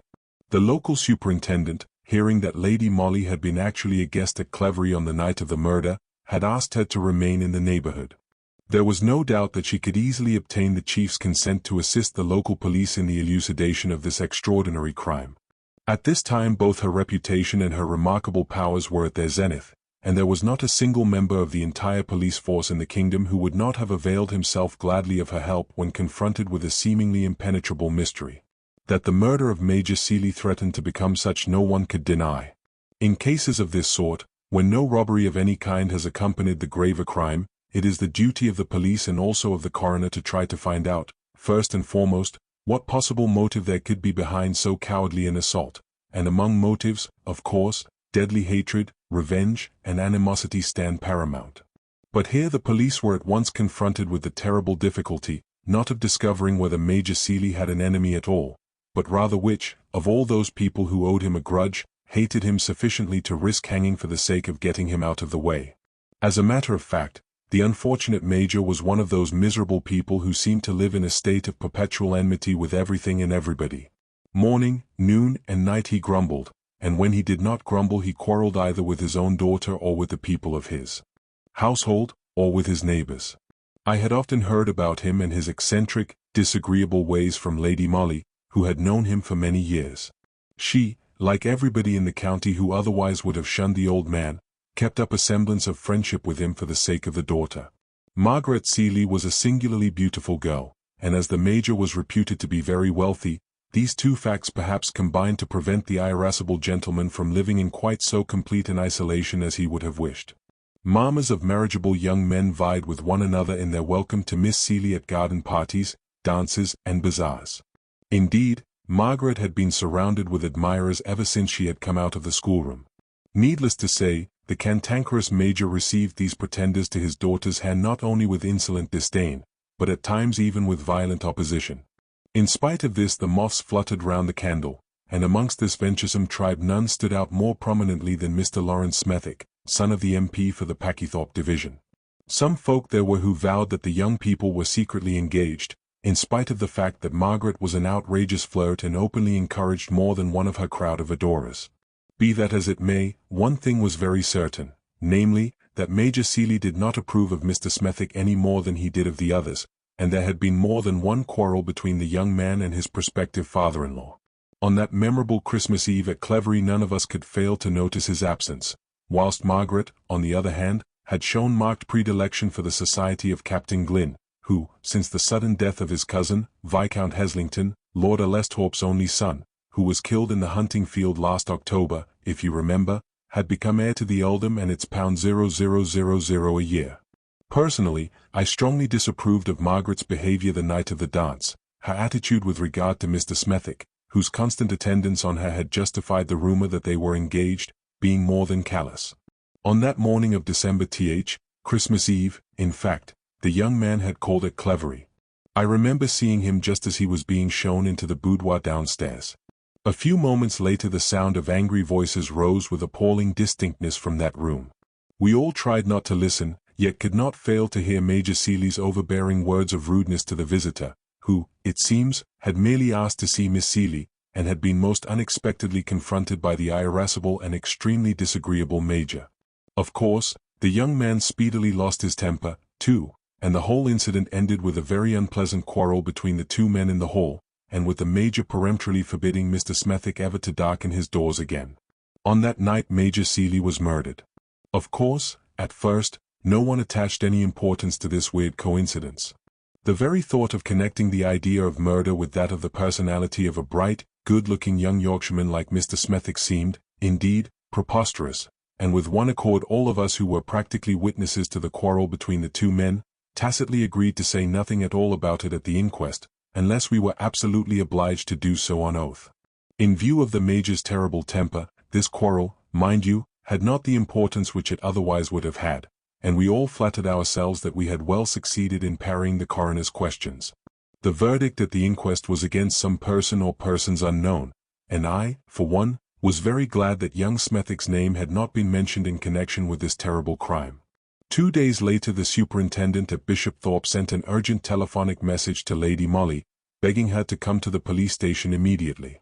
We had the use of a motor all the while that we stayed at the Black Swan, and in less than 10 minutes we were bowling along at express speed towards Bishopthorpe. On arrival we were immediately shown into Superintendent Etty's private room behind the office. He was there talking with Danvers, who had recently come down from London. In a corner of the room, sitting very straight on a high-backed chair, was a youngish woman of the servant class, who, as we entered, cast a quick, and I thought suspicious, glance at us both. She was dressed in a coat and skirt of shabby-looking black, and although her face might have been called good-looking, for she had fine, dark eyes, her entire appearance was distinctly repellent. It suggested slatternliness in an unusual degree. There were holes in her shoes and in her stockings, the sleeve of her coat was half unsewn, and the braid on her skirt hung in loops all round the bottom.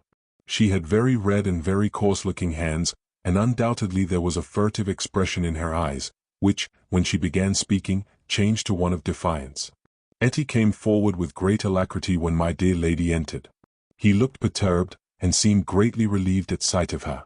"She is the wife of one of the outdoor men at Clevery," he explained rapidly to Lady Molly, nodding in the direction of the young woman, "and she has come here with such a queer tale that I thought you would like to hear it."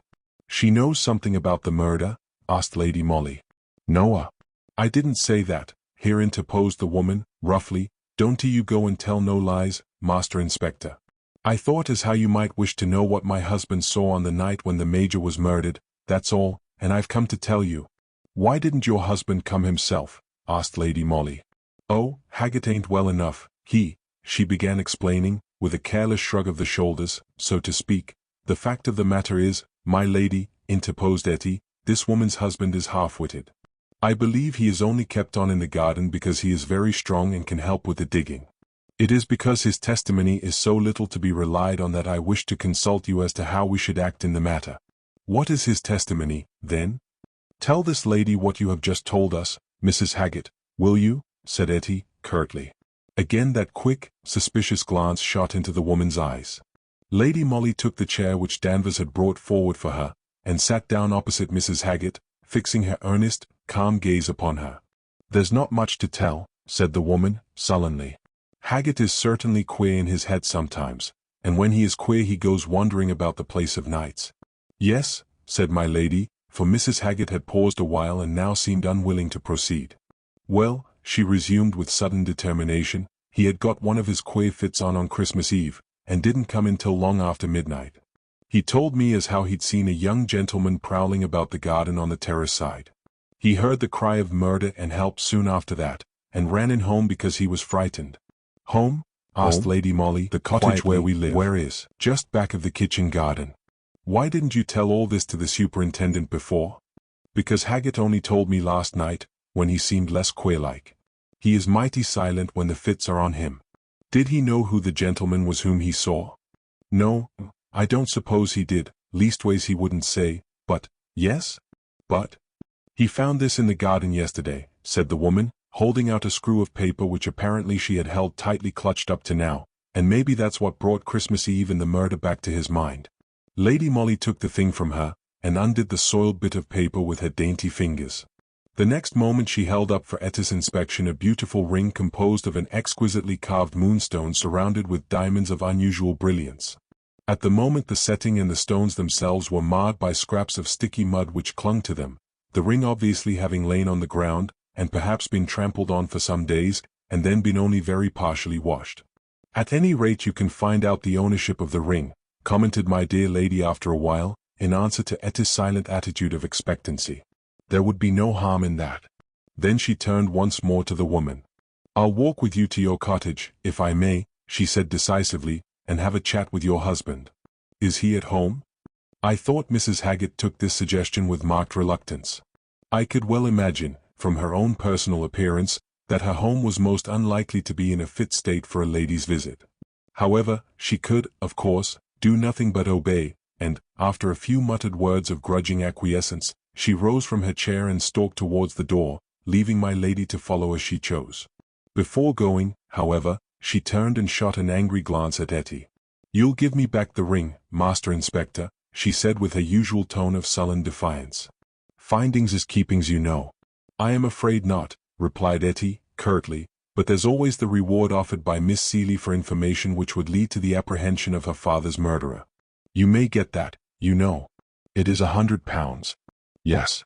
I knew that, she remarked dryly, as, without further comment, she finally went out of the room. My dear lady came back very disappointed from her interview with Haggett. It seems that he was indeed half-witted, almost an imbecile, in fact, with but a few lucid intervals, of which this present day was one. But, of course, his testimony was practically valueless.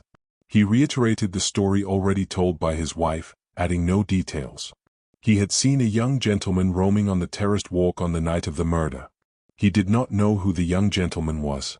He was going homewards when he heard the cry of murder, and ran to his cottage because he was frightened. He picked up the ring yesterday in the perennial border below the terrace and gave it to his wife. Two of these brief statements made by the imbecile were easily proved to be true, and my dear lady had ascertained this before she returned to me. One of the clevery undergardeners said he had seen Haggett running home in the small hours of that fateful Christmas morning. He himself had been on the watch for the cattle maimers that night, and remembered the little circumstance quite plainly. He added that Haggett certainly looked to be in a panic. Then Newby, another outdoor man at the Hall, saw Haggett pick up the ring in the perennial border and advised him to take it to the police. Somehow, all of us who were so interested in that terrible Christmas tragedy felt strangely perturbed at all this. No names had been mentioned as yet, but whenever my dear lady and I looked at one another, or whenever we talked to Etty or Danvers, we all felt that a certain name, one particular personality, was lurking at the back of all our minds. The two men, of course, had no sentimental scruples to worry them. Taking the Haggett story merely as a clue, they worked diligently on that, with the result that 24 hours later Etty appeared in our private room at the Black Swan and calmly informed us that he had just got a warrant out against Mr. Lawrence Smethick on a charge of murder, and was on his way even now to effect the arrest. Mr. Smethick did not murder Major Seeley, was Lady Molly's firm and only comment when she heard the news. Well, my lady, that's as it may be, rejoined Etty, speaking with that deference with which the entire force invariably addressed my dear lady, but we have collected a sufficiency of evidence, at any rate, to justify the arrest, and, in my opinion, enough of it to hang any man. Mr. Smethick purchased the moonstone and diamond ring at Nicholson's in Coney Street about a week ago. He was seen abroad on Christmas Eve by several persons, loitering round the gates at Clevery Hall, somewhere about the time when the guests were leaving after the dance, and, again, some few moments after the first cry of murder had been heard. His own valet admits that his master did not get home that night until long after .0 a.m., whilst even Miss Granite here won't deny that there was a terrible quarrel between Mr. Smethick and Major Seeley less than 24 hours before the latter was murdered. Lady Molly offered no remark to this array of facts which Etty thus pitilessly marshalled before us, but I could not refrain from exclaiming, Mr. Smethick is innocent, I am sure. I hope, for his sake, he may be, retorted Etty, gravely, but somehow 'tis a pity that he don't seem able to give a good account of himself between midnight and 2 o'clock that Christmas morning. Oh? I ejaculated, what does he say about that? Nothing, replied the man, dryly, that's just the trouble. Well, of course, as you who read the papers will doubtless remember, Mr. Lawrence Smethick, son of Colonel Smethick, MP, of Packythorpe Hall, Yorks, was arrested on the charge of having murdered Major Seeley on the night of December th, and, after the usual magisterial inquiry, was duly committed to stand his trial at the next York Assizes. I remember well that, throughout his preliminary ordeal, young Smethick bore himself like one who had given up all hope of refuting the terrible charges brought against him, and, I must say, the formidable number of witnesses which the police brought up against him more than explained that attitude. Of course, Haggett was not called, but, as it happened, there were plenty of people to swear that Mr. Lawrence Smethick was seen loitering round the gates of Clevery Hall after the guests had departed on Christmas Eve. The head gardener, who lives at the lodge, actually spoke to him, and Captain Glynn, leaning out of his brougham window, was heard to exclaim, "Hello, Smethick, what are you doing here at this time of night?" And there were others, too. To Captain Glynn's credit, be it here recorded, he tried his best to deny having recognized his unfortunate friend in the dark.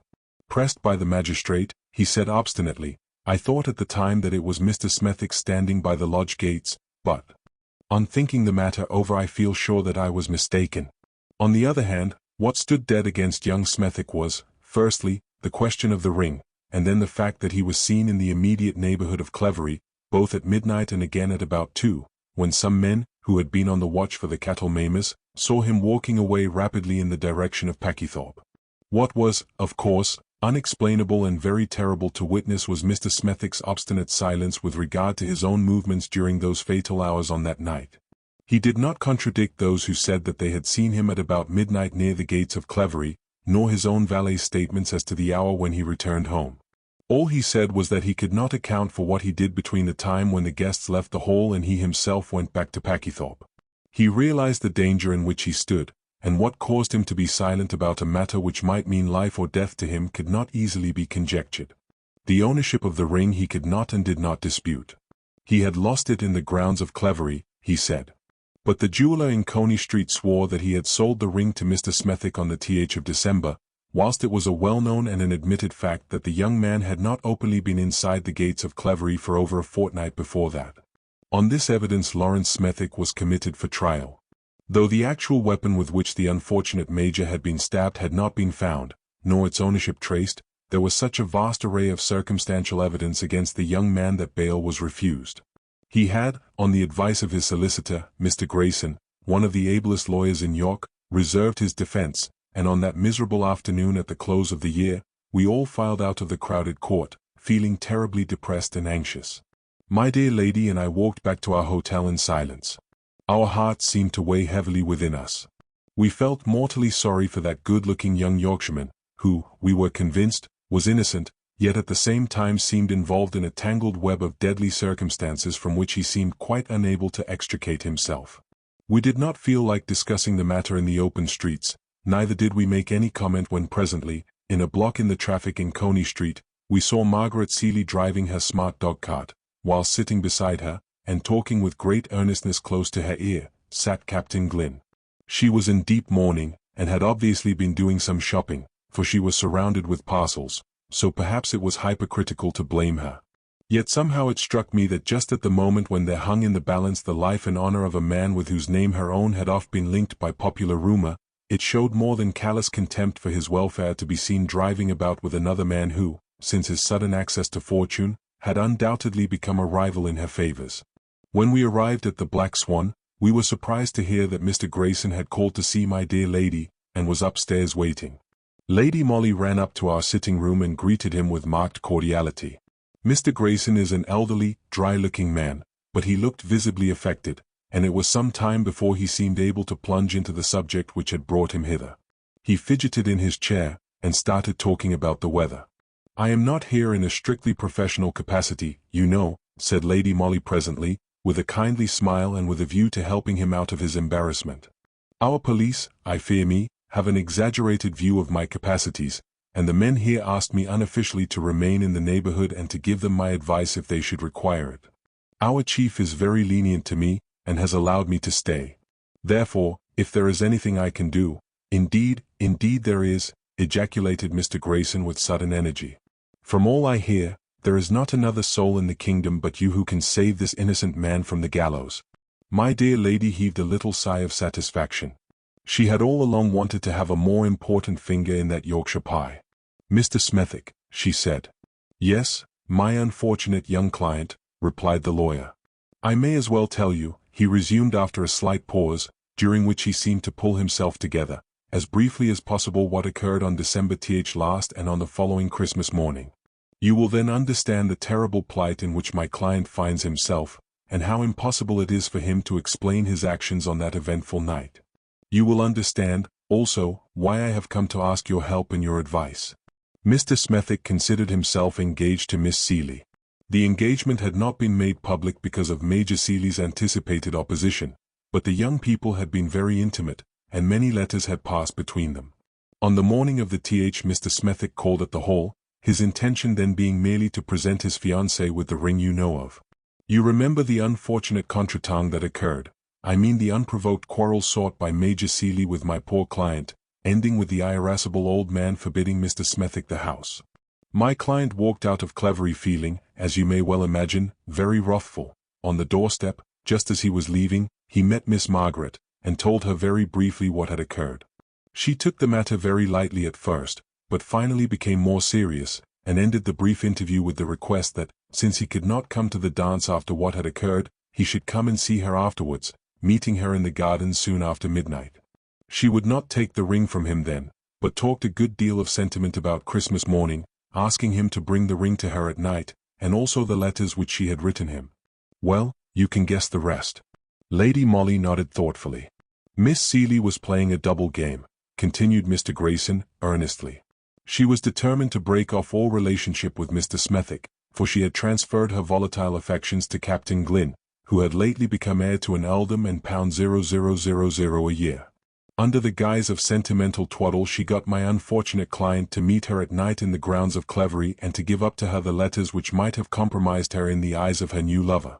At 2:00 a.m. Major Seeley was murdered by one of his numerous enemies, as to which I do not know, nor does Mr. Smethick. He had just parted from Miss Seeley at the very moment when the first cry of murdered roused Clevery from its slumbers. This she could confirm if she only would, for the two were still in sight of each other, she inside the gates, he just a little way down the road.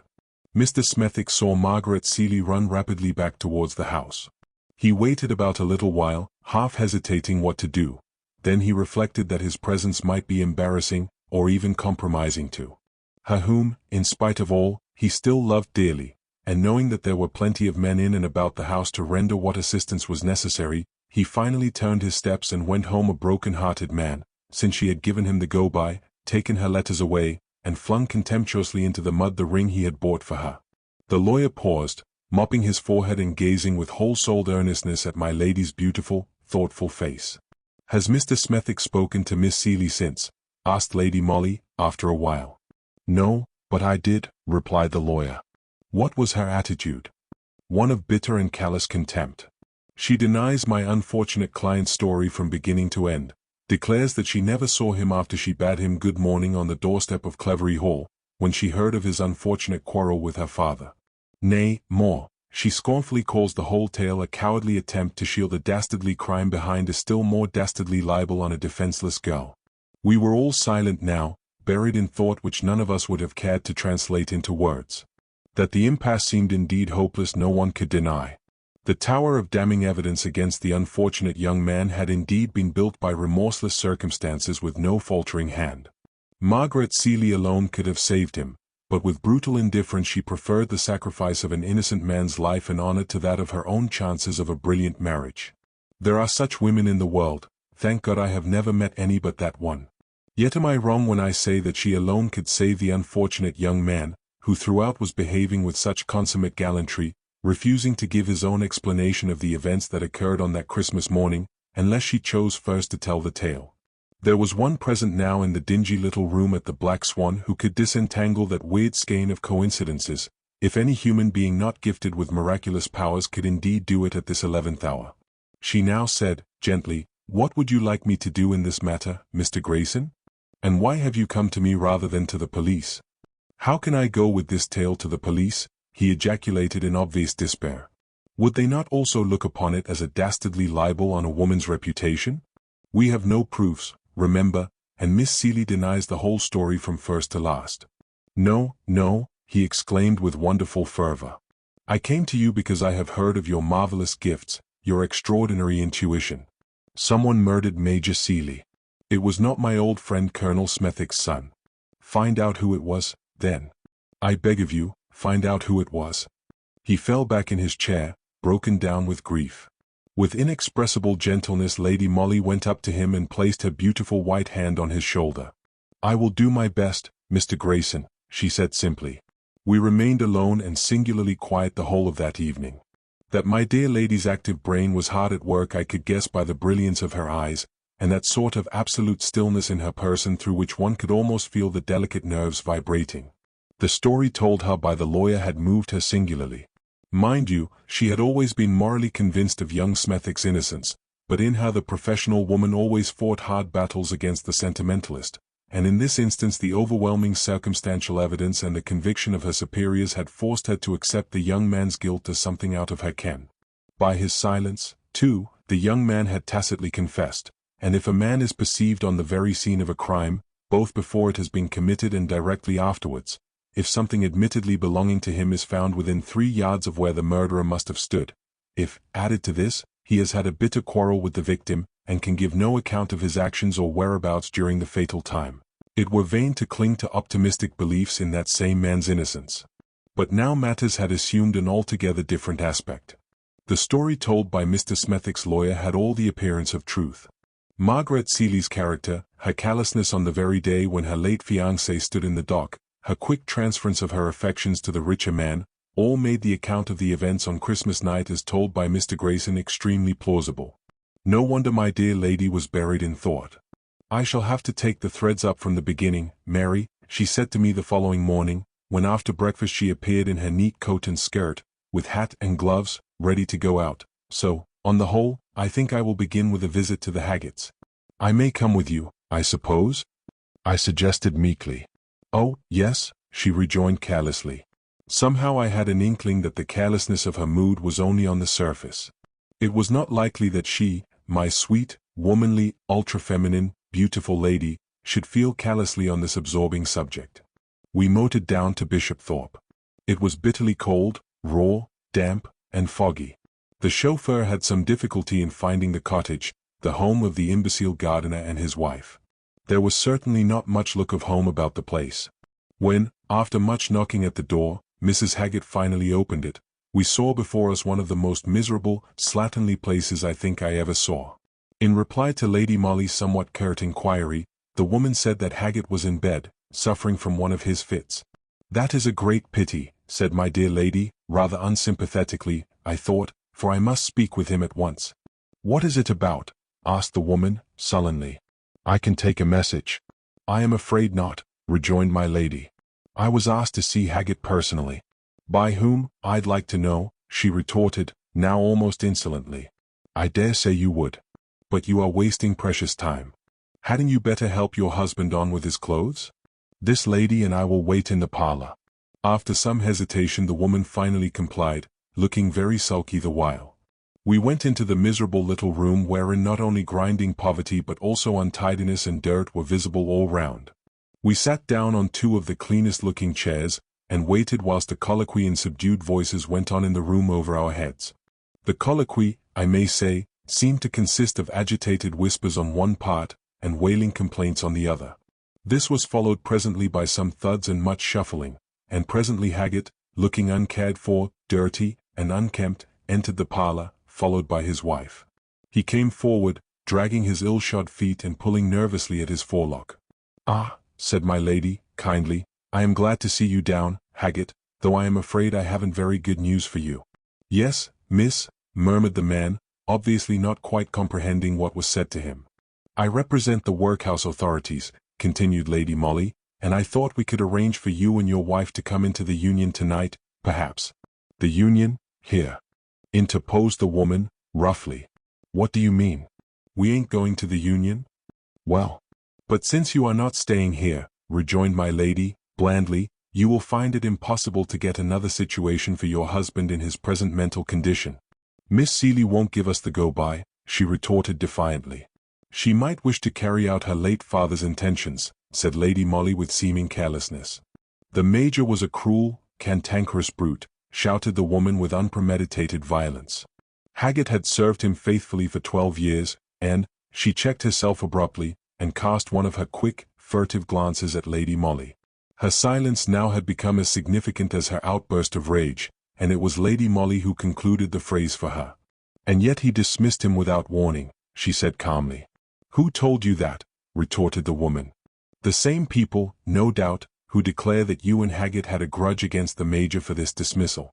"That's a lie," asserted Mrs. Haggett, doggedly. "We gave information about Mr. Smethwick having killed the Major because—" "Ah," interrupted Lady Molly, quickly, "but then Mr. Smethwick did not murder Major Seeley, and your information therefore was useless." "Then who killed the Major, I should like to know?" Her manner was arrogant, coarse, and extremely unpleasant. I marveled why my dear lady put up with it, and what was going on in that busy brain of hers. She looked quite urbane and smiling, whilst I wondered what in the world she meant by this story of the workhouse and the dismissal of Haggett. "Ah, that's what none of us know," she now said lightly. "Some folks say it was your husband." "They lie," she retorted quickly, whilst the imbecile, evidently not understanding the drift of the conversation, was mechanically stroking his red mop of hair and looking helplessly all round him. He was home before the cries of murder were heard in the house, continued Mrs. Haggett. How do you know? Asked Lady Molly, quickly. How do I know? Yes, you couldn't have heard the cries all the way to this cottage. Why, it's over half a mile from the Hall. He was home, I say, she repeated with dogged obstinacy. You sent him? He didn't do it. No one will believe you, especially when the knife is found. What knife? His clasp knife, with which he killed Major Seeley, said Lady Molly, quietly. See, he has it in his hand now. And with a sudden, wholly unexpected gesture she pointed to the imbecile, who in an aimless way had prowled round the room whilst this rapid colloquy was going on. The purport of it all must in some sort of way have found an echo in his enfeebled brain. He wandered up to the dresser whereon lay the remnants of that morning's breakfast, together with some crockery and utensils. In that same half-witted and irresponsible way he had picked up one of the knives and now was holding it out towards his wife, whilst a look of fear spread over his countenance. I can't do it, Annie, I can't. You'd better do it, he said. There was dead silence in the little room. The woman Haggett stood as if turned to stone. Ignorant and superstitious as she was, I suppose that the situation had laid hold of her nerves, and that she felt that the finger of a relentless fate was even now being pointed at her. The imbecile was shuffling forward, closer and closer to his wife, still holding out the knife towards her and murmuring brokenly, I can't do it. You'd better, Annie, you'd better. He was close to her now, and all at once her rigidity and nerve strain gave way. She gave a hoarse cry, and snatching the knife from the poor wretch, she rushed at him ready to strike. Lady Molly and I were both young, active and strong, and there was nothing of the squeamish grande dame about my dear lady when quick action was needed. But even then we had some difficulty in dragging Annie Haggett away from her miserable husband. Blinded with fury, she was ready to kill the man who had betrayed her. Finally, we succeeded in wresting the knife from her. You may be sure that it required some pluck after that to sit down again quietly and to remain in the same room with this woman, who already had one crime upon her conscience, and with this weird, half-witted creature who kept on murmuring pitiably, You'd better do it, Annie. Well, you've read the account of the case, so you know what followed. Lady Molly did not move from that room until she had obtained the woman's full confession. All she did for her own protection was to order me to open the window and to blow the police whistle which she handed to me. The police station fortunately was not very far, and sound carried in the frosty air. She admitted to me afterwards that it had been foolish, perhaps, not to have brought Etty or Danvers with her, but she was supremely anxious not to put the woman on the alert from the very start, hence her circumlocutory speeches anent the workhouse, and Haggett's probable dismissal. That the woman had had some connection with the crime, Lady Molly, with her keen intuition, had always felt, but as there was no witness to the murder itself, and all circumstantial evidence was dead against young Smethick, there was only one chance of successful discovery, and that was the murderer's own confession. If you think over the interview between my dear lady and the Haggetts on that memorable morning, you will realize how admirably Lady Molly had led up to the weird finish. She would not speak to the woman unless Haggett was present, and she felt sure that as soon as the subject of the murder cropped up, the imbecile would either do or say something that would reveal the truth. Mechanically, when Major Seeley's name was mentioned, he had taken up the knife. The whole scene recurred to his tottering mind. That the Major had summarily dismissed him recently was one of those bold guesses which Lady Molly was wont to make. That Haggett had been merely egged on by his wife, and had been too terrified at the last to do the deed himself was no surprise to her, and hardly one to me, whilst the fact that the woman ultimately wreaked her own passionate revenge upon the unfortunate Major was hardly to be wondered at, in the face of her own coarse and elemental personality. Cowed by the quickness of events, and by the appearance of Danvers and Etty on the scene, she finally made full confession. She was maddened by the Major's brutality, when with rough, cruel words he suddenly turned her husband adrift, refusing to give him further employment. She herself had great ascendancy over the imbecile, and had drilled him into a part of hate and of revenge. At first he had seemed ready and willing to obey. It was arranged that he was to watch on the terrace every night until such time as an alarm of the recurrence of the cattle-maiming outrages should lure the Major out alone. This effectually occurred on Christmas morning, but not before Haggett, frightened and pusillanimous, was ready to flee rather than to accomplish the villainous deed. But Annie Haggett, guessing perhaps that he would shrink from the crime at the last, had also kept watch every night. Picture the prospective murderer.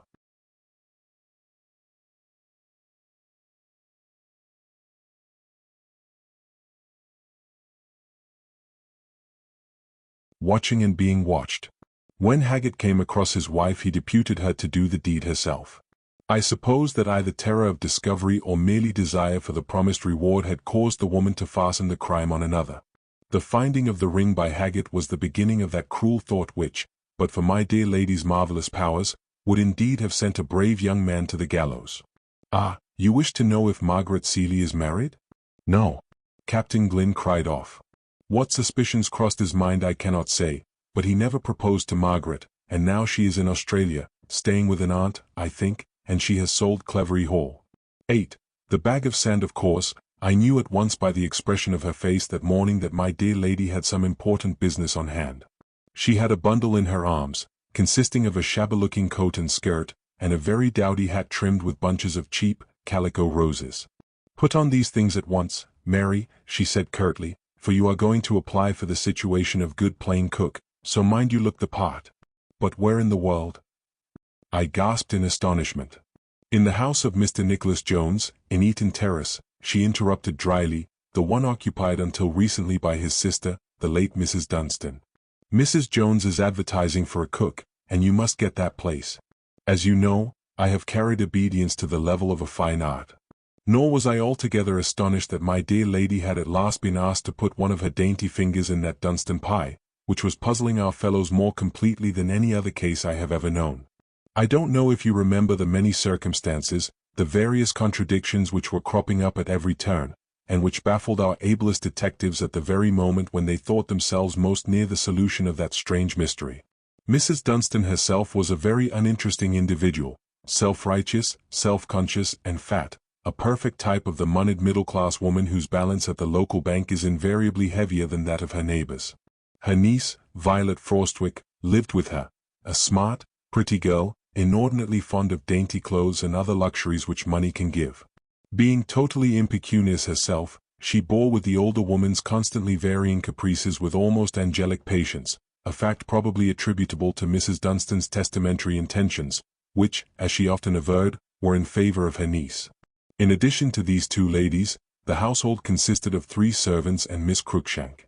The latter was a quiet, unassuming girl who was by way of being secretary and lady help to Mrs. Dunstan, but who, in reality, was nothing but a willing drudge. Up betimes in the morning, she combined the work of a housekeeper with that of an upper servant. She interviewed the tradespeople, kept the servants in order, and ironed and smartened up Miss Violet's blouses. A Cinderella, in fact. Mrs. Dunstan kept a cook and 2 maids, all of whom had been with her for years. In addition to these, a charwoman came very early in the morning to light fires, clean boots, and do the front steps. On November ND 0, for the early history of this curious drama dates back to that year, the charwoman who had been employed at Mrs. Dunstan's house in Eaton Terrace for some considerable time, sent word in the morning that in future she would be unable to come. Her husband had been obliged to move to lodgings nearer to his work, and she herself could not undertake to come the greater distance at the early hour at which Mrs. Dunstan required her. The woman had written a very nice letter explaining these facts, and sent it by hand, stating at the same time that the bearer of the note was a very respectable woman, a friend of her own, who would be very pleased to oblige Mrs. Dunstan by taking on the morning's work. I must tell you that the message and its bearer arrived at Eaton Terrace somewhere about 0 a.m., when no one was down except the Cinderella of the house, Miss Cruikshank. She saw the woman, liked her appearance, and there and then engaged her to do the work, subject to Mrs. Dunstan's approval. The woman, who had given her name as Mrs. Thomas, seemed very quiet and respectable. She said that she lived close by, in St. Peter's Mews, and therefore could come as early as Mrs. Dunstan wished. In fact, from that day, she came every morning at 0 a.m., and by 7 o'clock had finished her work, and was able to go home. If, in addition to these details, I tell you that, at that time, pretty Miss Violet Frostwick was engaged to a young Scotsman, Mr. David Athol, of whom her aunt totally disapproved, I shall have put before you all the personages who, directly or indirectly, were connected with that drama, the final act of which has not yet been witnessed either by the police or by the public. On the following New Year's Eve, Mrs. Dunstan, as was her invariable custom on that day, went to her married brother's house to dine and to see the New Year in. During her absence the usual thing occurred at Eaton Terrace. Miss Violet Frostwick took the opportunity of inviting Mr. David Athol to spend the evening with her. Mrs. Dunstan's servants, mind you, All knew of the engagement between the young people, and with the characteristic sentimentality of their class, connived at these secret meetings and helped to hoodwink the irascible old aunt. Mr. Athol was a good-looking young man, whose chief demerit lay in his total lack of money or prospects. Also he was by way of being an actor, another deadly sin in the eyes of the puritanical-minded old lady. Already, on more than one occasion, there had been vigorous wordy warfare twixt Mr. Athol and Mrs. Dunstan, and the latter had declared that if Violet chose to take up with this mountebank, she should never see a penny of her aunt's money now or in the future. The young man did not come very often to Eaton Terrace, but on this festive New Year's Eve, when Mrs. Dunstan was not expected to be home until long after midnight, it seemed too splendid an opportunity for an ardent lover to miss. As ill luck would have it, Mrs. Dunstan had not felt very well after her copious dinner, and her brother, Mr. Nicholas Jones, escorted her home soon after 10 o'clock. Jane, the parlour-maid who opened the front door, was, in her own graphic language, knocked all of a heap when she saw her mistress, knowing full well that Mr. Athol was still in the dining-room with Miss Violet, and that Miss Cruikshank was at that very moment busy getting him a whiskey and soda. Meanwhile the coat and hat in the hall had revealed the young man's presence in the house. For a moment Mrs. Dunstan paused, whilst Jane stood by trembling with fright. Then the old lady turned to Mr. Nicholas Jones, who was still standing on the doorstep, and said quietly, "Will you telephone over to Mr. Blenkinsop, Nick, the first thing in the morning, and tell him I'll be at his office by 10 o'clock. Mr. Blenkinsop was Mrs. Dunstan's solicitor, and as Jane explained to the cook later on, what could such an appointment mean but a determination to cut Miss Violet out of the missus's will with the proverbial shilling? After this Mrs. Dunstan took leave of her brother and went straight into the dining-room. According to the subsequent testimony of all three servants, the mistress went on dreadful. Words were not easily distinguishable from behind the closed door, but it seems that, immediately she entered, Mrs. Dunstan's voice was raised as if in terrible anger, and a few moments later Miss Violet fled crying from the dining-room, and ran quickly upstairs. Whilst the door was thus momentarily opened and shut, the voice of the old lady was heard saying, in majestic wrath, "That's what you have done. Get out of this house. As for her, she'll never see a penny of my money, and she may starve for aught I care." The quarrel seems to have continued for a short while after that, the servants being too deeply awed by those last vindictive words which they had heard to take much note of what went on subsequently. Mrs. Dunstan and Mr. Athol were closeted together for some time, but apparently the old lady's wrath did not subside, for when she marched up to bed an hour later she was heard to say, "Out of this house she shall go, and the first thing in the morning, too. I'll have no goings-on with a mountebank like you." Miss Cruikshank was terribly upset. "It is a frightful blow for Miss Violet," she said to cook, "but perhaps Mrs. Dunstan will feel more forgiving in the morning. I'll take her up a glass of champagne now. She is very fond of that, and it will help her to get to sleep." Miss Cruikshank went up with the champagne, and told cook to see Mr. Athol out of the house, but the young man, who seemed very anxious and agitated, would not go away immediately. He stayed in the dining-room, smoking, for a while, and when the two younger servants went up to bed, he asked cook to let him remain until he had seen Miss Violet once more, for he was sure she would come down again. He had asked Miss Cruikshank to beg her to do so.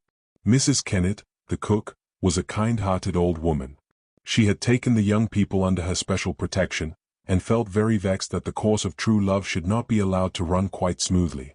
So she told Mr. Athol to make himself happy and comfortable in the dining-room, and she would sit up by the fire in the library until he was ready to go. The good soul thereupon made up the fire in the library, drew a chair in front of it, and went fast asleep. Suddenly something awoke her. She sat up and looked round in that dazed manner peculiar to people just aroused from deep sleep. She looked at the clock. It was past 3. Surely, she thought, it must have been Mr. Athol calling to her which had caused her to wake. She went into the hall, where the gas had not yet been turned off, and there she saw Miss Violet, fully dressed and wearing a hat and coat, in the very act of going out at the front door.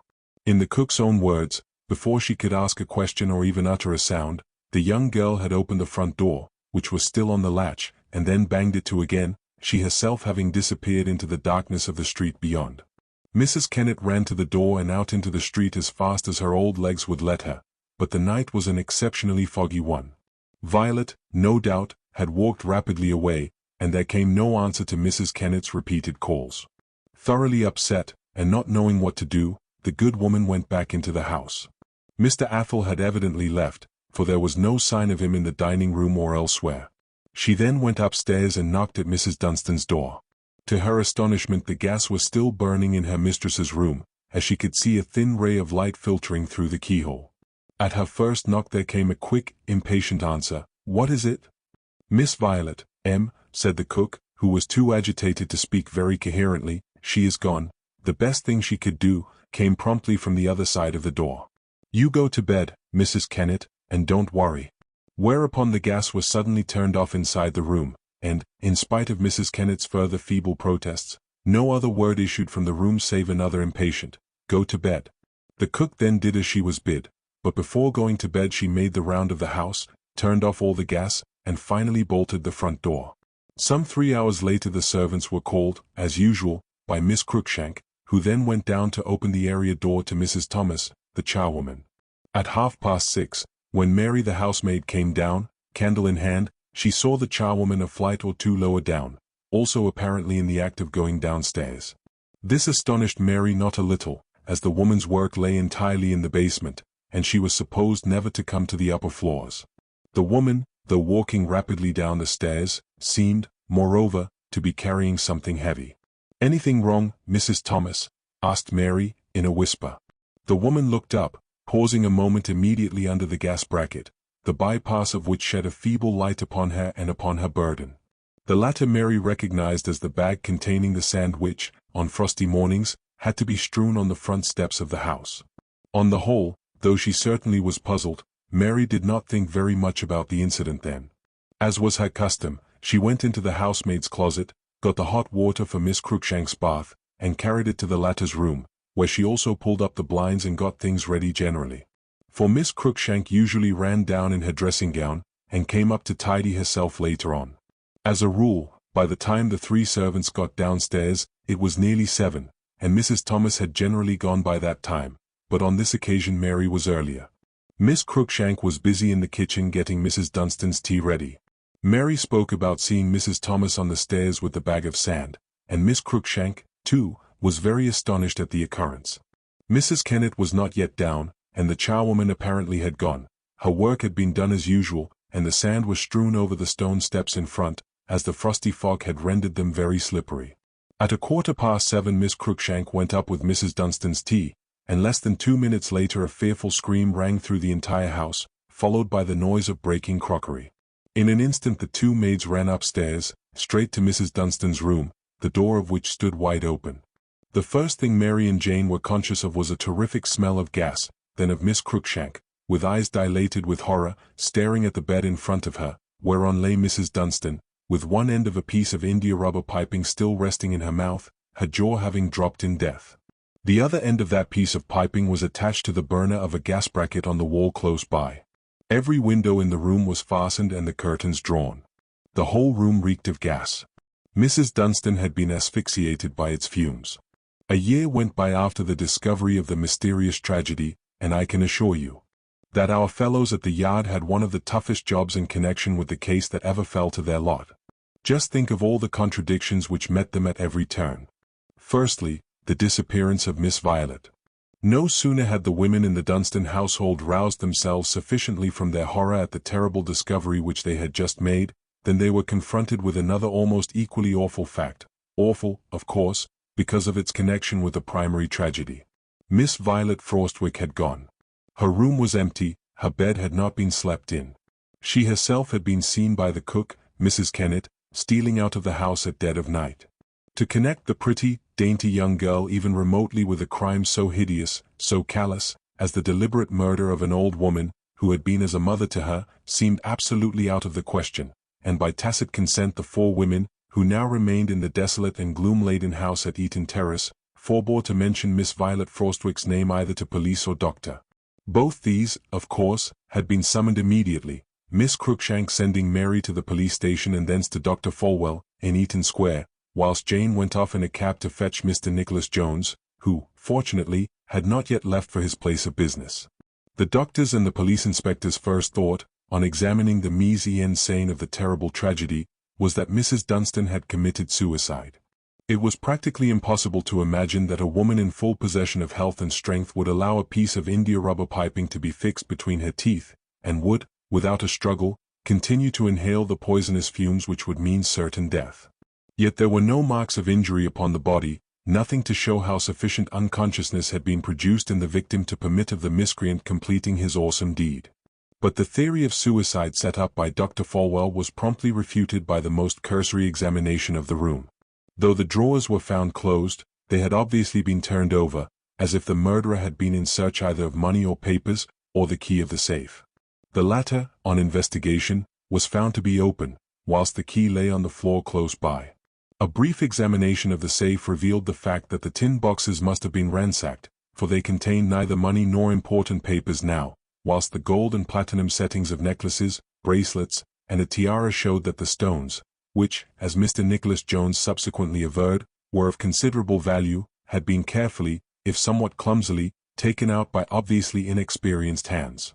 On the whole, therefore, appearances suggested deliberate, systematic, and very leisurely robbery, which wholly contradicted the theory of suicide.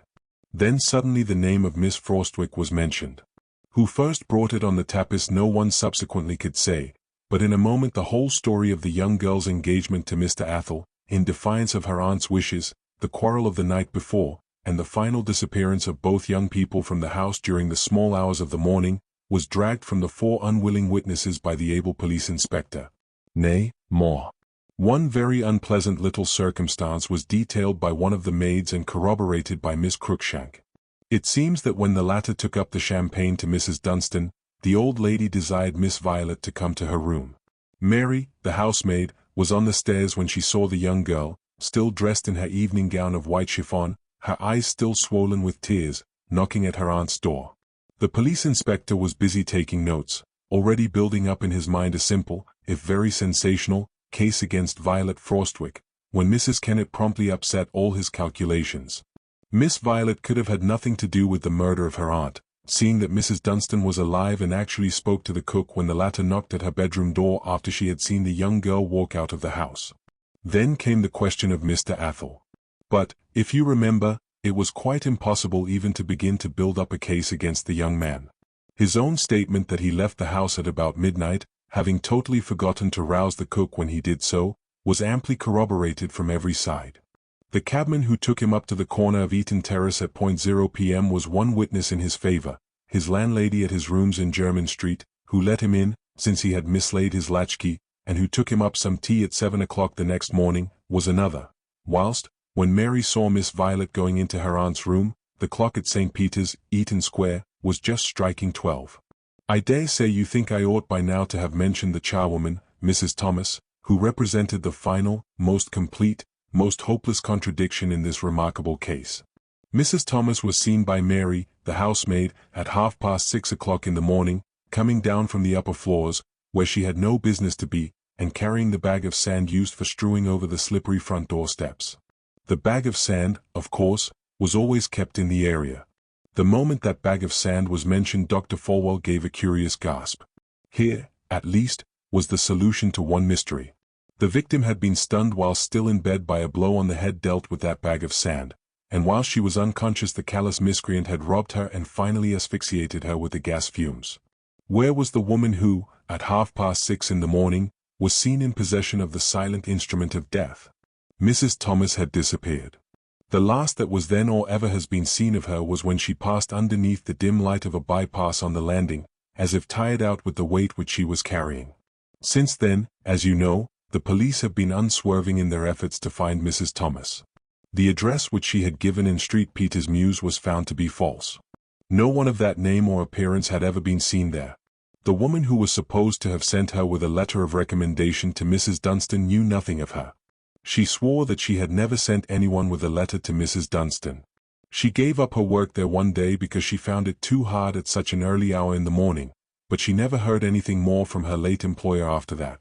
Strange, wasn't it, that two people should have disappeared out of that house on that same memorable night?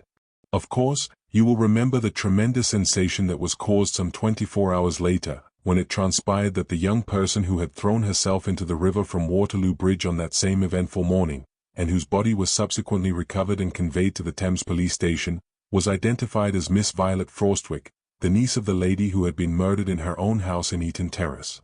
Neither money nor diamonds were found on poor Miss Violet. She had herself given the most complete proof that she, at least, had no hand in robbing or killing Mrs. Dunstan. The public wondered why she took her aunt's wrath and her probable disinheritance so fearfully to heart, and sympathized with Mr. David Athol for the terribly sad loss which he had sustained. But Mrs. Thomas, the charwoman, had not yet been found. I think I looked an extremely respectable, good plain cook when I presented myself at the house in Eaton Terrace in response to the advertisement in the Daily Telegraph. As, in addition to my prepossessing appearance, I also asked very low wages and declared myself ready to do anything except scour the front steps and the stone area, I was immediately engaged by Mrs. Jones, and was duly installed in the house the following day under the name of Mrs. Kerwin. But few events had occurred here since the discovery of the duel tragedy, now more than a year ago, and none that had thrown any light upon the mystery which surrounded it. The verdict at the inquest had been one of willful murder against a person known as Mrs. Thomas, the weight of evidence, coupled with her disappearance, having been very heavy against her, and there was a warrant out for her arrest. Mrs. Dunstan had died intestate. To the astonishment of all those in the know, she had never signed the will which Messrs. Blenkinsop and Blenkinsop had drafted for her, and wherein she bequeathed £0,000 and the lease of her house in Eaton Terrace to her beloved niece, Violet Frostwick, £0,000 to Miss Cruikshank, and other, smaller, legacies to friends or servants. In default of a will, Mr. Nicholas Jones, only brother of the deceased, became possessed of all her wealth. He was a very rich man himself, and many people thought that he ought to give Miss Cruikshank the £0,000 which the poor girl had thus lost through no fault of her own.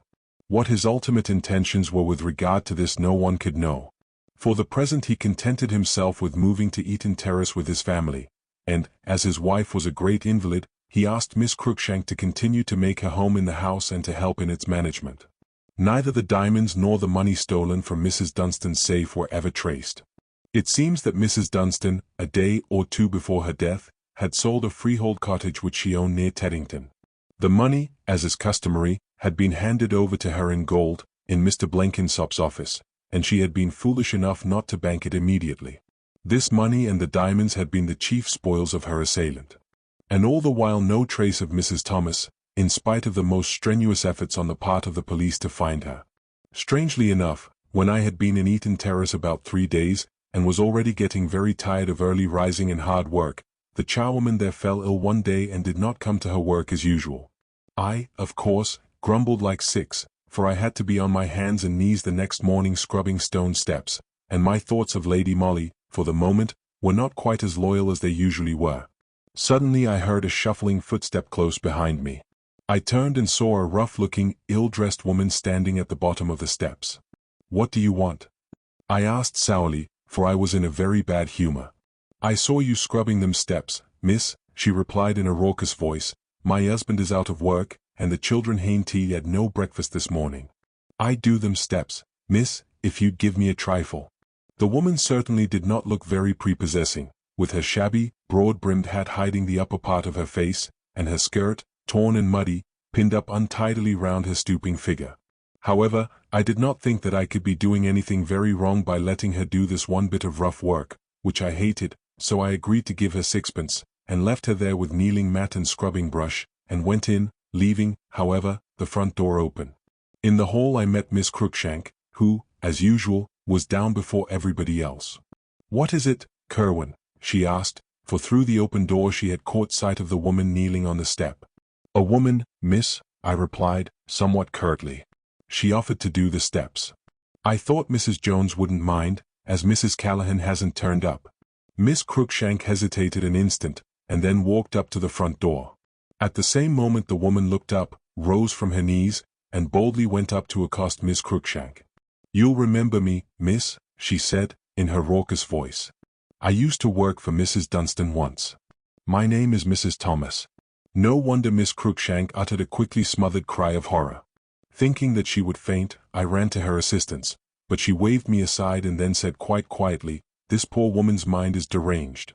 She is no more Mrs. Thomas than I am. Perhaps we had better send for the police." "Yes, miss, perhaps you'd better," said the woman with a sigh. "My secret has been weighing heavy on me of late."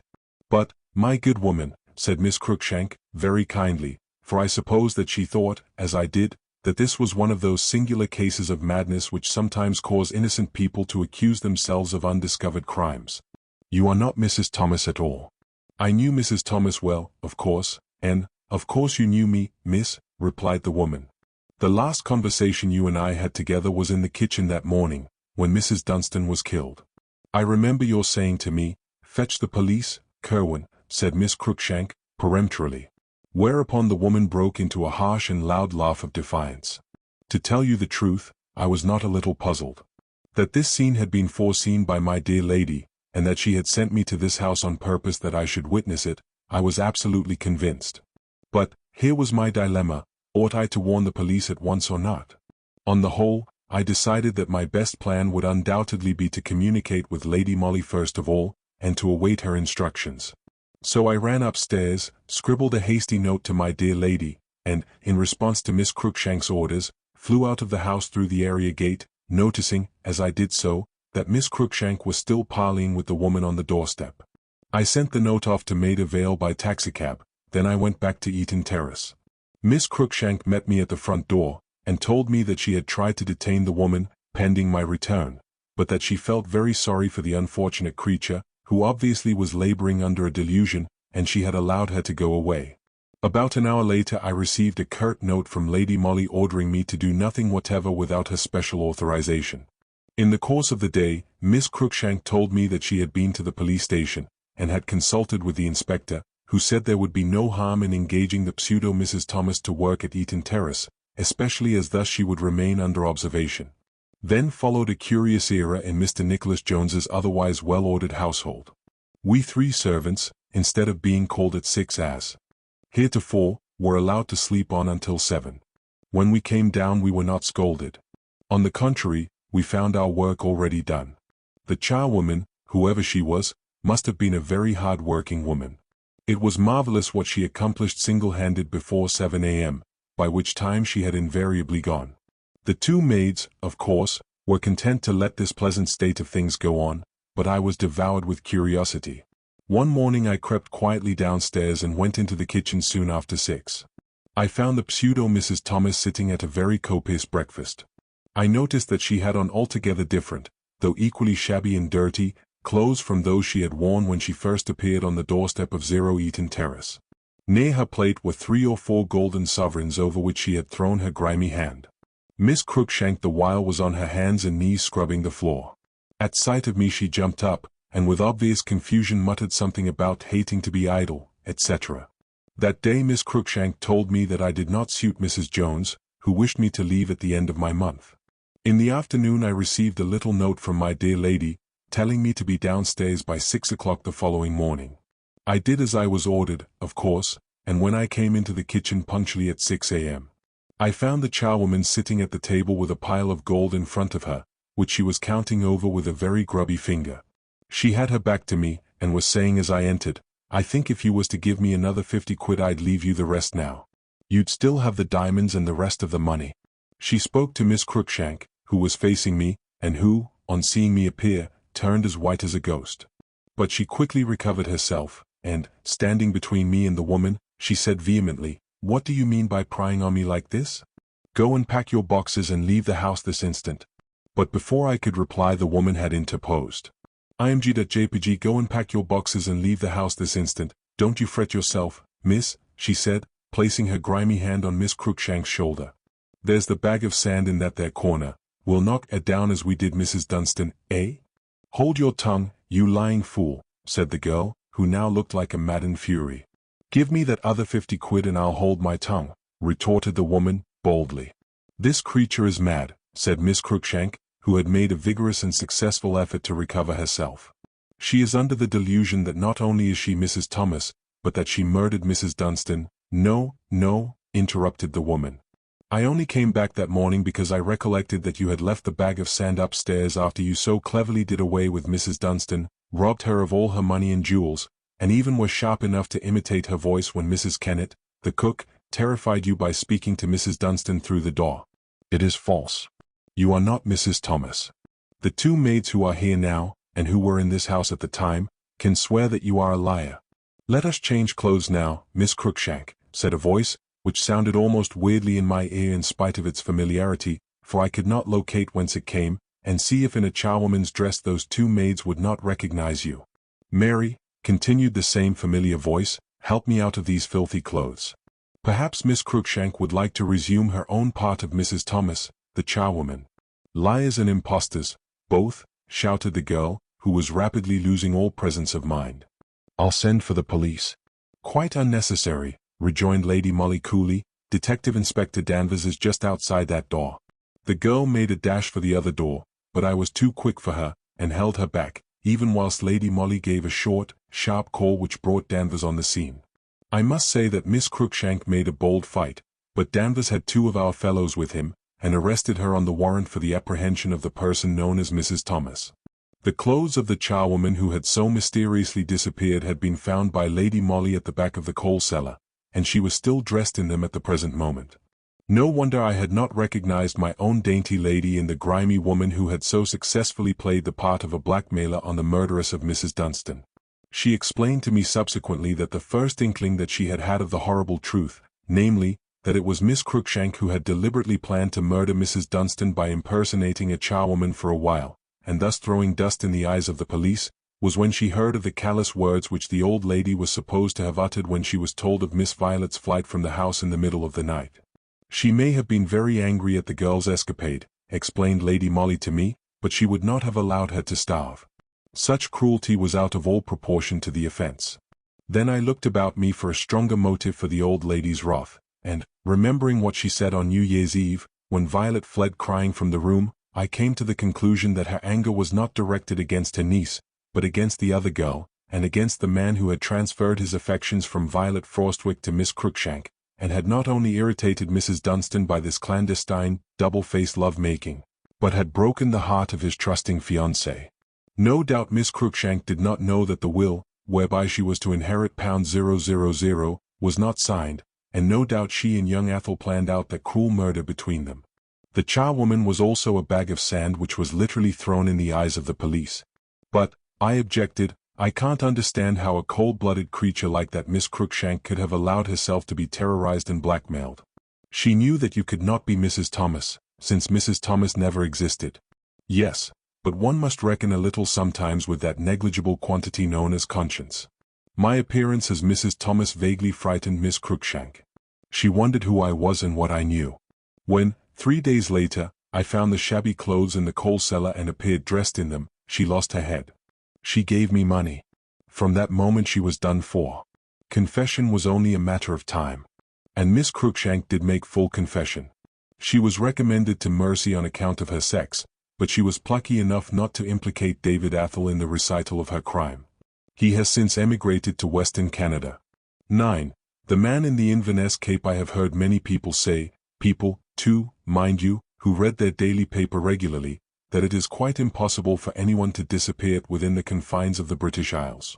At the same time these wise people invariably admit one great exception to their otherwise unimpeachable theory, and that is the case of Mr. Leonard Marvell, who, as you know, walked out one afternoon from the Scotia Hotel in Cromwell Road and has never been seen or heard of since. Information had originally been given to the police by Mr. Marvell's sister Olive, a Scotchwoman of the usually accepted type, tall, bony, with sandy-colored hair, and a somewhat melancholy expression in her blue-grey eyes. Her brother, she said, had gone out on a rather foggy afternoon. I think it was the road of February, just about a year ago. His intention had been to go and consult a solicitor in the city, whose address had been given him recently by a friend, about some private business of his own. Mr. Marvell had told his sister that he would get a train at South Kensington Station to Moorgate Street, and walk thence to Finsbury Square. She was to expect him home by dinner-time. As he was, however, very irregular in his habits, being fond of spending his evenings at restaurants and music halls, the sister did not feel the least anxious when he did not return home at the appointed time. She had her dinner in the table d'hôte room, and went to bed soon after 0.0. She and her brother occupied 2 bedrooms and a sitting room on the second floor of the little private hotel. Miss Marvell, moreover, had a maid always with her, as she was somewhat of an invalid. This girl, Rosie Campbell, a nice-looking Scotch lassie, slept on the top floor. It was only on the following morning, when Mr. Leonard did not put in an appearance at breakfast, that Miss Marvel began to feel anxious. According to her own account, she sent Rosie in to see if anything was the matter, and the girl, wide-eyed and not a little frightened, came back with the news that Mr. Marvel was not in his room, and that his bed had not been slept in that night. With characteristic Scottish reserve, Miss Olive said nothing about the matter at the time to anyone, nor did she give information to the police until 2 days later, when she herself had exhausted every means in her power to discover her brother's whereabouts. She had seen the lawyer to whose office Leonard Marvel had intended going that afternoon, but Mr. Statham, the solicitor in question, had seen nothing of the missing man. With great adroitness Rosie, the maid, had made inquiries at South Kensington and Moorgate Street stations. At the former, the booking clerk, who knew Mr. Marvel by sight, distinctly remembered selling him a first-class ticket to one of the city stations in the early part of the afternoon. But at Moorgate Street, which is a very busy station, no one recollected seeing a tall, red-haired Scotchman in an Inverness cape. Such was the description given of the missing man. By that time the fog had become very thick in the city, traffic was disorganized, and everyone felt fussy, ill-tempered, and self-centered. These, in substance, were the details which Miss Marvel gave to the police on the subject of her brother's strange disappearance. At first she did not appear very anxious, she seemed to have great faith in Mr. Marvel's power to look after himself. Moreover, she declared positively that her brother had neither valuables nor money about his person when he went out that afternoon. But as day succeeded day and no trace of the missing man had yet been found, matters became more serious, and the search instituted by our fellows at the yard waxed more keen. A description of Mr. Leonard Marvel was published in the leading London and provincial dailies. Unfortunately, there was no good photograph of him extant, and descriptions are apt to prove vague. Very little was known about the man beyond his disappearance, which had rendered him famous. He and his sister had arrived at the Scotia Hotel about a month previously, and subsequently they were joined by the maid Campbell. Scotch people are far too reserved ever to speak of themselves or their affairs to strangers. Brother and sister spoke very little to anyone at the hotel. They had their meals in their sitting room, waited on by the maid, who messed with the staff. But, in face of the present terrible calamity, Miss Marvel's frigidity relaxed before the police inspector, to whom she gave what information she could about her brother. He was like a son to me, she explained with scarcely restrained tears, for we lost our parents early in life, and as we were left very, very badly off, our relations took but little notice of us. My brother was years younger than I am, and though he was a little wild and fond of pleasure, he was as good as gold to me, and has supported us both for years by journalistic work. We came to London from Glasgow about a month ago, because Leonard got a very good appointment on the staff of the Daily Post. All this, of course, was soon proved to be true, and although, on minute inquiries being instituted in Glasgow, but little seemed to be known about Mr. Leonard Marvel in that city, there seemed no doubt that he had done some reporting for the Courier, and that latterly, in response to an advertisement, he had applied for and obtained regular employment on the Daily Post. The latter enterprising halfpenny journal, with characteristic magnanimity, made an offer of £0 reward to any of its subscribers who gave information which would lead to the discovery of the whereabouts of Mr. Leonard Marvel. But time went by, and that £0 remained unclaimed. Lady Molly had not seemed as interested as she usually was in cases of this sort. With strange flippancy, wholly unlike herself, she remarked that one Scotch journalist more or less in London did not vastly matter. I was much amused, therefore, one morning about 3 weeks after the mysterious disappearance of Mr. Leonard Marvel, when Jane, our little parlour-maid, brought in a card accompanied by a letter. The card bore the name Miss Olive Marvel. The letter was the usual formula from the chief, asking Lady Molly to have a talk with the lady in question, and to come and see him on the subject after the interview. With a smothered yawn my dear lady told Jane to show in Miss Marvel. "There are 2 of them, my lady," said Jane, as she prepared to obey. "2 what?" asked Lady Molly with a laugh. "2 ladies, I mean," explained Jane. "Well, show them both into the drawing-room," said Lady Molly, impatiently. Then, as Jane went off on this errand, a very funny thing happened. Funny, because during the entire course of my intimate association with my dear lady, I had never known her act with such marked indifference in the face of an obviously interesting case.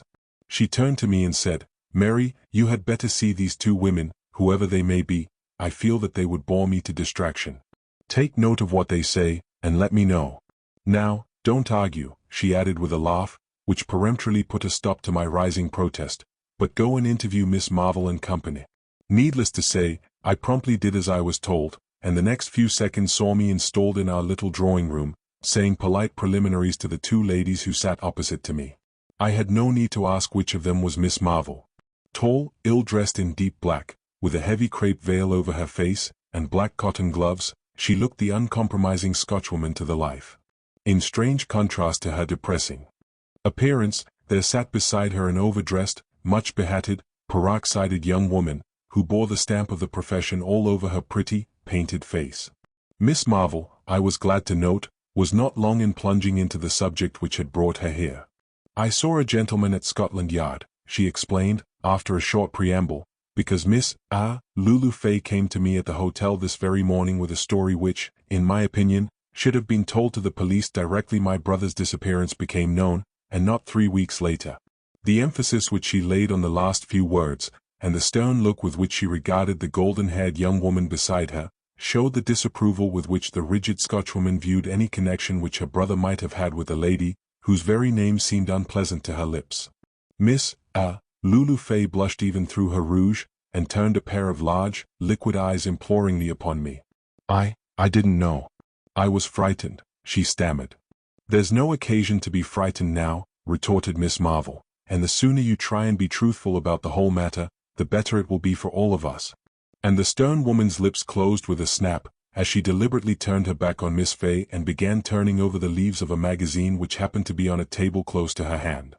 I muttered a few words of encouragement, for the little actress looked ready to cry. I spoke as kindly as I could, telling her that if indeed she could throw some light on Mr. Marvel's present whereabouts, it was her duty to be quite frank on the subject. She hemmed and hawed for a while, and her simpering ways were just beginning to tell on my nerves, when she suddenly started talking very fast. "I am principal boy at the Grand," she explained with great volubility, "and I knew Mr. Leonard Marvel well. In fact, he paid me a good deal of attention and—" "Yes, and?"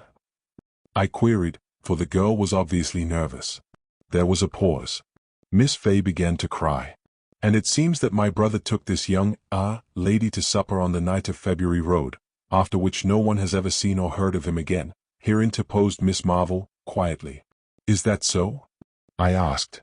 Lulu Fay nodded, whilst heavy tears fell upon her clasped hands. "But why did you not tell this to the police 3 weeks ago?" I ejaculated, with all the sternness at my command. I was frightened," she stammered. "Frightened? Of what?" "I am engaged to Lord Mountnewton, and you did not wish him to know that you were accepting the attentions of Mr. Leonard Marvel, was that it?" "Well," I added, with involuntary impatience, "what happened after you had supper with Mr. Marvel?" "Oh, I hope that nothing happened," she said through more tears. "We had supper at the Trocadero, and he saw me into my brougham. Suddenly, just as I was driving away, I saw Lord Mountnewton standing quite close to us in the crowd." "Did the two men know one another?" I asked. "No," replied Miss Fay, "at least, I didn't think so, but when I looked back through the window of my carriage I saw them standing on the curb talking to each other for a moment, and then walk off together towards Piccadilly Circus. That is the last I have seen of either of them," continued the little actress with a fresh flood of tears. "Lord Mountnewton hasn't spoken to me since, and Mr. Marvel has disappeared with my money and my diamonds." "Your money and your diamonds?" I gasped in amazement. "Yes, he told me he was a jeweler, and that my diamonds wanted resetting. He took them with him that evening, for he said that London jewelers were clumsy thieves, and that he would love to do the work for me himself. I also gave him £200, which he said he would want for buying the gold and platinum required for the settings. And now he has disappeared, and my diamonds, and my money. Oh, I have been very, very foolish," and her voice broke down completely.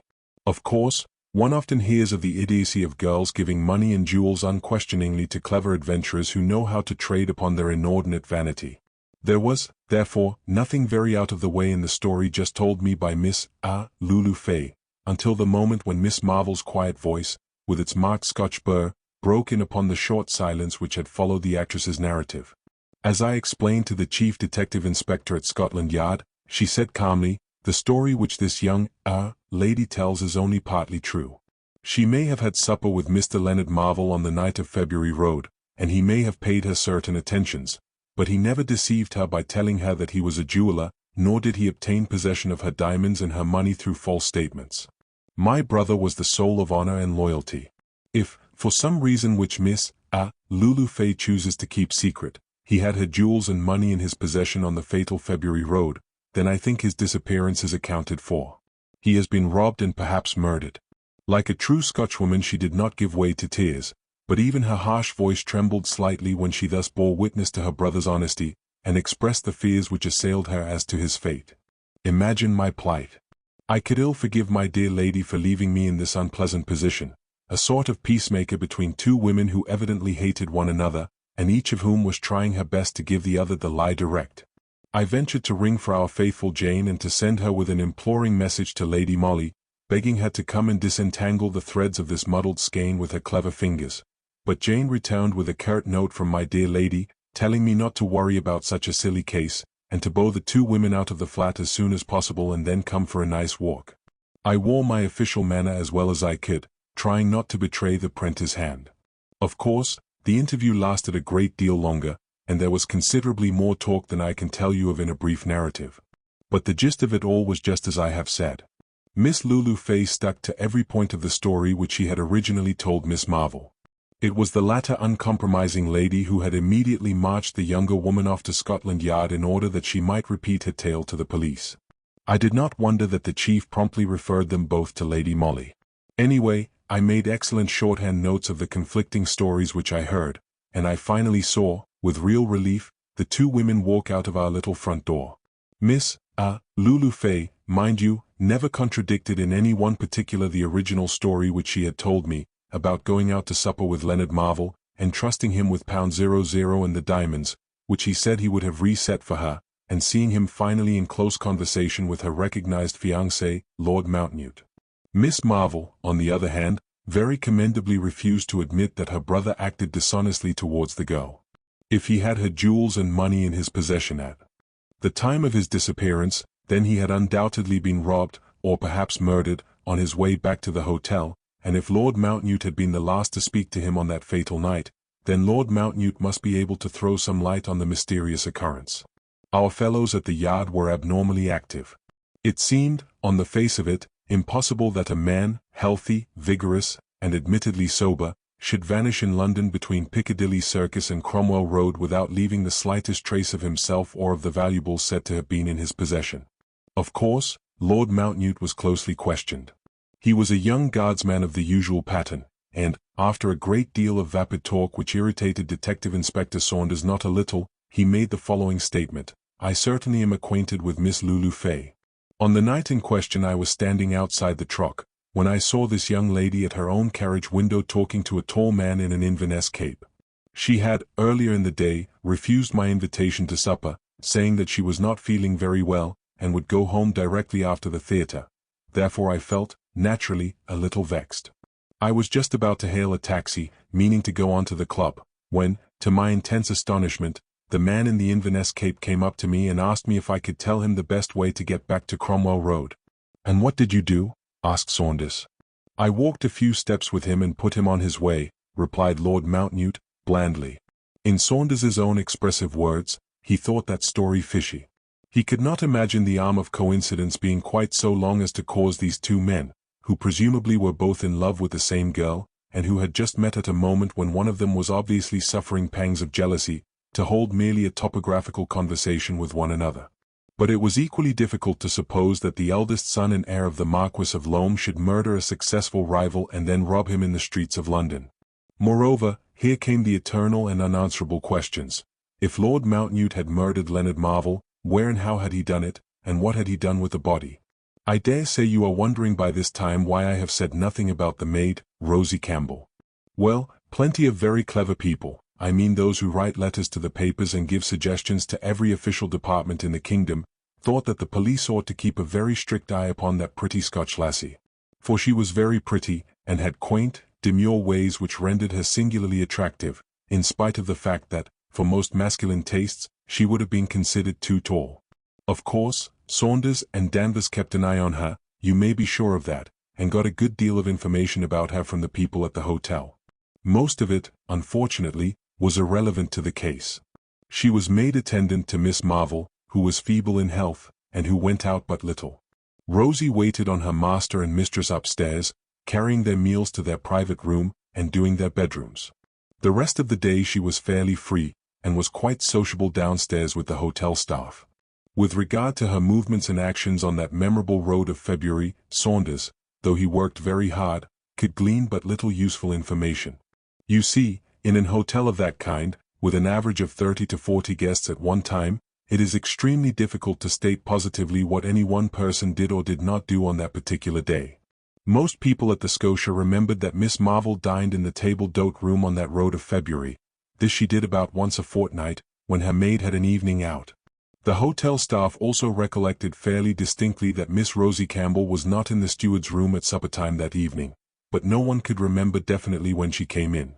One of the chambermaids who occupied the bedroom adjoining hers said that she heard her moving about soon after midnight.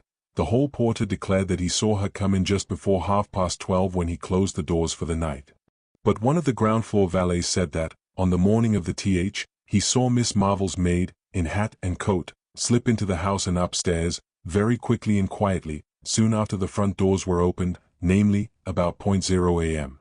Here, of course, was a direct contradiction between the chambermaid and hall porter on the one side, and the valet on the other, whilst Miss Marvel said that Campbell came into her room and made her some tea long before 7 o'clock every morning, including that of the I assure you our fellows at the yard were ready to tear their hair out by the roots, from sheer aggravation at this maze of contradictions which met them at every turn. The whole thing seemed so simple. There was nothing to it as it were, and but very little real suggestion of foul play, and yet Mr. Leonard Marvel had disappeared, and no trace of him could be found. Everyone now talked freely of murder. London is a big town, and this would not have been the first instance of a stranger, for Mr. Leonard Marvel was practically a stranger in London, being enticed to a lonely part of the city on a foggy night, and there done away with and robbed, and the body hidden in an out-of-the-way cellar, where it might not be discovered for months to come. But the newspaper-reading public is notably fickle, and Mr. Leonard Marvel was soon forgotten by everyone save the chief and the batch of our fellows who had charge of the case. Thus I heard through Danvers one day that Rosie Campbell had left Miss Marvel's employ, and was living in rooms in Findlater Terrace, near Walham Green. I was alone in our Maida Vale flat at the time, my dear lady having gone to spend the weekend with the Dowager Lady Loam, who was an old friend of hers, nor, when she returned, did she seem any more interested in Rosie Campbell's movements than she had been hitherto. Yet another month went by, and I for one had absolutely ceased to think of the man in the Inverness Cape, who had so mysteriously and so completely vanished in the very midst of busy London, when, one morning early in January, Lady Molly made her appearance in my room, looking more like the landlady of a disreputable gambling house than anything else I could imagine. What in the world? I began. Yes. I think I looked the part, she replied, surveying with obvious complacency the extraordinary figure which confronted her in the glass. My dear lady had on a purple cloth coat and skirt of a peculiarly vivid hue, and of a singular cut, which made her matchless figure look like a sack of potatoes. Her soft brown hair was quite hidden beneath a transformation, of that yellow-reddish tint only to be met with in very cheap dyes. As for her hat, I won't attempt to describe it. It towered above and around her face, which was plentifully covered with brick red and with that kind of powder which causes the cheeks to look a deep mauve. My dear lady looked, indeed, a perfect picture of appalling vulgarity. Where are you going in this elegant attire? I asked in amazement. I have taken rooms in Findlater Terrace, she replied lightly. I feel that the air of Walham Green will do us both good. Our amiable, if somewhat slatternly, landlady expects us in time for luncheon. You will have to keep rigidly in the background, Mary, all the while we are there. I said that I was bringing an invalid niece with me, and, as a preliminary, you may as well tie 2 or 3 thick veils over your face. I think I may safely promise that you won't be dull. And we certainly were not dull during our brief stay at Findlater Terrace, Walham Green. Fully equipped, and arrayed in our extraordinary garments, we duly arrived there, in a rickety four-wheeler, on the top of which were perched 2 cedar-looking boxes. The landlady was a toothless old creature, who apparently thought washing a quite unnecessary proceeding.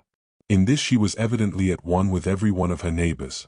Findlater Terrace looked unspeakably squalid. Groups of dirty children congregated in the gutters and gave forth discordant shrieks as our cab drove up. Through my thick veils I thought that, some distance down the road, I spied a hoarser-looking man in ill-fitting riding breeches and gaiters, who vaguely reminded me of Danvers. Within half an hour of our installation, and whilst we were eating a tough steak over a doubtful tablecloth, my dear lady told me that she had been waiting a full month, until rooms in this particular house happened to be vacant. Fortunately, the population in Findlater Terrace is always a shifting one, and Lady Molly had kept a sharp eye on where, on the floor above, lived Miss Rosie Campbell. Directly the last set of lodgers walked out of the ground floor rooms, we were ready to walk in. My dear lady's manners and customs, whilst living at the above aristocratic address, were fully in keeping with her appearance. The shrill, rasping voice which she assumed echoed from attic to cellar. One day I heard her giving vague hints to the landlady that her husband, Mr. Marcus Stein, had had a little trouble with the police about a small hotel which he had kept somewhere near Fitzroy Square, and where young gentlemen used to come and play cards of a night. The landlady was also made to understand that the worthy Mr. Stein was now living temporarily at His Majesty's expense, whilst Mrs. Stein had to live a somewhat secluded life, away from her fashionable friends. The misfortunes of the pseudo-Mrs. Stein in no way marred the amiability of Mrs. Treadwin, our landlady. The inhabitants of Findlater Terrace care very little about the antecedents of their lodgers, so long as they pay their week's rent in advance, and settle their extras without much murmur. This Lady Molly did, with the generosity characteristic of an ex-lady of means. She never grumbled at the quantity of jam and marmalade which we were supposed to have consumed every week, and which anon reached titanic proportions. She tolerated Mrs. Treadwin's cat, tipped Ermintrude, the tousled lodging-house slavey, lavishly, and lent the upstairs lodger her spirit lamp and curling tongs when Miss Rosie Campbell's got out of order. A certain degree of intimacy followed the loan of those curling tongs. Miss Campbell, reserved and demure, greatly sympathized with the lady who was not on the best of terms with the police. I kept steadily in the background. The two ladies did not visit each other's rooms, but they held long and confidential conversations on the landings, and I gathered, presently, that the pseudo-Mrs. Stein had succeeded in persuading Rosie Campbell that, if the police were watching Findlater Terrace, at all, it was undoubtedly on account of the unfortunate Mr. Stein's faithful wife. I found it a little difficult to fathom Lady Molly's intentions. We had been in the house over 3 weeks, and nothing whatever had happened. Once I ventured on a discreet query as to whether we were to expect the sudden reappearance of Mr. Leonard Marvell. For if that's all about it, I argued, then surely the men from the yard could have kept the house in view, without all this inconvenience and masquerading on our part. But to this tirade my dear lady vouchsafed no reply. She and her newly acquired friend were, about this time, deeply interested in the case known as the West End shop robberies, which no doubt you recollect, since they occurred such a very little while ago. Ladies who were shopping in the large drapers' emporiums during the crowded and busy sale time, lost reticules, purses, and valuable parcels, without any trace of the clever thief being found. The drapers, during sale time, invariably employ detectives in plain clothes to look after their goods, but in this case it was the customers who were robbed, and the detectives, attentive to every attempt at shoplifting, had had no eyes for the more subtle thief. IMG.jpg still talking shrilly. The pseudo-Mrs. Stein dragged her into our own sitting room. I had already noticed Miss Rosie Campbell's keen look of excitement whenever the pseudo-Mrs. Stein discussed these cases with her. I was not a bit surprised, therefore, when, one afternoon at about tea time, my dear lady came home from her habitual walk, and, at the top of her shrill voice, called out to me from the hall, "Mary, Mary, they've got the man of the shop robberies. He's given the silly police the slip this time, but they know who he is now, and I suppose they'll get him presently. 'Tisn't he anybody I know," she added, with that harsh, common laugh which she had adopted for her part. I had come out of the room in response to her call, and was standing just outside our own sitting-room door. Mrs. Treadwin, too, bedraggled and unkempt, as usual, had sneaked up the area steps, closely followed by Ermintrude. But on the half-landing just above us the trembling figure of Rosie Campbell, with scared white face and dilated eyes, looked on the verge of a sudden fall. Still talking shrilly and volubly, Lady Molly ran up to her, but Campbell met her halfway, and the pseudo-Mrs. Stein, taking vigorous hold of her wrist, dragged her into our own sitting-room. "Pull yourself together, now," she said with rough kindness, "that Al Treadwin is listening, and you needn't let her know too much. Shut the door, Mary. Law bless you, dear, I've gone through worse scares than these. There. You just lie down on this sofa a bit. My niece'll make you a cup o' tea, and I'll go and get an evening paper, and see what's going on. I suppose you are very interested in the shop robbery, man, or you wouldn't have took on so. Without waiting for Campbell's contradiction to this statement, Lady Molly flounced out of the house. Miss Campbell hardly spoke during the next 10 minutes that she and I were left alone together. She lay on the sofa with eyes wide open, staring up at the ceiling, evidently still in a great state of fear. I had just got tea ready when Lady Molly came back. She had an evening paper in her hand, but threw this down on the table directly she came in. I could only get an early edition, she said breathlessly, and the silly thing hasn't got anything in it about the matter. She drew near to the sofa, and, subduing the shrillness of her voice, she whispered rapidly, bending down towards Campbell, "There's a man hanging about at the corner down there." "No, no, it's not the police," she added quickly, in response to the girl's sudden start of alarm. "Trust me, my dear, for knowing it tech when I see one. Why, I'd smell one half a mile off. No, my opinion is that it's your man, my dear, and that he's in a devil of a hole." "Oh, he oughtn't to come here," ejaculated Campbell in great alarm. "He'll get me into trouble and do himself no good. He's been a fool," she added, with a fierceness wholly unlike her usual demure placidity, "getting himself caught like that. Now I suppose we shall have to hook it, if there's time." "Can I do anything to help you?" asked the pseudo Mrs. Stein. "You know I've been through all this myself, when they was after Mr. Stein. Or perhaps Mary could do something." "Well, yes," said the girl, after a slight pause, during which she seemed to be gathering her wits together. "I'll write a note, and you shall take it, if you will, to a friend of mine, a lady who lives in the Cromwell Road. But if you still see a man lurking about at the corner of the street, then, just as you pass him, say the word Campbell, and if he replies Rosie, then give him the note. Will you do that?" "Of course I will, my dear. Just you leave it all to me." And the pseudo Mrs. Stein brought ink and paper and placed them on the table. Rosie Campbell wrote a brief note, and then fastened it down with a bit of sealing wax before she handed it over to Lady Molly. The note was addressed to Miss Marvel, Scotia Hotel, Cromwell Road. "You understand?" she said eagerly.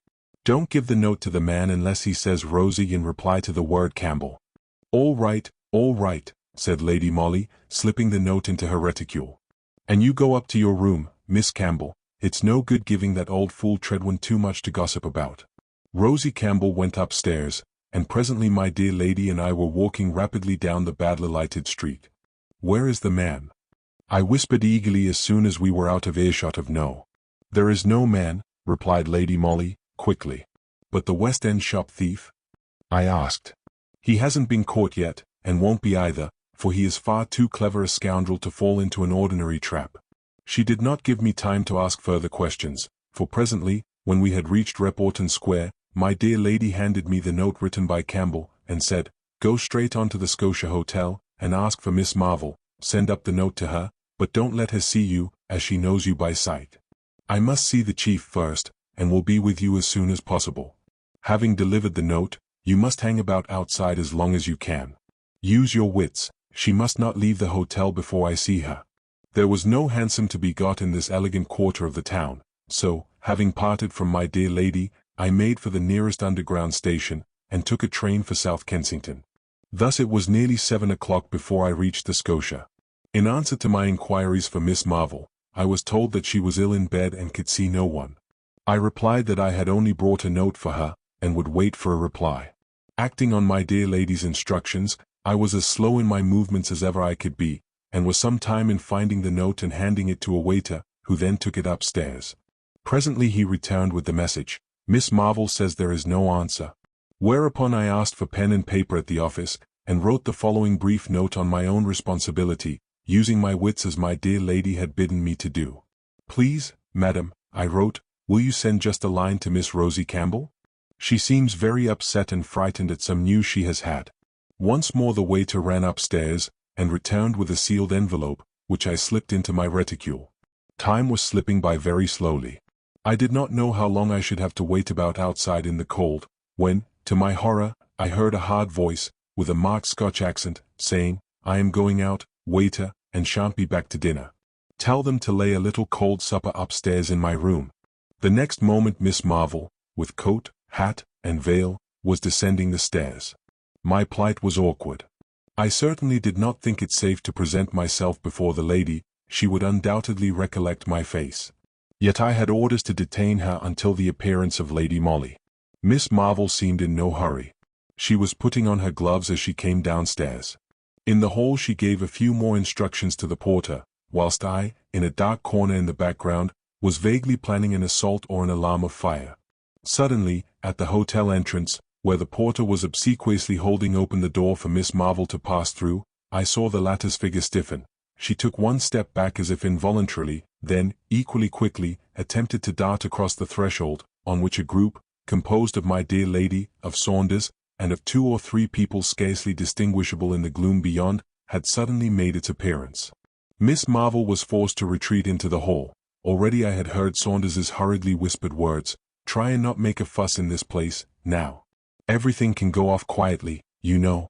Danvers and Cotton, whom I knew well, were already standing one each side of Miss Marvel, while suddenly amongst this group I recognized Fanny, the wife of Danvers, who is one of our female searchers at the Yard. "Shall we go up to your own room?" suggested Saunders. "I think that is quite unnecessary," interposed Lady Molly.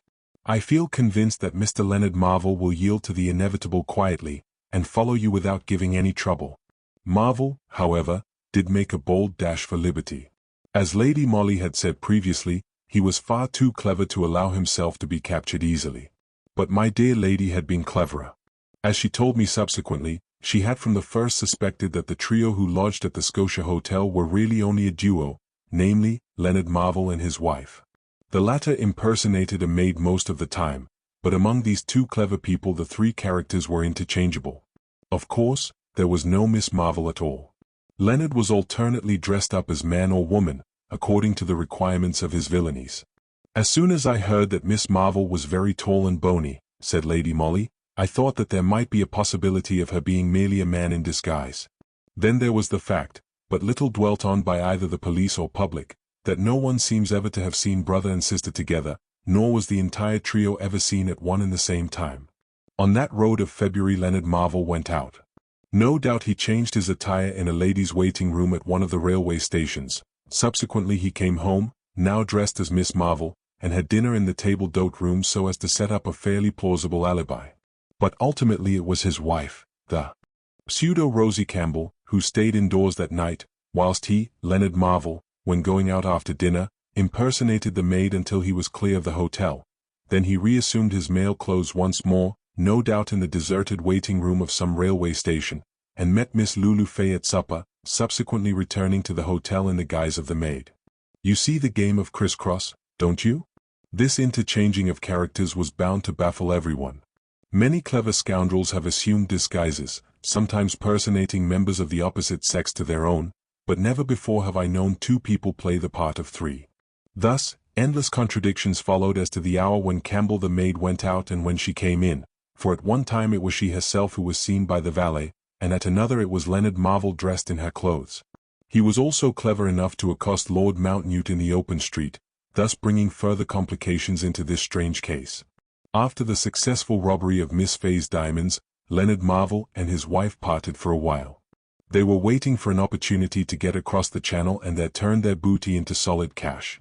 Whilst Mrs. Marvel, alias Rosie Campbell, led a retired life in Findlater Terrace, Leonard kept his hand in with West End shop robberies. Then Lady Molly entered the lists. As usual, her scheme was bold and daring. She trusted her own intuition and acted accordingly. When she brought home the false news that the author of the shop robberies had been spotted by the police, Rosie Campbell's obvious terror confirmed her suspicions. The note written by the latter to the so-called Miss Marvel, though it contained nothing in any way incriminating, was the crowning certitude that my dear lady was right, as usual, in all her surmises. And now Mr. Leonard Marvel will be living for a couple of years at the taxpayer's expense. He has disappeared temporarily from the public eye. Rosie Campbell, i.e. Mrs. Marvel, has gone to Glasgow. I feel convinced that 2 years hence we shall hear of the worthy couple again. The woman in the big hat Lady Molly always had the idea that if the finger of fate had pointed to Mathis in Regent Street, rather than to Lyons, as the most advisable place for us to have a cup of tea that afternoon, Mr. Culloden would be alive at the present moment. My dear lady is quite sure, and needless to say that I share her belief in herself, that she would have anticipated the murderer's intentions, and thus prevented one of the most cruel and callous of crimes which were ever perpetrated in the heart of London. She and I had been to a matinee of Trilby, and were having tea at Lyons, which is exactly opposite Mathis Vienna Café in Regent Street. From where we sat we commanded a view of the street and of the café, which had been very crowded during the last hour. We had lingered over our toasted muffin until past 6, when our attention was drawn to the unusual commotion which had arisen both outside and in the brilliantly lighted place over the road. We saw 2 men run out of the doorway, and return a minute or 2 later in company with a policeman. You know what is the inevitable result of such a proceeding in London. Within 3 minutes a crowd had collected outside Mathis. 2 or 3 more constables had already assembled, and had some difficulty in keeping the entrance clear of intruders. But already my dear lady, keen as a pointer on the scent, had hastily paid her bill, and, without waiting to see if I followed her or not, had quickly crossed the road, and the next moment her graceful form was lost in the crowd. I went after her, impelled by curiosity, and presently caught sight of her in close conversation with one of our own men. I have always thought that Lady Molly must have eyes at the back of her head, otherwise how could she have known that I stood behind her now? Anyway, she beckoned to me, and together we entered Mathis, much to the astonishment and anger of the less fortunate crowd. The usually gay little place was indeed sadly transformed. In one corner the waitresses, in dainty caps and aprons, had put their heads together, and were eagerly whispering to one another whilst casting furtive looks at the small group assembled in front of one of those pretty alcoves, which, as you know, lined the walls all round the big tea-room at Mathis. Here 2 of our men were busy with pencil and notebook, whilst one fair-haired waitress, dissolved in tears, was apparently giving them a great deal of irrelevant and confused information. Chief Inspector Saunders had, I understood, been already sent for. The constables, confronted with this extraordinary tragedy, were casting anxious glances towards the main entrance, whilst putting the conventional questions to the young waitress. And in the alcove itself, raised from the floor of the room by a couple of carpeted steps, the cause of all this commotion, all this anxiety, and all these tears, sat huddled up on a chair, with arms lying straight across the marble-topped table, on which the usual paraphernalia of afternoon tea still lay scattered about. The upper part of the body, limp, backboneless, and awry, half propped up against the wall, half falling back upon the outstretched arms, told quite plainly its weird tale of death. Before my dear lady and I had time to ask any questions, Saunders arrived in a taxicab. He was accompanied by the medical officer, Dr. Townsend, who at once busied himself with the dead man, whilst Saunders went up quickly to Lady Molly. "The chief suggested sending for you," he said quickly. "He was phoning you when I left. There's a woman in this case, and we shall rely on you a good deal." "What has happened?" asked my dear lady, whose fine eyes were glowing with excitement at the mere suggestion of work. "I have only a few stray particulars," replied Saunders, "but the chief witness is that yellow-haired girl over there. We'll find out what we can from her directly Dr. Townsend has given us his opinion." The medical officer, who had been kneeling beside the dead man, now rose and turned to Saunders. His face was very grave. "The whole matter is simple enough, so far as I am concerned," he said. "The man has been killed by a terrific dose of morphia, administered, no doubt, in this cup of chocolate," he added, pointing to a cup in which there still lingered the cold dregs of the thick beverage. "But when did this occur?" asked Saunders, turning to the waitress. "I can't say," she replied, speaking with obvious nervousness. "The gentleman came in very early with a lady, somewhere about 4. They made straight for this alcove. The place was just beginning to fill, and the music had begun. And where is the lady now?" "She went off almost directly. She had ordered tea for herself and a cup of chocolate for the gentleman, also muffins and cakes. About 5 minutes afterwards, as I went past their table, I heard her say to him, 'I am afraid I must go now, or Jay's will be closed, but I'll be back in less than half an hour. You'll wait for me, won't you?' Did the gentleman seem all right then?" "Oh, yes," said the waitress. "He had just begun to sip his chocolate, and merely said as long as she gathered up her gloves and muff and then went out of the shop." "And she has not returned since?" "No." "When did you first notice there was anything wrong with this gentleman?" asked Lady Molly. "Well," said the girl with some hesitation, "I looked at him once or twice as I went up and down, for he certainly seemed to have fallen all of a heap. Of course, I thought that he had gone to sleep, and I spoke to the manageress about him, but she thought that I ought to leave him alone for a bit. Then we got very busy, and I paid no more attention to him, until about 6 o'clock, when most afternoon tea customers had gone, and we were beginning to get the tables ready for dinners. Then I certainly did think there was something wrong with the man. I called to the manageress, and we sent for the police. And the lady who was with him at first, what was she like? Would you know her again? Queried Saunders. I don't know, replied the girl. You see, I have to attend to such crowds of people of an afternoon, I can't notice each one. And she had on one of those enormous mushroom hats. No one could have seen her face, not more than her chin, unless they looked right under the hat. Would you know the hat again? Asked Lady Molly. Yes, I think I should, said the waitress. It was black velvet and had a lot of plumes. It was enormous, she added, with a sigh of admiration and of longing for the monumental headgear. During the girl's narrative, one of the constables had searched the dead man's pockets. Among other items, he had found several letters addressed to Mark Culloden, Esquire, some with an address in Lombard Street, others with one in Fitzjohns Avenue, Hampstead. The initials M.C., which appeared both in the hat and on the silver mount of a letter case belonging to the unfortunate gentleman, proved his identity beyond a doubt. A house in Fitzjohns Avenue does not, somehow, suggest a bachelor establishment. Even whilst Saunders and the other men were looking through the belongings of the deceased, Lady Molly had already thought of his family, children, perhaps a wife, a mother, who could tell? What awful news to bring to an unsuspecting, happy family, who might even now be expecting the return of father, husband, or son, at the very moment when he lay murdered in a public place, the victim of some hideous plot or feminine revenge.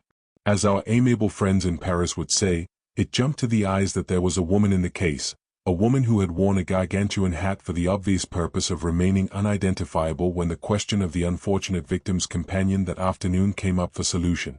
And all these facts to put before an expectant wife or an anxious mother. As, no doubt, you have already foreseen, Lady Molly took the difficult task on her own kind shoulders. She and I drove together to Lawbury House, Fitzjohns Avenue, and on asking of the manservant who opened the door if his mistress were at home, we were told that Lady Irene Culloden was in the drawing-room. Mine is not a story of sentiment, so I am not going to dwell on that interview, which was one of the most painful moments I recollect having lived through. Lady Irene was young, not 25, I should say, petite and frail-looking, but with a quiet dignity of manner which was most impressive. She was Irish, as you know, the daughter of the Earl of Atherville, and, it seems, had married Mr. Mark Culloden in the teeth of strenuous opposition on the part of her family, which was as penniless as it was aristocratic, whilst Mr. Culloden had great prospects and a splendid business, but possessed neither ancestors nor high connections. She had only been married 6 months, poor little soul, and from all accounts must have idolized her husband. Lady Molly broke the news to her with infinite tact, but there it was.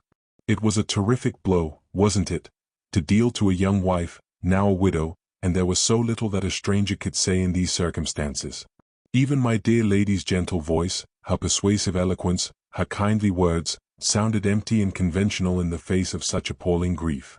Of course, everyone expected that the inquest would reveal something of the murdered man's inner life, would, in fact, allow the overeager public to get a peep into Mr. Mark Culloden's secret orchard, wherein walked a lady who wore abnormally large velvet hats, and who nourished in her heart one of those terrible grudges against a man which can only find satisfaction in crime. Equally, of course, the inquest revealed nothing that the public did not already know. The young widow was extremely reticent on the subject of her late husband's life, and the servants had all been fresh arrivals when the young couple, just home from their honeymoon, organized their new household at Lawbury House. There was an old aunt of the deceased, a Mrs. Steinberg, who lived with the Cullodens, but who at the present moment was very ill. Someone in the house, one of the younger servants, probably, very foolishly had told her every detail of the awful tragedy. With positively amazing strength, the invalid thereupon insisted on making a sworn statement, which she desired should be placed before the coroner's jury. She wished to bear solemn testimony to the integrity of her late nephew, Mark Culloden, in case the personality of the mysterious woman in the big hat suggested to evilly disposed minds any thought of scandal. Mark Culloden was the one nephew whom I loved, she stated with solemn emphasis. I have shown my love for him by bequeathing to him the large fortune which I inherited from the late Mr. Steinberg. Mark was the soul of honor, or I should have cut him out of my will as I did my other nephews and nieces. I was brought up in a Scotch home, and I hate all this modern fastness and smartness, which are only other words for what I call profligacy. Needless to say, the old lady's statement, solemn though it was, was of no use whatever for the elucidation of the mystery which surrounded the death of Mr. Mark Culloden. But as Mrs. Steinberg had talked of other nephews, whom she had cut out of her will in favor of the murdered man, the police directed inquiries in those various quarters. Mr. Mark Culloden certainly had several brothers and sisters, also cousins, who at different times, usually for some peccadillo or other, seemed to have incurred the wrath of the straight-laced old lady. But there did not appear to have been any ill feeling in the family owing to this. Mrs. Steinberg was sole mistress of her fortune. She might just as well have bequeathed it in toto to some hospital as to one particular nephew whom she favored, and the various relations were glad, on the whole, that the money was going to remain in the family rather than be cast abroad. The mystery surrounding the woman in the big hat deepened as the days went by. As you know, the longer the period of time which elapses between a crime and the identification of the criminal, the greater chance the latter has of remaining at large. In spite of strenuous efforts and close questionings of every one of the employees at Mathis, no one could give a very accurate description of the lady who had tea with the deceased on that fateful afternoon.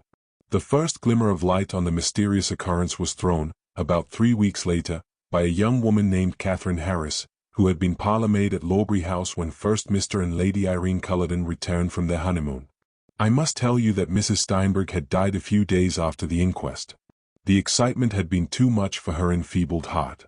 Just before her death she had deposited £0 with her banker, which sum was to be paid over to any person giving information which would lead to the apprehension and conviction of the murderer of Mr. Mark Culloden.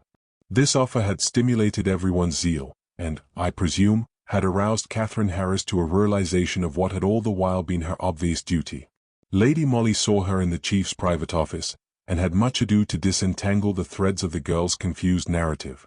But the main point of Harris's story was that a foreign lady had once called at Lawbury House, about a week after the master and mistress had returned from their honeymoon. Lady Irene was out at the time, and Mr. Culloden saw the lady in his smoking room. She was a very handsome lady, explained Harris, and was beautifully dressed. Did she wear a large hat? Asked the chief. I don't remember if it was particularly large, replied the girl. But you remember what the lady was like, suggested Lady Molly. Yes, pretty well. She was very, very tall, and very good-looking. Would you know her again if you saw her? Rejoined my dear lady. Oh, yes, I think so, was Catherine Harris's reply. Unfortunately, beyond this assurance the girl could say nothing very definite. The foreign lady seems to have been closeted with Mr. Culloden for about an hour, at the end of which time Lady Irene came home. The butler being out that afternoon, it was Harris who let her mistress in, and as the latter asked no questions, the girl did not volunteer the information that her master had a visitor. She went back to the servants' hall, but 5 minutes later the smoking room bell rang, and she had to run up again. The foreign lady was then in the hall alone, and obviously waiting to be shown out. This Harris did, after which Mr. Culloden came out of his room, and, in the girl's own graphic words, he went on dreadful. I didn't know I had done anything so very wrong, she explained, but the master seemed quite furious, and said I wasn't a proper parlour-maid, or I'd have known that visitors must not be shown in straight away like that. I ought to have said that I didn't know if Mr. Culloden was in, that I would go and see. Oh, he did go on at me, continued Catherine Harris, volubly. And I suppose he complained to the mistress, for she give me notice the next day. And you have never seen the foreign lady since, concluded Lady Molly. No, she never come while I was there. By the way, how did you know she was foreign? Did she speak like a foreigner? Oh, no, replied the girl. She did not say much, only asked for Mr. Culloden, but she looked French-like. This unanswerable bit of logic concluded Catherine's statement. She was very anxious to know whether, if the foreign lady was hanged for murder, she herself would get the £0. On Lady Molly's assurance that she certainly would, she departed in apparent content. Well, we are no nearer than we were before, said the chief, with an impatient sigh, when the door had closed behind Catherine Harris. Don't you think so? Rejoined Lady Molly, blandly. Do you consider that what we have heard just now has helped us to discover who was the woman in the big hat? Retorted the chief, somewhat testily. Perhaps not, replied my dear lady, with her sweet smile, but it may help us to discover who murdered Mr. Culloden. With which enigmatical statement she effectually silenced the chief, and finally walked out of his office, followed by her faithful Mary. Following Catherine Harris's indications, a description of the lady who was wanted in connection with the murder of Mr. Culloden was very widely circulated, and within 2 days of the interview with the ex-parlour maid another very momentous one took place in the same office. Lady Molly was at work with the chief over some reports, whilst I was taking shorthand notes at a side desk, when a card was brought in by one of the men, and the next moment, without waiting either for permission to enter or to be more formally announced, a magnificent apparition literally sailed into the dust-covered little back office, filling it with an atmosphere of Parma violets and Russia leather. I don't think that I had ever seen a more beautiful woman in my life. Tall, with a splendid figure and perfect carriage, she vaguely reminded me of the portraits one sees of the late Empress of Austria. This lady was, moreover, dressed to perfection, and wore a large hat adorned with a quantity of plumes. The chief had instinctively risen to greet her, whilst Lady Molly, still and placid, was eyeing her with a quizzical smile. "You know who I am, sir," began the visitor as soon as she had sunk gracefully into a chair. "My name is on that card. My appearance, I understand, tallies exactly with that of a woman who is supposed to have murdered Mark Culloden." She said this so calmly, with such perfect self-possession, that I literally gasped. The chief, too, seemed to have been metaphorically lifted off his feet. He tried to mutter a reply. "Oh, don't trouble yourself, sir," she interrupted him, with a smile. "My landlady, my servant, my friends have all read the description of the woman who murdered Mr. Culloden. For the past 24 hours I have been watched by your police, therefore I have come to you of my own accord, before they came to arrest me in my flat. I am not too soon, am I?" she asked, with that same cool indifference which was so startling, considering the subject of her conversation. She spoke English with a scarcely perceptible foreign accent, but I quite understood what Catherine Harris had meant when she said that the lady looked French-like. She certainly did not look English, and when I caught sight of her name on the card, which the chief had handed to Lady Molly, I put her down at once as Vernise.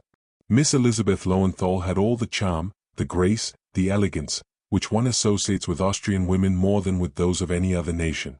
No wonder the chief found it difficult to tell her that, as a matter of fact, the police were about to apply for a warrant that very morning for her arrest on a charge of willful murder. I know," she said, seeming to divine his thoughts, "but let me tell you at once, sir, that I did not murder Mark Culloden. He treated me shamefully, and I would willingly have made a scandal just to spite him. He had become so respectable and straight-laced. But between scandal and murder there is a wide gulf. Don't you think so, madam?" she added, turning for the first time towards Lady Molly. "Undoubtedly," replied my dear lady, with the same quizzical smile. "A wide gulf which, no doubt, Miss Elizabeth Lowenthal will best be able to demonstrate to the magistrate tomorrow," rejoined the chief, with official sternness of manner. I thought that, for the space of a few seconds, the lady lost her self-assurance at this obvious suggestion. The bloom on her cheeks seemed to vanish, and 2 hard lines appeared between her fine eyes. But, frightened or not, she quickly recovered herself, and said quietly, "Now, my dear sir, let us understand one another. I came here for that express purpose. I take it that you don't want your police to look ridiculous any more than I want a scandal. I don't want detectives to hang about round my flat, questioning my neighbors and my servants. They would soon find out that I did not murder Mark Culloden, of course, but the atmosphere of the police would hang round me, and I prefer Parma violets," she added, raising a daintily perfumed handkerchief to her nose. "Then you have come to make a statement?" asked the chief. "Yes," she replied, "I'll tell you all I know. Mr. Culloden was engaged to marry me, then he met the daughter of an earl, and thought he would like her better as a wife than a simple Miss Lowenthal. I suppose I should be considered an undesirable match for a young man who has a highly respectable and snobbish aunt, who would leave him all her money only on the condition that he made a suitable marriage. I have a voice, and I came over to England 2 years ago to study English, so that I might sing in oratorio at the Albert Hall. I met Mark on the Calais-Dover boat, when he was returning from a holiday abroad. He fell in love with me, and presently he asked me to be his wife. After some demur, I accepted him. We became engaged, but he told me that our engagement must remain a secret, for he had an old aunt from whom he had great expectations, and who might not approve of his marrying a foreign girl, who was without connections and a professional singer. From that moment I mistrusted him, nor was I very astonished when gradually his affection for me seemed to cool. Soon after, he informed me, quite callously, that he had changed his mind, and was going to marry some swell English lady. I didn't care much, but I wanted to punish him by making a scandal, you understand. I went to his house just to worry him, and finally I decided to bring in action for breach of promise against him. It would have upset him, I know, no doubt his aunt would have cut him out of her will. That is all I wanted, but I did not care enough about him to murder him. Somehow her tale carried conviction. We were all of us obviously impressed. The chief alone looked visibly disturbed, and I could read what was going on in his mind. As you say, Miss Lowenthal, he rejoined, the police would have found all this out within the next few hours. Once your connection with the murdered man was known to us, the record of your past and his becomes an easy one to peruse. No doubt, too, he added insinuatingly, our men would soon have been placed in possession of the one undisputable proof of your complete innocence with regard to that fateful afternoon spent at Mathis Cafe. What is that? She queried blandly. An alibi. You mean, where I was during the time that Mark was being murdered in a tea shop? Yes, said the chief. I was out for a walk, she replied quietly. Shopping, perhaps. No, you met someone who would remember the circumstance, or your servants could say at what time you came in. No, she repeated dryly, I met no one, for I took a brisk walk on Primrose Hill. My 2 servants could only say that I went out at 3 o'clock that afternoon and returned after 5. There was silence in the little office for a moment or two. I could hear the scraping of the pen with which the chief was idly scribbling geometrical figures on his blotting pad. Lady Molly was quite still. Her large, luminous eyes were fixed on the beautiful woman who had just told us her strange story, with its unaccountable sequel, its mystery which had deepened with the last phrase which she had uttered. Miss Lowenthal, I felt sure, was conscious of her peril. I am not sufficiently a psychologist to know whether it was guilt or merely fear which was distorting the handsome features now, hardening the face and causing the lips to tremble. Lady Molly scribbled a few words on a scrap of paper, which she then passed over to the chief. Miss Lowenthal was making visible efforts to steady her nerves. That is all I have to tell you, she said, in a voice which sounded dry and harsh. I think I will go home now. But she did not rise from her chair, and seemed to hesitate as if fearful lest permission to go were not granted her. To her obvious astonishment, and, I must add, to my own, the chief immediately rose and said, quite urbanely, I thank you very much for the helpful information which you have given me. Of course, we may rely on your presence in town for the next few days, may we not? She seemed greatly relieved, and all at once resumed her former charm of manner and elegance of attitude. The beautiful face was lit up by a smile. The chief was bowing to her in quite a foreign fashion, and in spite of her visible reassurance she eyed him very intently. Then she went up to Lady Molly and held out her hand. My dear lady took it without an instant's hesitation. I, who knew that it was the few words hastily scribbled by Lady Molly which had dictated the chief's conduct with regard to Miss Lowenthal, was left wondering whether the woman I loved best in all the world had been shaking hands with a murderess. No doubt you will remember the sensation which was caused by the arrest of Miss Lowenthal, on a charge of having murdered Mr. Mark Culloden, by administering morphia to him in a cup of chocolate at Mathis Cafe in Regent Street. The beauty of the accused, her undeniable charm of manner, the hitherto blameless character of her life, all tended to make the public take violent sides either for or against her, and the usual budget of amateur correspondence, suggestions, recriminations and advice poured into the chief's office in titanic proportions. I must say that, personally, all my sympathies went out to Miss Lowenthal. As I have said before, I am no psychologist, but I had seen her in the original interview at the office, and I could not get rid of an absolutely unreasoning certitude that the beautiful Viennese singer was innocent. The magistrate's court was packed, as you may well imagine, on that first day of the inquiry, and, of course, sympathy with the accused went up to fever pitch when she staggered into the dock, beautiful still, despite the ravages caused by horror, anxiety, fear, in face of the deadly peril in which she stood. The magistrate was most kind to her, her solicitor was unimpeachably assiduous, even our fellows, who had to give evidence against her, did no more than their duty, and were as lenient in their statements as possible. Miss Lowenthal had been arrested in her flat by Danvers, accompanied by 2 constables. She had loudly protested her innocence all along, and did so still, pleading not guilty in a firm voice. The great points in favor of the arrest were, firstly, the undoubted motive of disappointment and revenge against a faithless sweetheart, then the total inability to prove any kind of alibi, which, under the circumstances, certainly added to the appearance of guilt. The question of where the fatal drug was obtained was more difficult to prove. It was stated that Mr. Mark Culloden was director of several important companies, one of which carried on business as wholesale druggists. Therefore it was argued that the accused, at different times and under some pretext or other, had obtained drugs from Mr. Culloden himself.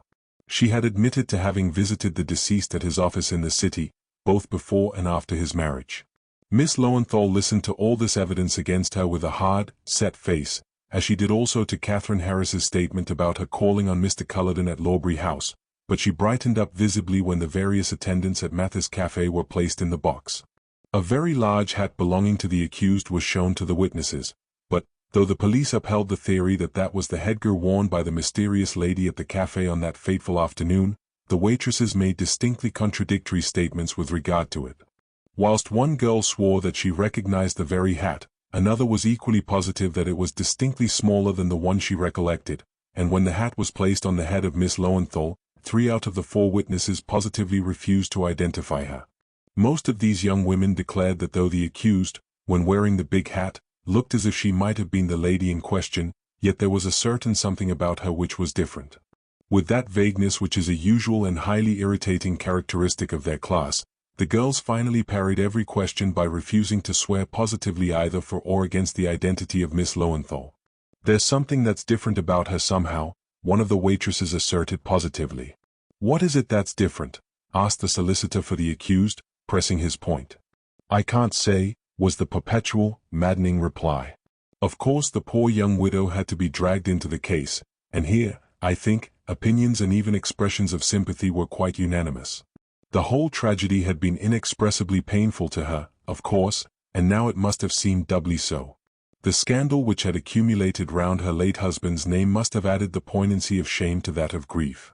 Mark Culloden had behaved as callously to the girl whom clearly he had married from interested, family motives, as he had to the one whom he had heartlessly cast aside. Lady Irene, however, was most moderate in her statements.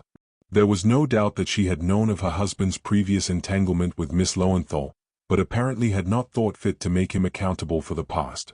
She did not know that Miss Lowenthal had threatened a breach of promise action against her husband. Throughout her evidence she spoke with absolute calm and dignity, and looked indeed a strange contrast, in her closely fitting tailor-made costume of black serge and tiny black toque, to the more brilliant woman who stood in the dock. The 2 great points in favor of the accused were, firstly, the vagueness of the witnesses who were called to identify her, and, secondly, the fact that she had undoubtedly begun proceedings for breach of promise against the deceased. Judging by the latter's letters to her, she would have had a splendid case against him, which fact naturally dealt a severe blow to the theory as to motive for the murder. On the whole, the magistrate felt that there was not a sufficiency of evidence against the accused to warrant his committing her for trial. He therefore discharged her, and, amid loud applause from the public, Miss Lowenthal left the court a free woman. Now, I know that the public did loudly, and, to my mind, very justly, blame the police for that arrest, which was denounced as being as cruel as it was unjustifiable. I felt as strongly as anybody on the subject, for I knew that the prosecution had been instituted in defiance of Lady Molly's express advice, and in distinct contradiction to the evidence which she had collected. When, therefore, the chief again asked my dear lady to renew her efforts in that mysterious case, it was small wonder that her enthusiasm did not respond to his anxiety. That she would do her duty was beyond a doubt, but she had very naturally lost her more fervent interest in the case. The mysterious woman in the big hat was still the chief subject of leading articles in the papers, coupled with that of the ineptitude of the police who could not discover her. There were caricatures and picture postcards in all the shop windows of a gigantic hat covering the whole figure of its wearer, only the feet, and a very long and pointed chin, protruding from beneath the enormous brim. Below was the device, "Who is she?" asked the police. One day, it was the second since the discharge of Miss Lowenthal, my dear lady came into my room beaming. It was the first time I had seen her smile for more than a week, and already I had guessed what it was that had cheered her. "Good news, Mary," she said gaily. "At last I've got the chief to let me have a free hand. Oh, dear. What a lot of argument it takes to extricate that man from the tangled meshes of red tape. What are you going to do?" I asked.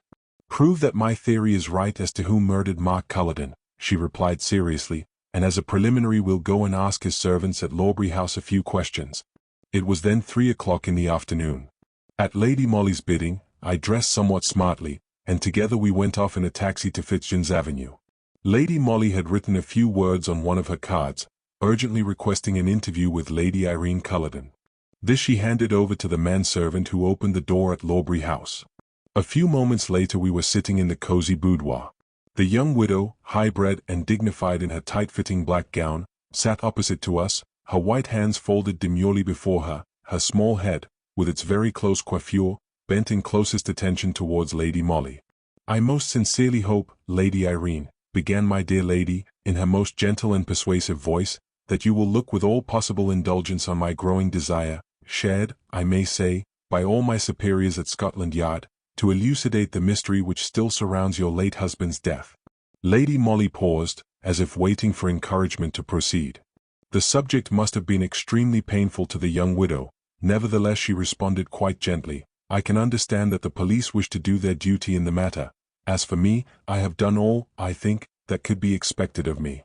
I am not made of iron," and after that day in the police court, she checked herself, as if afraid of having betrayed more emotion than was consistent with good breeding, and concluded more calmly, "I cannot do any more." "I fully appreciate your feelings in the matter," said Lady Molly, "but you would not mind helping us, would you? In a passive way, if you could, by some simple means, further the cause of justice." "What is it you want me to do?" asked Lady Irene. "Only to allow me to ring for 2 of your maids and to ask them a few questions. I promise you that they shall not be of such a nature as to cause you the slightest pain." For a moment I thought that the young widow hesitated, then, without a word, she rose and rang the bell. "Which of my servants did you wish to see?" she asked, turning to my dear lady as soon as the butler entered in answer to the bell. "Your own maid and your parlour maid, if I may," replied Lady Molly. Lady Irene gave the necessary orders, and we all sat expectant and silent until, a minute or two later, 2 girls entered the room. One wore a cap and apron, the other, in neat black dress and dainty lace collar, was obviously the lady's maid. "This lady," said their mistress, addressing the 2 girls, "wishes to ask you a few questions. She is a representative of the police, so you had better do your best to satisfy her with your answers." "Oh," rejoined Lady Molly pleasantly, choosing not to notice the tone of acerbity with which the young widow had spoken, nor the unmistakable barrier of hostility and reserve which her words had immediately raised between the young servants and the representative of the police, "what I am going to ask these 2 young ladies is neither very difficult nor very unpleasant. I merely want their kind help in a little comedy which will have to be played this evening, in order to test the accuracy of certain statements made by one of the waitresses at Mathis' tea shop with regard to the terrible tragedy which has darkened this house. You will do that much, will you not?" she added, speaking directly to the maids. "No one can be so winning or so persuasive as my dear lady." In a moment I saw the girls' hostility melting before the sunshine of Lady Molly's smile. "We'll do what we can," said the maid. "That's a brave, good girl," replied my lady. "You must know that the chief waitress at Mathis has, this very morning, identified the woman in the big hat who, we all believe, murdered your late master." "Yes," she continued, in response to a gasp of astonishment which seemed to go round the room like a wave, "the girl seems quite positive, both as regards the hat and the woman who wore it. But, of course, one cannot allow a human life to be sworn away without bringing every possible proof to bear on such a statement, and I am sure that everyone in this house will understand that we don't want to introduce strangers more than we can help into this sad affair, which already has been bruited abroad too much."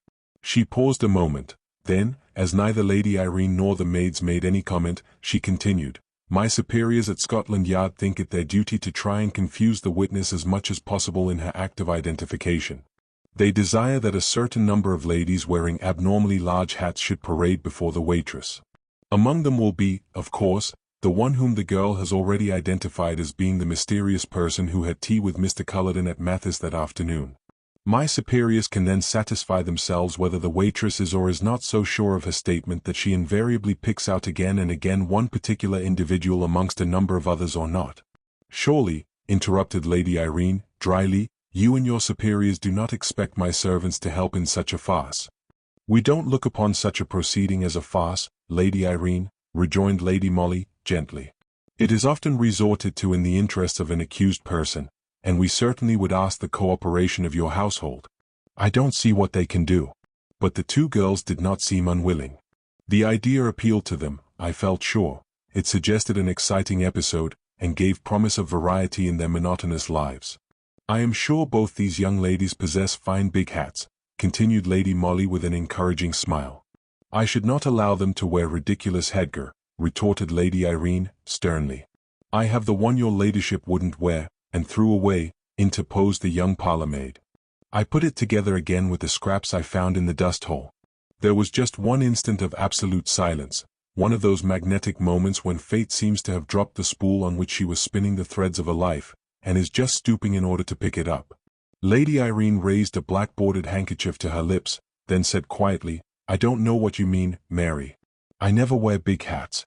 No, my lady, here interposed the lady's maid, but Mary means the one you ordered at Sanchia's and only wore the once, the day you went to that concert.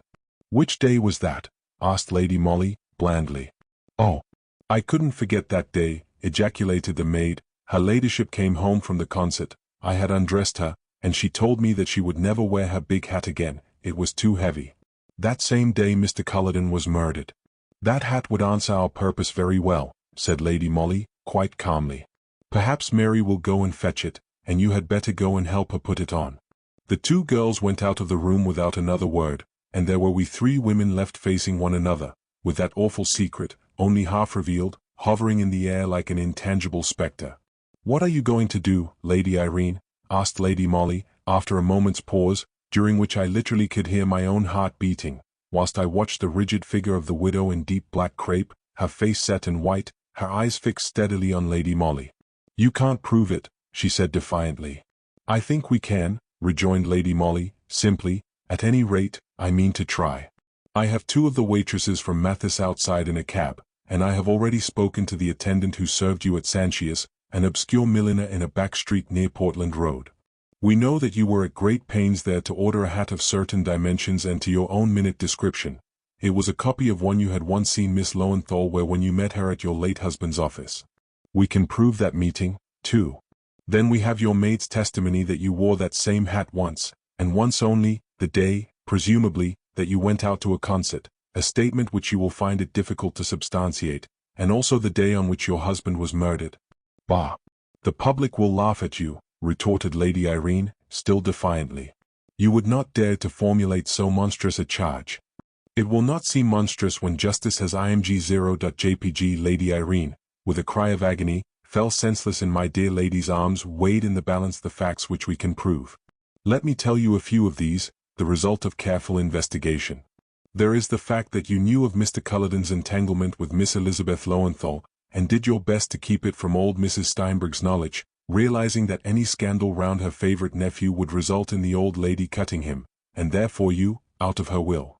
You dismissed a parlour-maid for the sole reason that she had been present when Miss Lowenthal was shown into Mr. Culloden's study. There is the fact that Mrs. Steinberg had so worded her will that, in the event of her nephew dying before her, her fortune would devolve on you. The fact that, with Miss Lowenthal's action for breach of promise against your husband, your last hope of keeping the scandal from the old lady's ears had effectually vanished. You saw the fortune eluding your grasp. You feared Mrs. Steinberg would alter her will. Had you found the means, and had you dared, would you not rather have killed the old lady? But discovery would have been certain. The other crime was bolder and surer. You have inherited the old lady's millions, for she never knew of her nephew's earlier peccadilloes. All this we can state and prove, and the history of the hat, bought, and worn one day only, that same memorable day, and then thrown away. A loud laugh interrupted her, a laugh that froze my very marrow.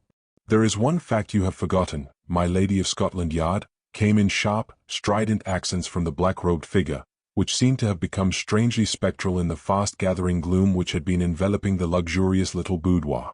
Don't omit to mention the fact that the accused took the law into her own hands.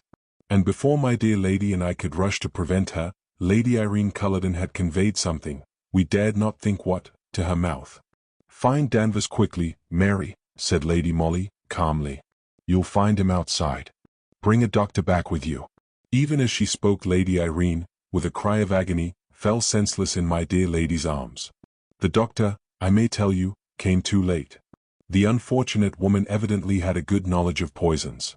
She had been determined not to fail, in case of discovery, she was ready and able to mete out justice to herself. I don't think the public ever knew the real truth about the woman in the big hat. Interest in her went the way of all things. Yet my dear lady had been right from beginning to end. With unerring precision she had placed her dainty finger on the real motive and the real perpetrator of the crime, the ambitious woman who had married solely for money, and meant to have that money even at the cost of one of the most dastardly murders that have ever darkened the criminal annals of this country. I asked Lady Molly what it was that first made her think of Lady Irene as the possible murderess. No one else for a moment had thought her guilty. The big hat, replied my dear lady with a smile. Had the mysterious woman at Mathis been tall, the waitresses would not, one and all, have been struck by the abnormal size of the hat. The wearer must have been petite, hence the reason that under a wide brim only the chin would be visible. I at once sought for a small woman. Our fellows did not think of that, because they are men. You see how simple it all was. 11. Sir Jeremiah's. Well, many people have asked me whether I knew when, and in what circumstances, Lady Molly joined the detective staff at Scotland Yard, who she was, and how she managed to keep her position in society, as she undoubtedly did, whilst exercising a profession which usually does not make for high social standing. Well, of course, there is much that I have known all along about my dear lady, just as much, in fact, as her aristocratic friends and relations did, but I had promised her not to let the general public know anything of her private life until she gave me leave to do so. Now things have taken a different turn, and I can tell you all I know. But I must go back some years for that, and recall to your mind that extraordinary crime known in those days as the Badockwall case, which sent one of the most prominent and popular young men in society to penal servitude, a life sentence, mind you, which was considered to be remarkably lenient by a number of people who thought that Captain de Mazarine ought to have been hanged. He was such a good-looking young soldier in those days. I especially remember him at the late Queen's funeral, one of the tallest men in the British Army, and with that peculiar charm of manner which, alas, one has ceased to associate with young Englishmen nowadays. If to these two undeniable advantages you add the one that Hubert de Mazarine was the dearly loved grandson of Sir Jeremiah Baddock, the multimillionaire shipowner of Liverpool, you will realize how easy it was for that young guardsman to ingratiate himself with every woman in society, and more particularly with every mamma who had a marriageable daughter. But fate and love have a proverbial knack of making a muddle of things. Captain de Mazarine, with a bevy of pretty and eligible girls from whom to select a wife, chose to fall in love with the one woman in the whole of England who, in his grandfather's opinion, should have remained a stranger, even an enemy, to him. You remember the sad story, more than a quarter of a century old now, of Sir Jeremiah's unhappy second marriage with the pretty French actress, Mademoiselle Adele d'Este, who was then over 30 years younger than himself. He married her abroad, and never brought her to England. She made him supremely wretched for about 3 years, and finally ran away with the Earl of Flintshire, whom she had met at Monte Carlo. Well, it was with a daughter of that same Earl of Flintshire, Lady Molly Robertson Kirke, that Captain Hubert de Mazarine fell desperately in love. Imagine Sir Jeremiah's feelings when he heard of it. Captain Hubert, you must know, had resigned his commission in Zero at his grandfather's request, when the latter's health first began to fail. He had taken up his permanent abode at Appledore Castle, Sir Jeremiah's magnificent home in Cumberland, and, of course, it was generally understood that ultimately he would become possessed of the wealthy shipowner's millions as well as of the fine property, seeing that his mother had been Sir Jeremiah's only child by the latter's first marriage. Lord Flintshire's property was quite close to Appledore, but, needless to say, old Sir Jeremiah never forgave his noble neighbour the cruel wrong he had suffered at his hands. The second Lady Baddock, afterwards Countess of Flintshire, has been dead 20 years.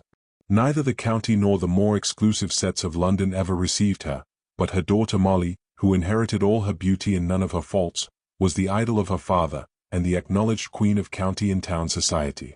You see, it was the ancient, yet ever new, story of Capuletti and Montecchi over again, and one day Captain Hubert de Mazarine had to tell Sir Jeremiah that he desired to marry the daughter of his grandfather's most cruel enemy.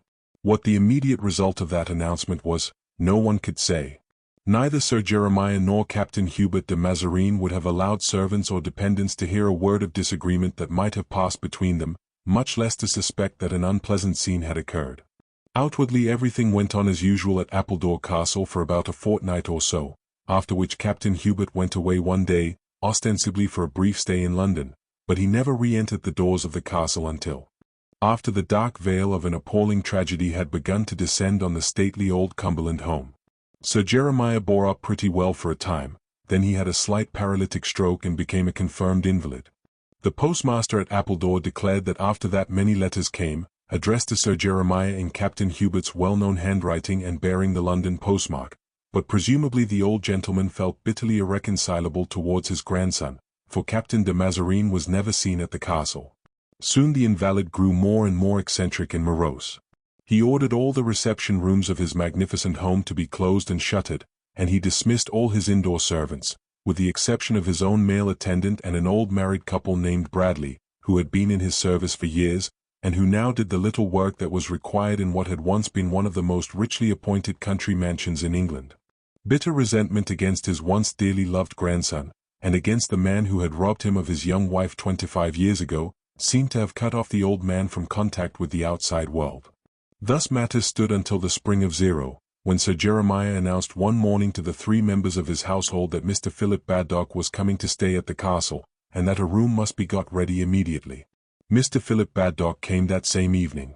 He was a young man of quite ordinary appearance, short, rather dark, with the somewhat uncouth manners suggestive of an upbringing in a country parsonage.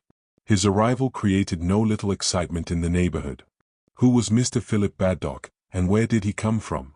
No one had ever heard of him before, and now, after a very brief time spent at the castle, he seemed to be gradually taking up the position which originally had belonged to Captain Hubert. He took over the command of the small household, dismissing Sir Jeremiah's personal attendant after a while and engaging another. He supervised the outdoor men, reducing the staff both in the gardens and the stables. He sold most of the horses and carriages, and presently bought a motor car, which he at once took to driving all over the country. But he spoke to no one in the village, and soon, in answer to inquiries by 1 or 2 of Sir Jeremiah's faithful friends and cronies, the reply came regularly from Mr. Philip Baddock that the invalid was disinclined for company.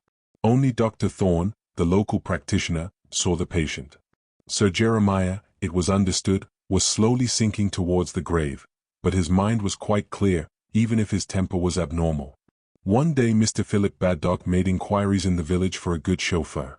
George Taylor presented himself, and was at once told off to drive the car as quickly as possible to Carlisle, to the office of Mr. Stedman, solicitor, and to bring that gentleman back to the castle as soon as he could come.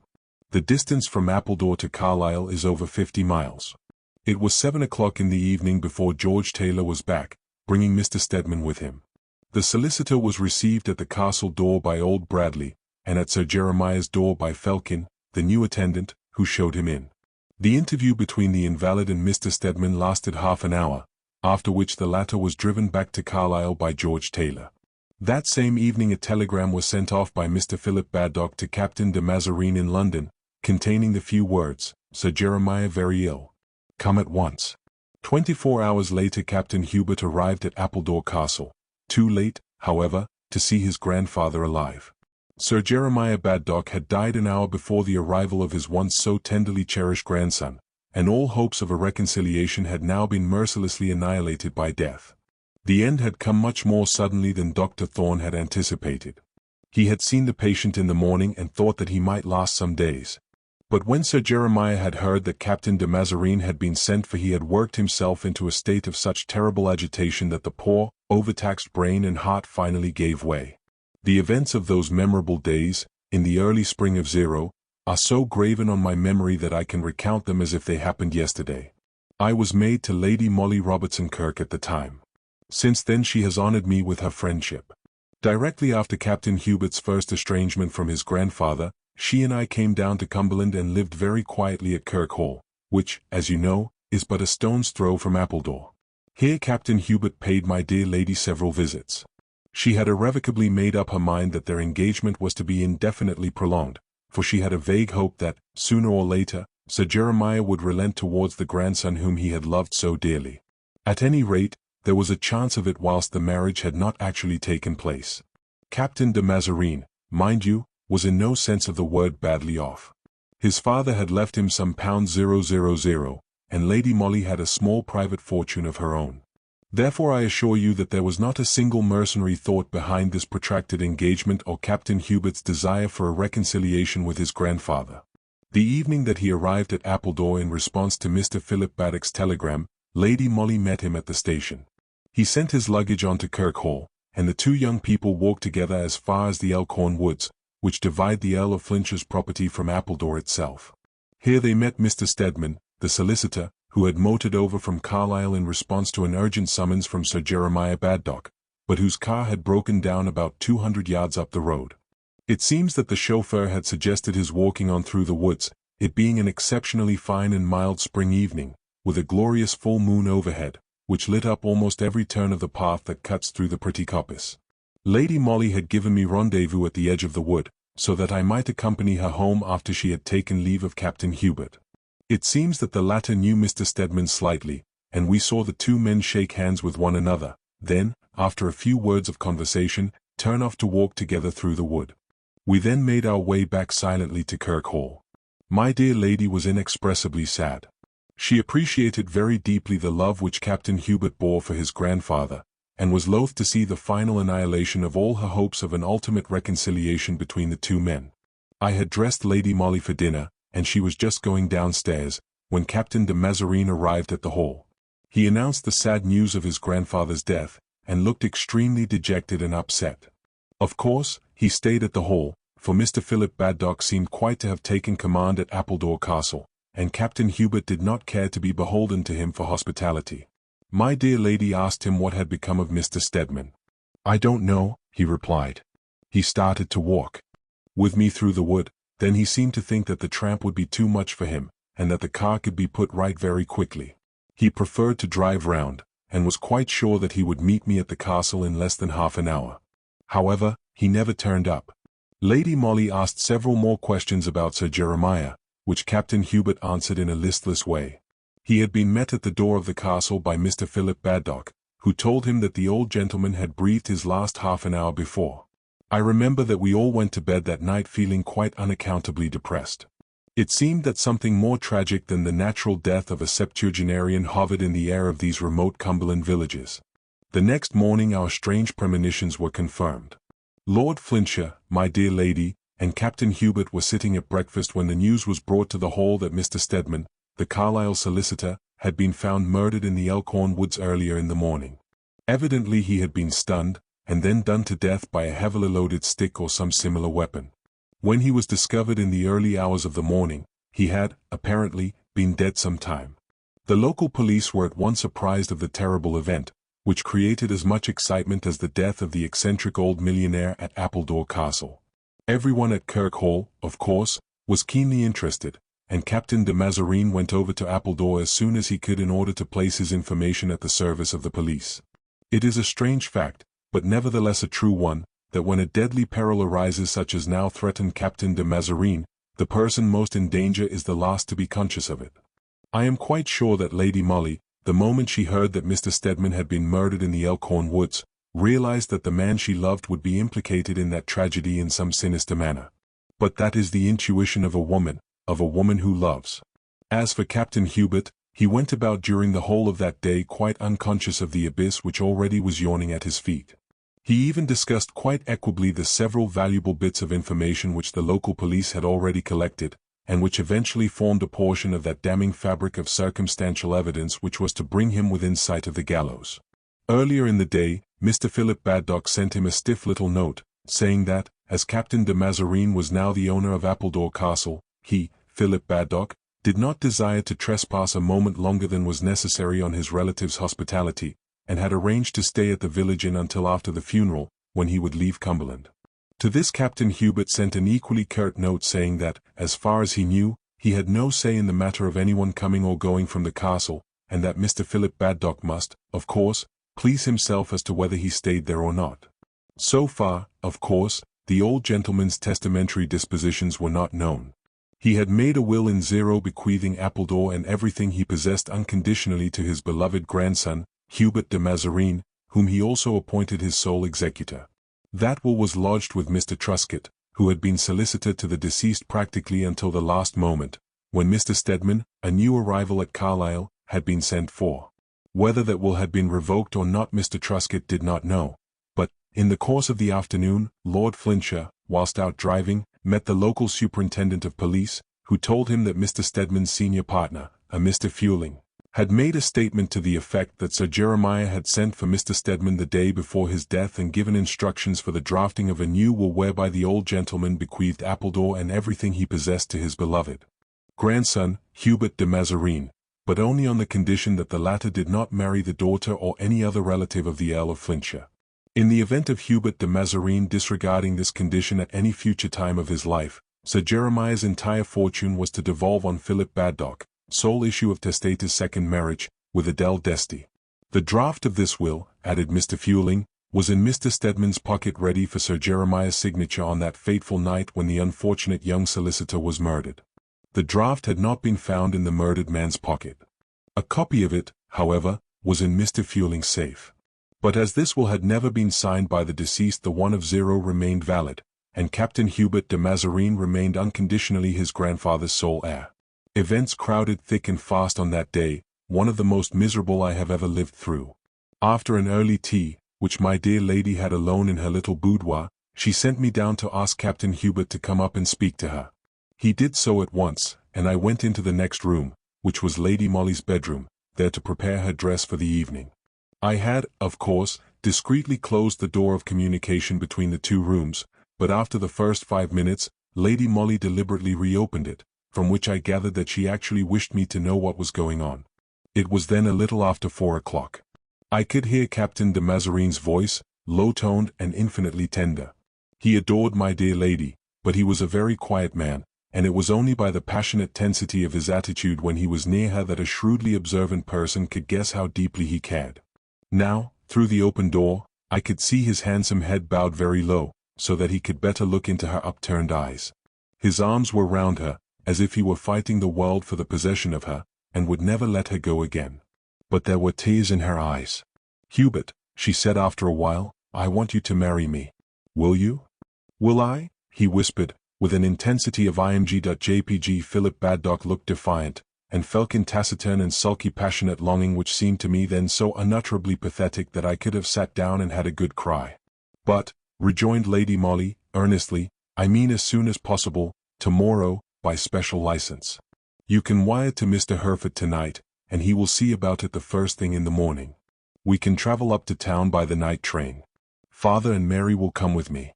Father has promised, you know, and we can be married tomorrow. I think that would be the quickest way." There was a pause. I could well imagine how astonished and perturbed Captain Hubert must be feeling. It was such a strange request for a woman to make at such a time. I could see by the expression of his eyes that he was trying to read her thoughts. But she looked up quite serenely at him, and, frankly, I do not think that he had the slightest inkling of the sublime motive which lay at the back of her strange insistence. "You prefer to be married in London rather than here?" he asked quite simply. "Yes," she replied, "I desire to be married in London tomorrow." A few moments later my dear lady quietly shut the door again, and I heard and saw no more, but half an hour later she called me. She was alone in her boudoir, bravely trying to smile through a veil of tears. Captain Hubert's footsteps could still be heard going along the hall below. Lady Molly listened until the final echo of that tread died away in the distance, then she buried her sweet face on my shoulder and sobbed her very heart out. "Get ready as quickly as you can, Mary," she said to me when the paroxysm had somewhat subsided. "We go up to town by the .0. Is his lordship coming with us, my lady?" I asked. "Oh, yes," she said, whilst a bright smile lit up her face. "Father is simply grand, and yet he knows." "Knows what, my lady?" I queried instinctively, for Lady Molly had paused, and I saw a look of acute pain once more darken her soft, grey eyes.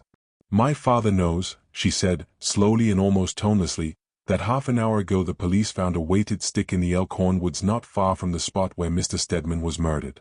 The stick has the appearance of having been very vigorously cleaned and scraped recently, in spite of which fact tiny traces of blood are still visible on the leaden knob.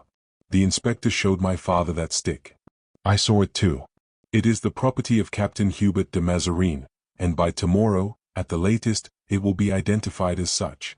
There was silence in the little boudoir now, a silence broken only by the sound of dull sobs which rose from my dear lady's overburdened heart. Lady Molly at this moment had looked into the future, and with that unerring intuition which has since been of such immense service to her, she had already perceived the grim web which fate was weaving round the destiny of the man she loved. I said nothing. What could I say? I waited for her to speak again.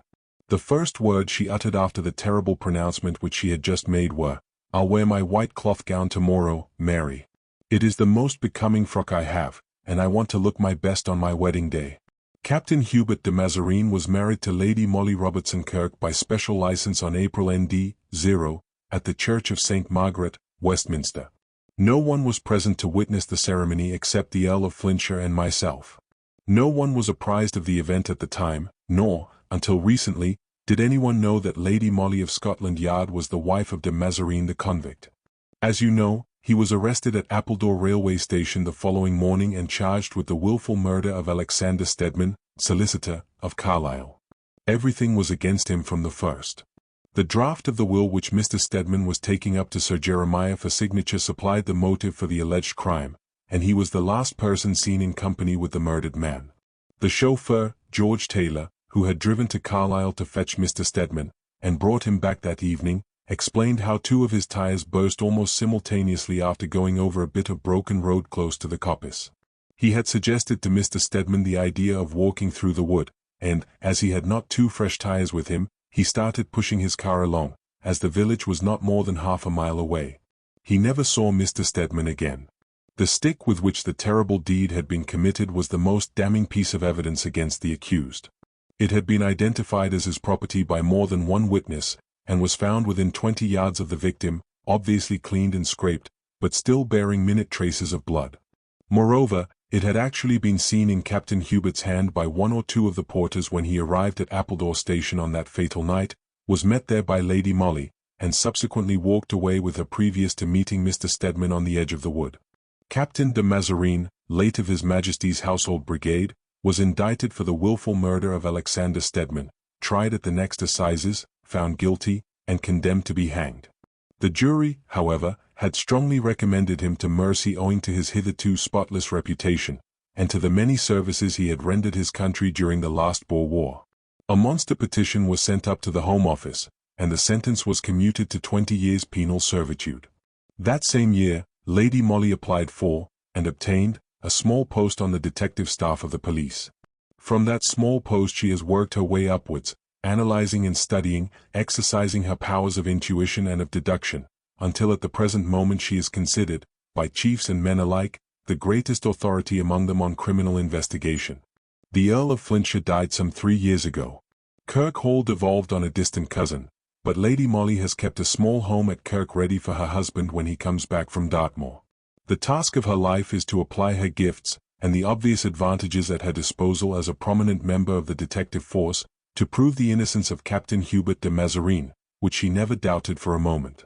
But it was sublime, and at the same time deeply pathetic, to see the frantic efforts at self-sacrifice which these two noble-hearted young people made for one another's sake. Directly Captain Hubert realized that, so far as proving his innocence was concerned, he was a lost man, he used every effort to release Lady Molly from the bonds of matrimony. The marriage had been, and was still, kept a profound secret. He determined to plead guilty to murder at his trial, and then to make a declaration that he had entrapped Lady Molly into a marriage, knowing at the time that a warrant was out for his arrest, and hoping, by his connection with the Earl of Flintshire, to obtain a certain amount of leniency. When he was sufficiently convinced that such a course was out of the question, he begged Lady Molly to bring a nullity suit against him. He would not defend it. He only wished to set her free. But the love she bore him triumphed over all. They did keep their marriage a secret, but she remained faithful to him in every thought and feeling within her, and loyal to him with her whole soul. Only I, once her maid, now her devoted friend, knew what she suffered, even whilst she threw herself heart and mind into her work. We lived mostly in our little flat in Maida Vale, but spent some delightful days of freedom and peace in the little house at Kirke. Hither, in spite of the terrible memories the place evoked, Lady Molly loved to spend her time in wandering over the ground where that mysterious crime had been committed which had doomed an innocent man to the life of a convict. That mystery has got to be cleared up, Mary, she would repeat to me with unswerving loyalty, and cleared up soon, before Captain de Mazarine loses all joy in life and all belief in me. I suspect you will be interested to hear something about Appledore Castle and about Mr. Philip Baddock, who had been so near getting an immense fortune, yet had it snatched from him before his very eyes. As Sir Jeremiah Baddock never signed the will of Zero, Captain de Mazarine's solicitors, on his behalf, sought to obtain probate of the former one, dated Zero. In view of the terrible circumstances connected with the proposed last testamentary dispositions of the deceased, Mr. Philip Baddock was advised to fight that suit. It seems that he really was the son of Sir Jeremiah by the latter's second marriage with Mademoiselle d'Este, but the old gentleman, with heartless vengefulness, had practically repudiated the boy from the first, and absolutely refused to have anything to do with him beyond paying for his maintenance and education, and afterwards making him a goodly allowance on the express condition that Philip, soon to become a young man, never set his foot on English soil. The condition was strictly complied with. Philip Baddock was born abroad, and lived abroad until Zero, when he suddenly appeared at Appledore Castle. Whether Sir Jeremiah, in a fit of tardy repentance, had sent for him, or whether he risked coming of his own accord, no one ever knew. Captain de Mazarine was not, until that same year Zero, aware of the existence of Philip Baddock any more than was anybody else, and he spent his last days of freedom in stating positively that he would not accept the terms of the will of Zero, but would agree to Sir Jeremiah's fortune being divided up as it would have been if the old gentleman had died intestate. Thus Philip Baddock, the son, and Hubert de Mazarine, the grandson, received an equal share of Sir Jeremiah's immense wealth, estimated at close upon £0.000000 sterling. Appledore was put up for sale and bought in by Mr. Philip Baddock, who took up his residence there and gradually gained for himself a position in the county as one of the most wealthy magnates in the north of England. Thus he became acquainted with the present Lord Flintshire, and, later on, met my dear lady. She neither sought nor avoided his acquaintance, and even went once to a dinner party at Appledore Castle. That was lately, on the occasion of our last stay at Kirk. I had gone up to the castle in the brougham so that I might accompany Lady Molly home, and had been shown into the library, whither my dear lady came in order to put on her cloak. While she was doing so Mr. Philip Baddock came in. He had a newspaper in his hand and seemed greatly agitated. "Such extraordinary news, Lady Molly," he said, pointing to a headline in the paper. "You know, of course, that the other day a convict succeeded in effecting his escape from Dartmoor?" "Yes, I knew that," said my dear lady, quietly. "Well, I have reason to suppose," continued Mr. Baddock, that convict was none other than my unfortunate nephew, de Mazarine." "Yes," rejoined Lady Molly, whose perfect calm and serene expression of face contrasted strangely with the obvious agitation of Philip Baddock. "Heaven knows that he tried to do me an evil turn," rejoined the latter after a while, "but of course I bear him no grudge, now that the law has given me that which he tried to wrench from me, a just share of my father's possessions. Since he has thrown himself on my mercy—" "Thrown himself on your mercy," ejaculated my dear lady, whose face had become almost grey with a sudden fear. "What do you mean?" "De Mazarine is in my house at the present moment," replied Mr. Baddock, quietly. "He?" "Yes. It seems that he tramped here. I am afraid that his object was to try and see you. He wants money, of course. I happened to be out in the woods this afternoon, and saw him." "No, no," added Philip Baddock quickly, in response to an instinctive gasp of pain from Lady Molly, "you need not have the slightest fear. My nephew is as safe with me as he would be in your own house. I brought him here, for he was exhausted with fatigue and want of food. None of my servants know of his presence in the house except Felkin, whom I can trust. By tomorrow he will have rested. We'll make a start in the very early morning in my car. We'll get to Liverpool before midday. De Mazarine shall wear Felkin's clothes. No one will know him. One of the Baddock steamers is leaving for Buenos Aires the same afternoon, and I can arrange with the captain. You need not have the slightest fear," he repeated, with simple yet earnest emphasis. "I pledge you my word that de Mazarine will be safe." "I should like to thank you," she murmured. "Please don't," he rejoined with a sad smile. "It is a great happiness to me to be able to do this. I know that you cared for him at one time. I wish you had known and trusted me in those days, but I am glad of this opportunity which enables me to tell you that, even had my father signed his last will and testament, I should have shared his fortune with de Mazarine. The man whom you honored with your love need never have resorted to crime in order to gain a fortune." Philip Baddock paused. His eyes were fixed on Lady Molly with unmistakable love and an appeal for sympathy. I had no idea that he cared for her, nor had she, I am quite sure. Her heart belonged solely to the poor, fugitive convict, but she could not fail, I thought, to be touched by the other man's obvious sincerity and earnestness. There was silence in the room for a few moments. Only the old clock in its Sheraton case ticked on in solemn imperturbability. Lady Molly turned her luminous eyes on the man who had just made so simple, so touching a profession of love. Was she about to tell him that she was no longer free, that she bore the name of the man whom the law had ostracized and pronounced a criminal, who had even now, by this daring attempt at escape, added a few years to his already long term of punishment and another load to his burden of shame? "Do you think," she asked quietly, "that I might speak to Captain de Mazarine for a few moments without endangering his safety?" Mr. Baddock did not reply immediately. He seemed to be pondering over the request. Then he said, "I will see that everything is safe. I don't think there need be any danger." He went out of the room, and my dear lady and I were left alone for a minute or two. She was so calm and serene that I marveled at her self-control, and wondered what was going on in her mind. "Mary," she said to me, speaking very quickly, for already we could hear two men's footsteps approaching the library door, "you must station yourself just outside the front door, you understand? If you see or hear anything suspicious, come and warn me at once." I made ready to obey, and the next moment the door opened and Mr. Philip Baddock entered, accompanied by Captain Hubert. I smothered the involuntary sob which rose to my throat at sight of the man who had once been the most gallant, the handsomest soldier I had ever seen. I had only just time to notice that Mr. Baddock prepared to leave the room again immediately. At the door he turned back and said to Lady Molly, "Felkin has gone down to the lodge. If he hears or sees anything that seems suspicious he will ring up on the telephone," and he pointed to the apparatus which stood on the library table in the center of the room.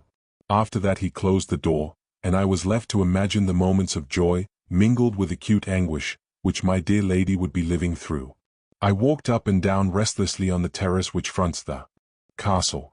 The house itself appeared silent and dark. I presume all the servants had gone to bed. Far away on my right I caught the glimmer of a light. It came from the lodge where Felkin was watching. From the church in Appledore village came the sound of the clock striking the hour of midnight. How long I had been on the watch I cannot say, when suddenly I was aware of a man's figure running rapidly along the drive towards the house. The next moment the figure had skirted the castle, apparently making for one of the back doors. I did not hesitate a moment. Having left the big front door on the latch, I ran straight in and made for the library door. Already Mr. Philip Baddock had forestalled me. His hand was on the latch. Without more ado he pushed open the door and I followed him in. Lady Molly was sitting on the sofa, with Captain Hubert beside her. They both rose at our entrance. "The police," said Mr. Baddock, speaking very rapidly. "Felkin has just run up from the lodge. He is getting the car ready. Pray God we may yet be able to get away." Even as he spoke the front door bell sounded with a loud clang, which to me had the sound of a death knell. "It is too late, you see," said my dear lady, quietly. "No, not too late," ejaculated Philip Baddock, in a rapid whisper. "Quick! De Mazarine, follow me through the hall. Felkin is at the stables getting the car ready. It will be some time before the servants are roused." "Mary, I am sure, has failed to fasten the front door," interrupted Lady Molly, with the same strange calm. "I think the police are already in the hall." There was no mistaking the muffled sound of feet treading the thick Turkey carpet in the hall. The library had but one exit. Captain Hubert was literally in a trap. But Mr. Baddock had not lost his presence of mind. "The police would never dream of searching my house," he said. "They will take my word that de Mazarine is not here. Here," he added, pointing to a tall Jacobean wardrobe which stood in an angle of the room.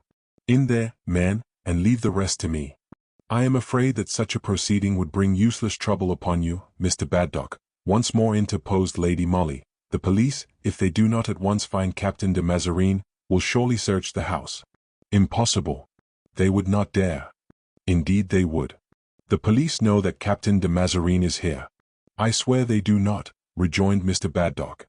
"Felkin is no traitor, and no one else. It was I who gave information to the police," said Lady Molly, speaking loudly and clearly.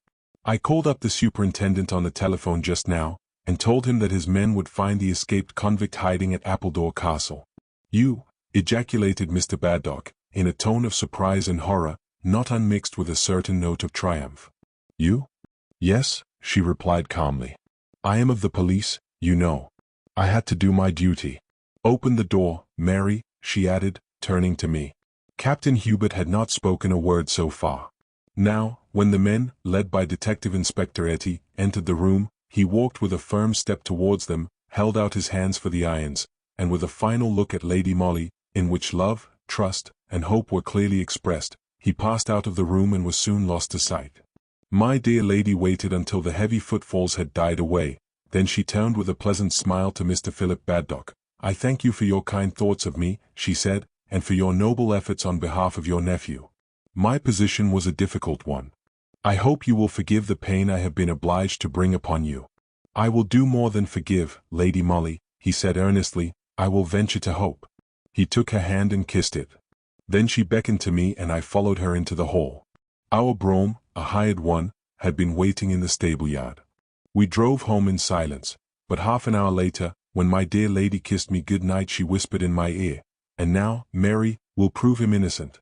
12. The E&D one or two people knew that at one time Lady Molly Robertson Kirk had been engaged to Captain Hubert de Mazarine, who was now undergoing a life sentence for the murder of Mr. Stedman, a solicitor of Carlisle, in the Elkhorn Woods in April. Few, on the other hand, knew of the secret marriage solemnized on that never-to-be-forgotten afternoon, when all of us present in the church, with the exception of the bridegroom himself, were fully aware that proofs of guilt, deadly and irrefutable, were even then being heaped up against the man to whom Lady Molly was plighting her troth, for better or for worse, with her mental eyes wide open, her unerring intuition keen to the fact that nothing but a miracle could save the man she loved from an ignoble condemnation, perhaps from the gallows. The husband of my dear lady, the man whom she loved with all the strength of her romantic and passionate nature, was duly tried and convicted of murder. Condemned to be hanged, he was reprieved, and his sentence commuted to penal servitude for life. The question of Sir Jeremiah's estate became a complicated one, for his last will and testament was never signed, and the former one, dated 0, bequeathed everything he possessed unconditionally to his beloved grandson Hubert. After much legal argument, which it is useless to recapitulate here, it was agreed between the parties, and ratified in court, that the deceased gentleman's vast wealth should be disposed of as if he had died intestate. One half of it, therefore, went to Captain Hubert de Mazarine, grandson, and the other half to Philip Baddock, the son. The latter bought Appledore Castle and resided there, whilst his nephew became known in Dartmoor prison. Captain Hubert had served 2 years of his sentence when he made that daring and successful escape which caused so much sensation at the time. He managed to reach Appledore, where he was discovered by Mr. Philip Baddock, who gave him food and shelter and got everything ready for the safe conveyance of his unfortunate nephew to Liverpool and thence to a port of safety in South America. You remember how he was thwarted in this laudable attempt by Lady Molly herself, who communicated with the police and gave up convict No into the hands of the authorities once more.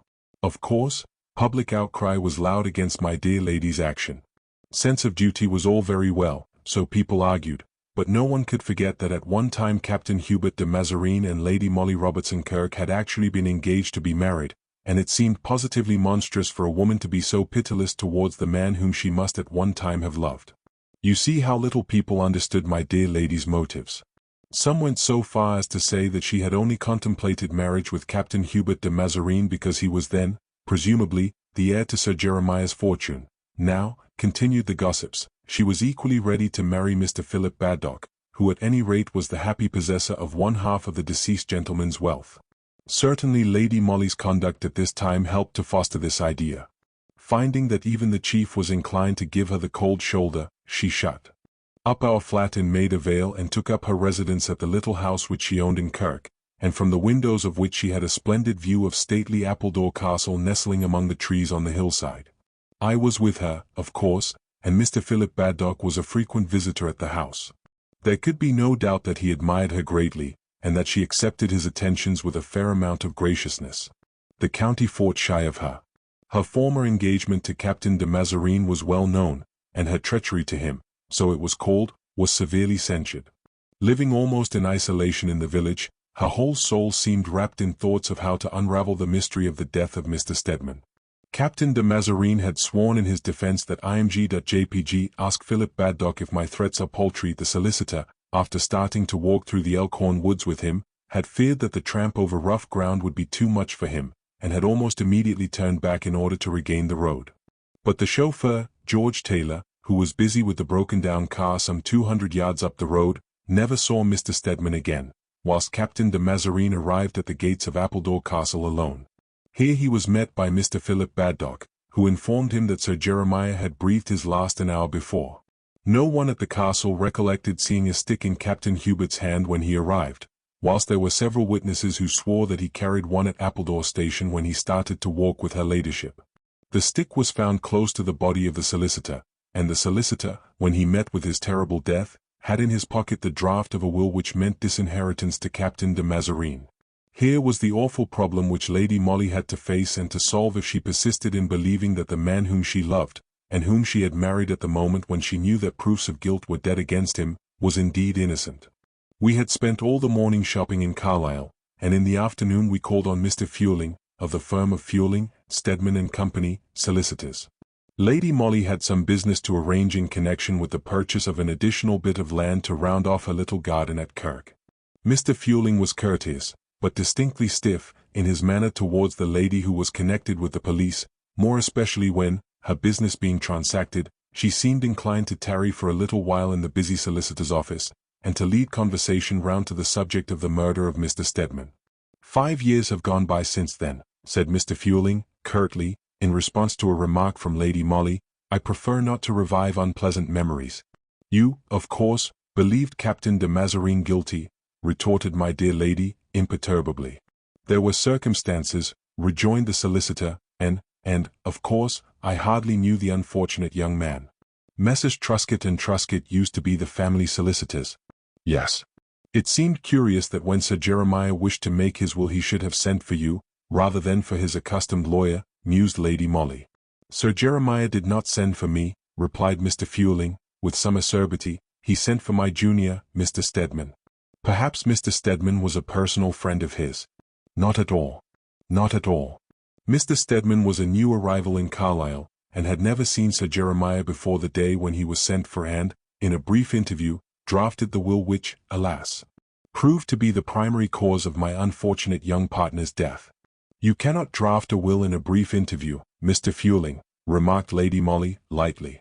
Mr. Stedman did so, retorted Mr. Fueling, curtly. Though Sir Jeremiah's mind was as clear as crystal, he was very feeble, and the interview had to take place in a darkened room. That was the only time my young partner saw Sir Jeremiah. 24 hours later they were both dead. Oh, commented my dear lady with sudden indifference. Well, I won't detain you, Mr. Fueling. Good afternoon. A few moments later, having parted from the worthy old solicitor, we were out in the street once more. The darkened room is my first ray of light, quoth Lady Molly to me, with a smile at her own paradoxical remark. When we reached home later that afternoon we were met at the garden gate by Mr. Felkin, Mr. Philip Baddock's friend and agent, who lived with him at Appledore Castle. Mr. Felkin was a curious personality, very taciturn in manner but a man of considerable education. He was the son of a country parson, and at the time of his father's death he had been studying for the medical profession. Finding himself unable to pursue his studies for lack of means, and being left entirely destitute, he had been forced to earn his living by taking up the less exalted calling of male nurse. It seems that he had met Mr. Philip Baddock on the continent some years ago, and the two young men had somehow drifted into close acquaintanceship. When the late Sir Jeremiah required a personal nurse attendant, Mr. Philip Baddock sent for his friend and installed him at Appledore Castle. Here Mr. Felkin remained, even after the old gentleman's death. He was nominally called Mr. Baddock's agent, but really did very little work. He was very fond of shooting and of riding, and spent his life in the pursuit of these sports, and he always had plenty of money to spend. But everyone voted him a disagreeable bear, and the only one who ever succeeded in making him smile was Lady Molly, who always showed an unaccountable liking for the uncouth creature. Even now, when he extended a somewhat grimy hand and murmured a clumsy apology at his intrusion, she greeted him with warm effusiveness and insisted on his coming into the house.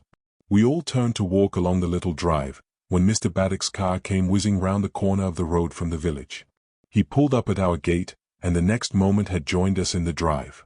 There was a very black look in his eyes, as they wandered restlessly from my dear lady's face to that of his friend. Lady Molly's little hand was even then resting on Mr. Felkin's coat sleeve. She had been in the act of leading him herself towards the house, and did not withdraw her hand when Mr. Baddock appeared upon the scene. "Burton has just called about those estimates, Felkin," said the latter, somewhat roughly. "He is waiting at the castle. You had better take the car. I can walk home later on." "Oh, how disappointing," exclaimed Lady Molly, with what looked uncommonly like a pout. "I was going to have such a cozy chat with Mr. Felkin, all about horses and dogs. Couldn't you see that tiresome Burton, Mr. Baddock?" she added ingenuously. I don't think that Mr. Baddock actually swore, but I am sure he was very near doing so. "Burton can wait," said Mr. Felkin, curtly. "No, he cannot," retorted Philip Baddock, whose face was a frowning mirror of uncontrolled jealousy. "Take the car, Felkin, and go at once." For a moment it seemed as if Felkin would refuse to obey. The two men stood looking at each other, measuring one another's power of will and strength of passion. Hate and jealousy were clearly written in each pair of glowering eyes.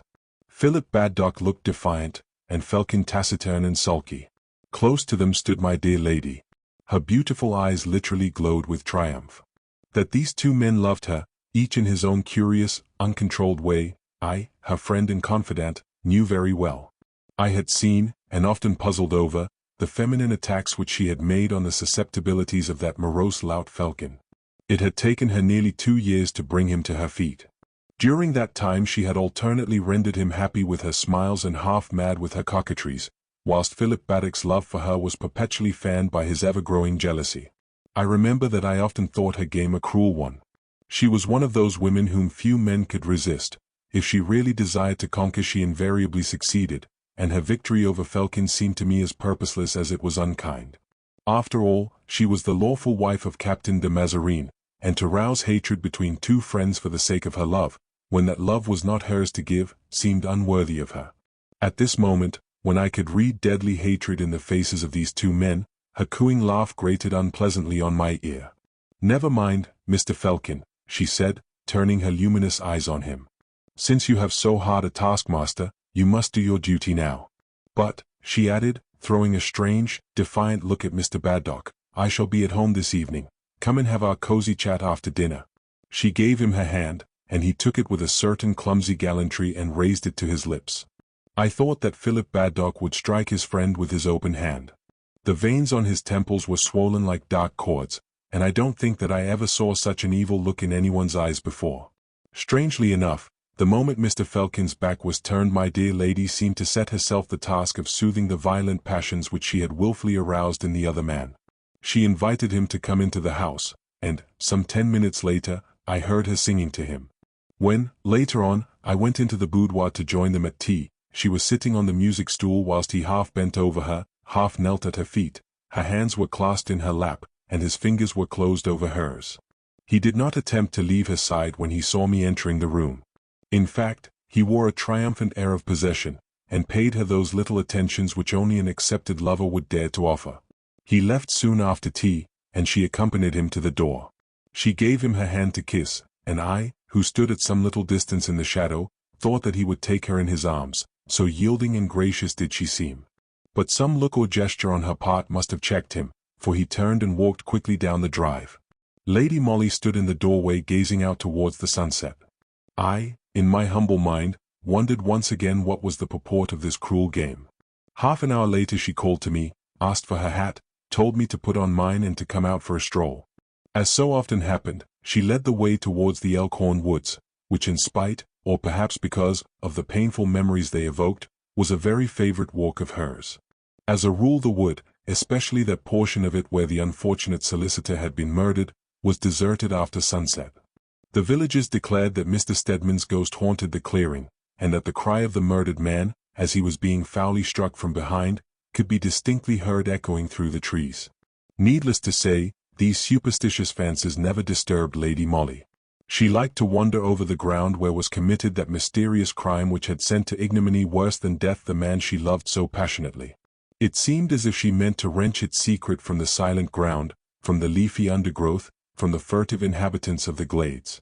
The sun had gone down behind the hills, the wood was dark and still. We strolled up as far as the first clearing, where a plain, granite stone, put up by Mr. Philip Baddock, marked the spot where Mr. Stedman had been murdered. We sat down on it to rest. My dear lady's mood was a silent one, I did not dare to disturb it, and, for a while, only the gentle hush, sheh of the leaves, stirred by the evening breeze, broke the peaceful stillness of the glade. Then we heard a murmur of voices, deep-toned and low. We could not hear the words spoken, though we both strained our ears, and presently Lady Molly arose and cautiously made her way among the trees in the direction whence the voices came, I following as closely as I could. We had not gone far when we recognized the voices, and heard the words that were said. I paused, distinctly frightened, whilst my dear lady whispered a warning hush. Never in all my life had I heard so much hatred, such vengeful malignity expressed in the intonation of the human voice as I did in the half-dozen words which now struck my ear. You will give her up, or, it was Mr. Felkin who spoke. I recognized his raucous delivery, but I could not distinguish either of the two men in the gloom. Or what? Queried the other, in a voice which trembled with either rage or fear, perhaps with both. You will give her up, repeated Felkin, sullenly. I tell you that it is an impossibility, do you understand? An impossibility for me to stand by and see her wedded to you, or to any other man for the matter of that. But that is neither here nor there, he added after a slight pause. It is with you I have to deal now. You shan't have her, you shan't, I won't allow it, even if I have to. He paused again.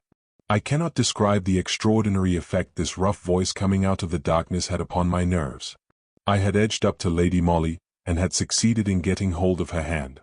It was like ice, and she herself was as rigid as that piece of granite on which we had been sitting. You seem bubbling over with covert threats, interposed Philip Baddock, with what was obviously a sneer. What are the extreme measures to which you will resort if I do not give up the lady whom I love with my whole heart, and who has honored me today by accepting my hand in marriage? That is a lie, ejaculated Felkin. What is a lie? Queried the other, quietly. She has not accepted you, and you know it. You are trying to keep me away from her, arrogating rights which you do not possess.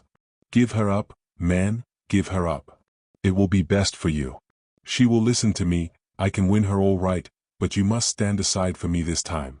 Take the word of a desperate man for it, Baddock. It will be best for you to give her up. Silence reigned in the wood for a few moments, and then we heard Philip Baddock's voice again, but he seemed to speak more calmly, almost indifferently, as I thought.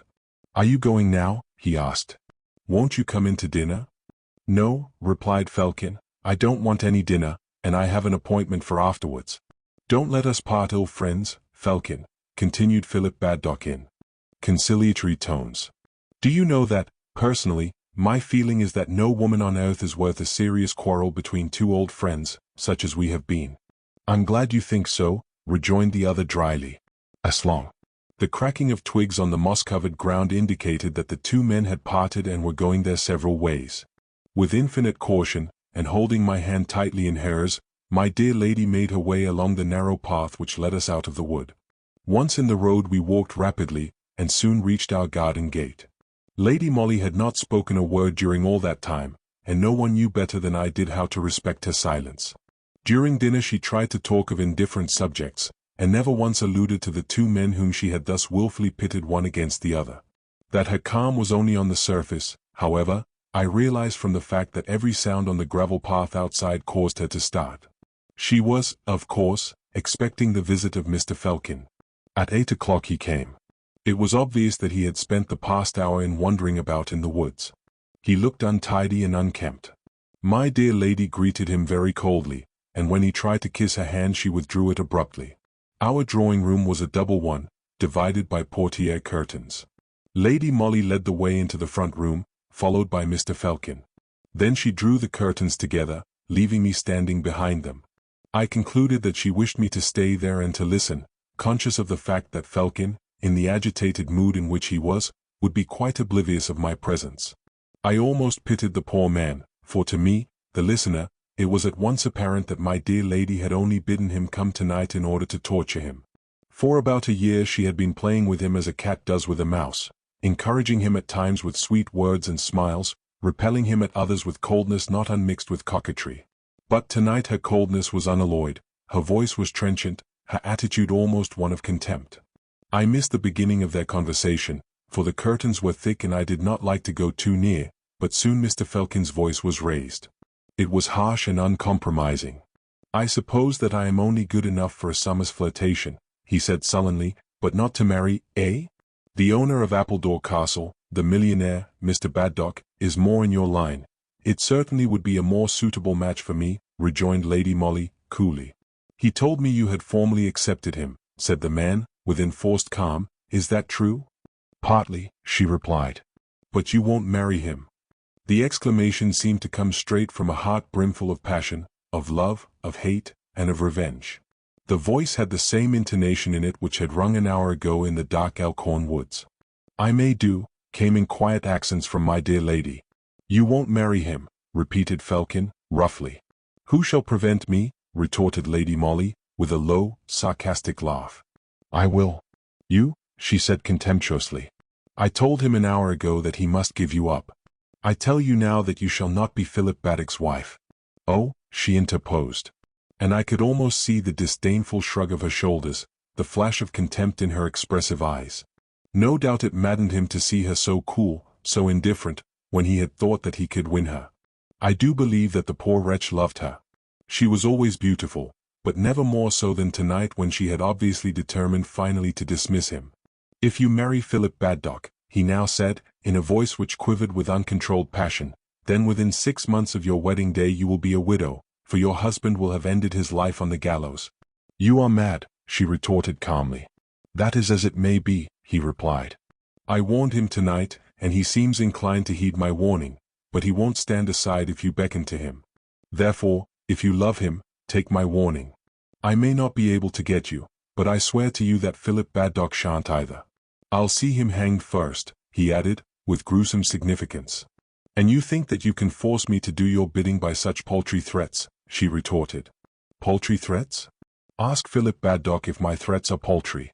He knows full well that in my room at Appledore Castle, safe from thievish fingers, lie the proofs that he killed Alexander Stedman in the Elkhorn woods. Oh, I wouldn't help him in his nefarious deeds until he placed himself in my hands. He had to take my terms or leave the thing alone altogether, for he could not work without me. My wants are few, and he has treated and paid me well. Now we are rivals, and I'll destroy him before I'll let him gloat over me. Do you know how we worked it? Sir Jeremiah would not disinherit his grandson. He steadily refused to make a will in Philip Baddock's favor. But when he was practically dying we sent for Alexander Stedman, a newcomer, who had never seen Sir Jeremiah before, and I impersonated the old gentleman for the occasion. Yes, he repeated with a coarse laugh, I was Sir Jeremiah for the space of half an hour, and I think that I played the part splendidly. I dictated the terms of a new will. Young Stedman never suspected the fraud for a single instant.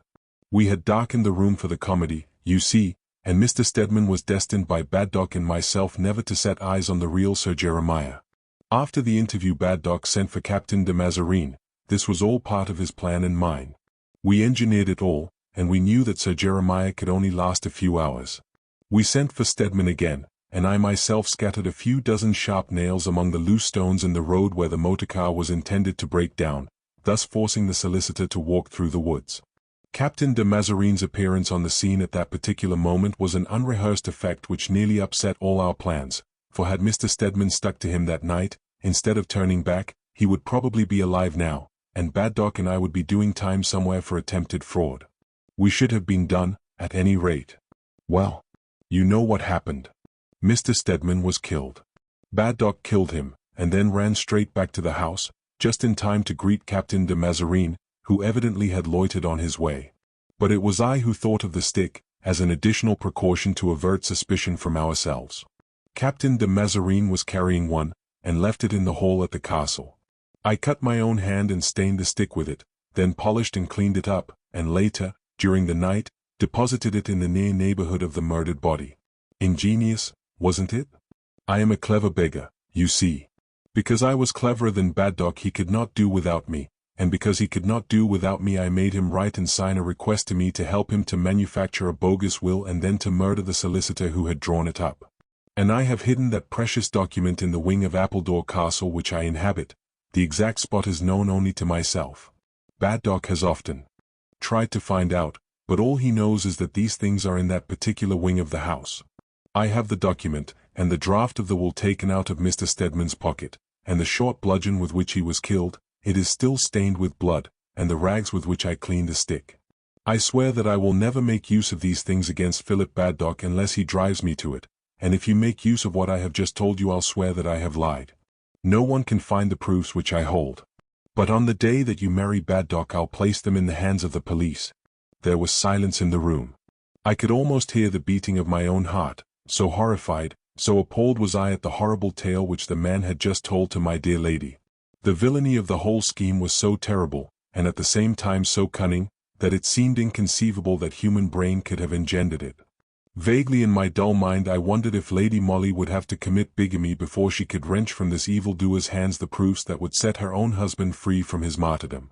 What she said I did not hear, what he meant to retort I never knew, for at that moment my attention was attracted by the sound of running footsteps on the gravel, followed by a loud knock at our front door. Instinctively I ran to open it. Our old gardener was standing there hatless and breathless. "Appledore Castle, miss," he stammered, "it's on fire. I thought you would like to know." Before I had time to reply I heard a loud oath uttered close behind me, and the next moment Felkin dashed out of the drawing-room into the hall. "Is there a bicycle here that I can take?" he shouted to the gardener. "Yes, sir," replied the old man, "my son has one.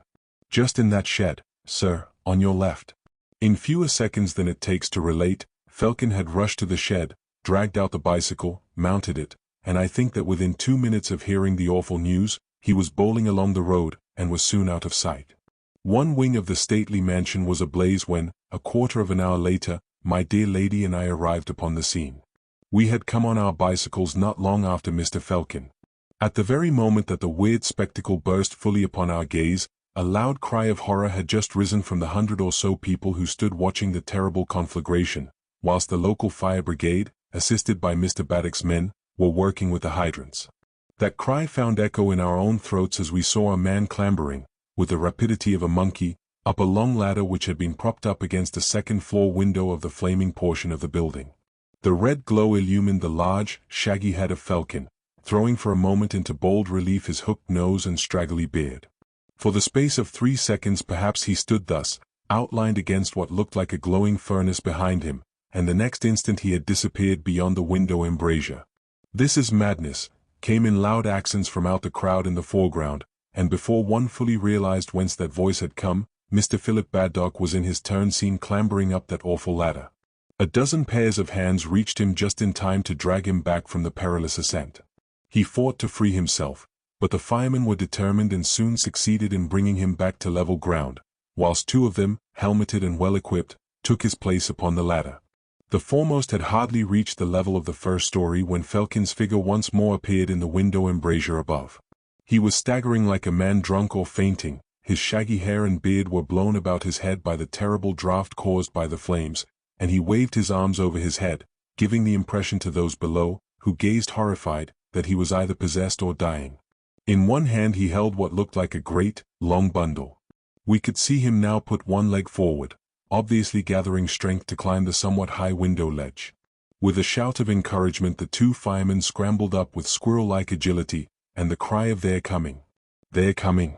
Hold on, Felkin!" rose from 100 excited throats. The unfortunate man made another effort. We could see his face clearly now in the almost blinding glow which surrounded him. It was distorted with fear and also with agony. He gave one raucous cry, which I do believe will echo in my ears as long as I live, and with a superhuman effort he hurled the bundle which he held out of the window. At that same moment there was a terrific hissing, followed by a loud crash. The floor beneath the feet of the unfortunate man must have given way, for he disappeared suddenly in a sea of flames. The bundle which he had hurled down had struck the foremost fireman on the head.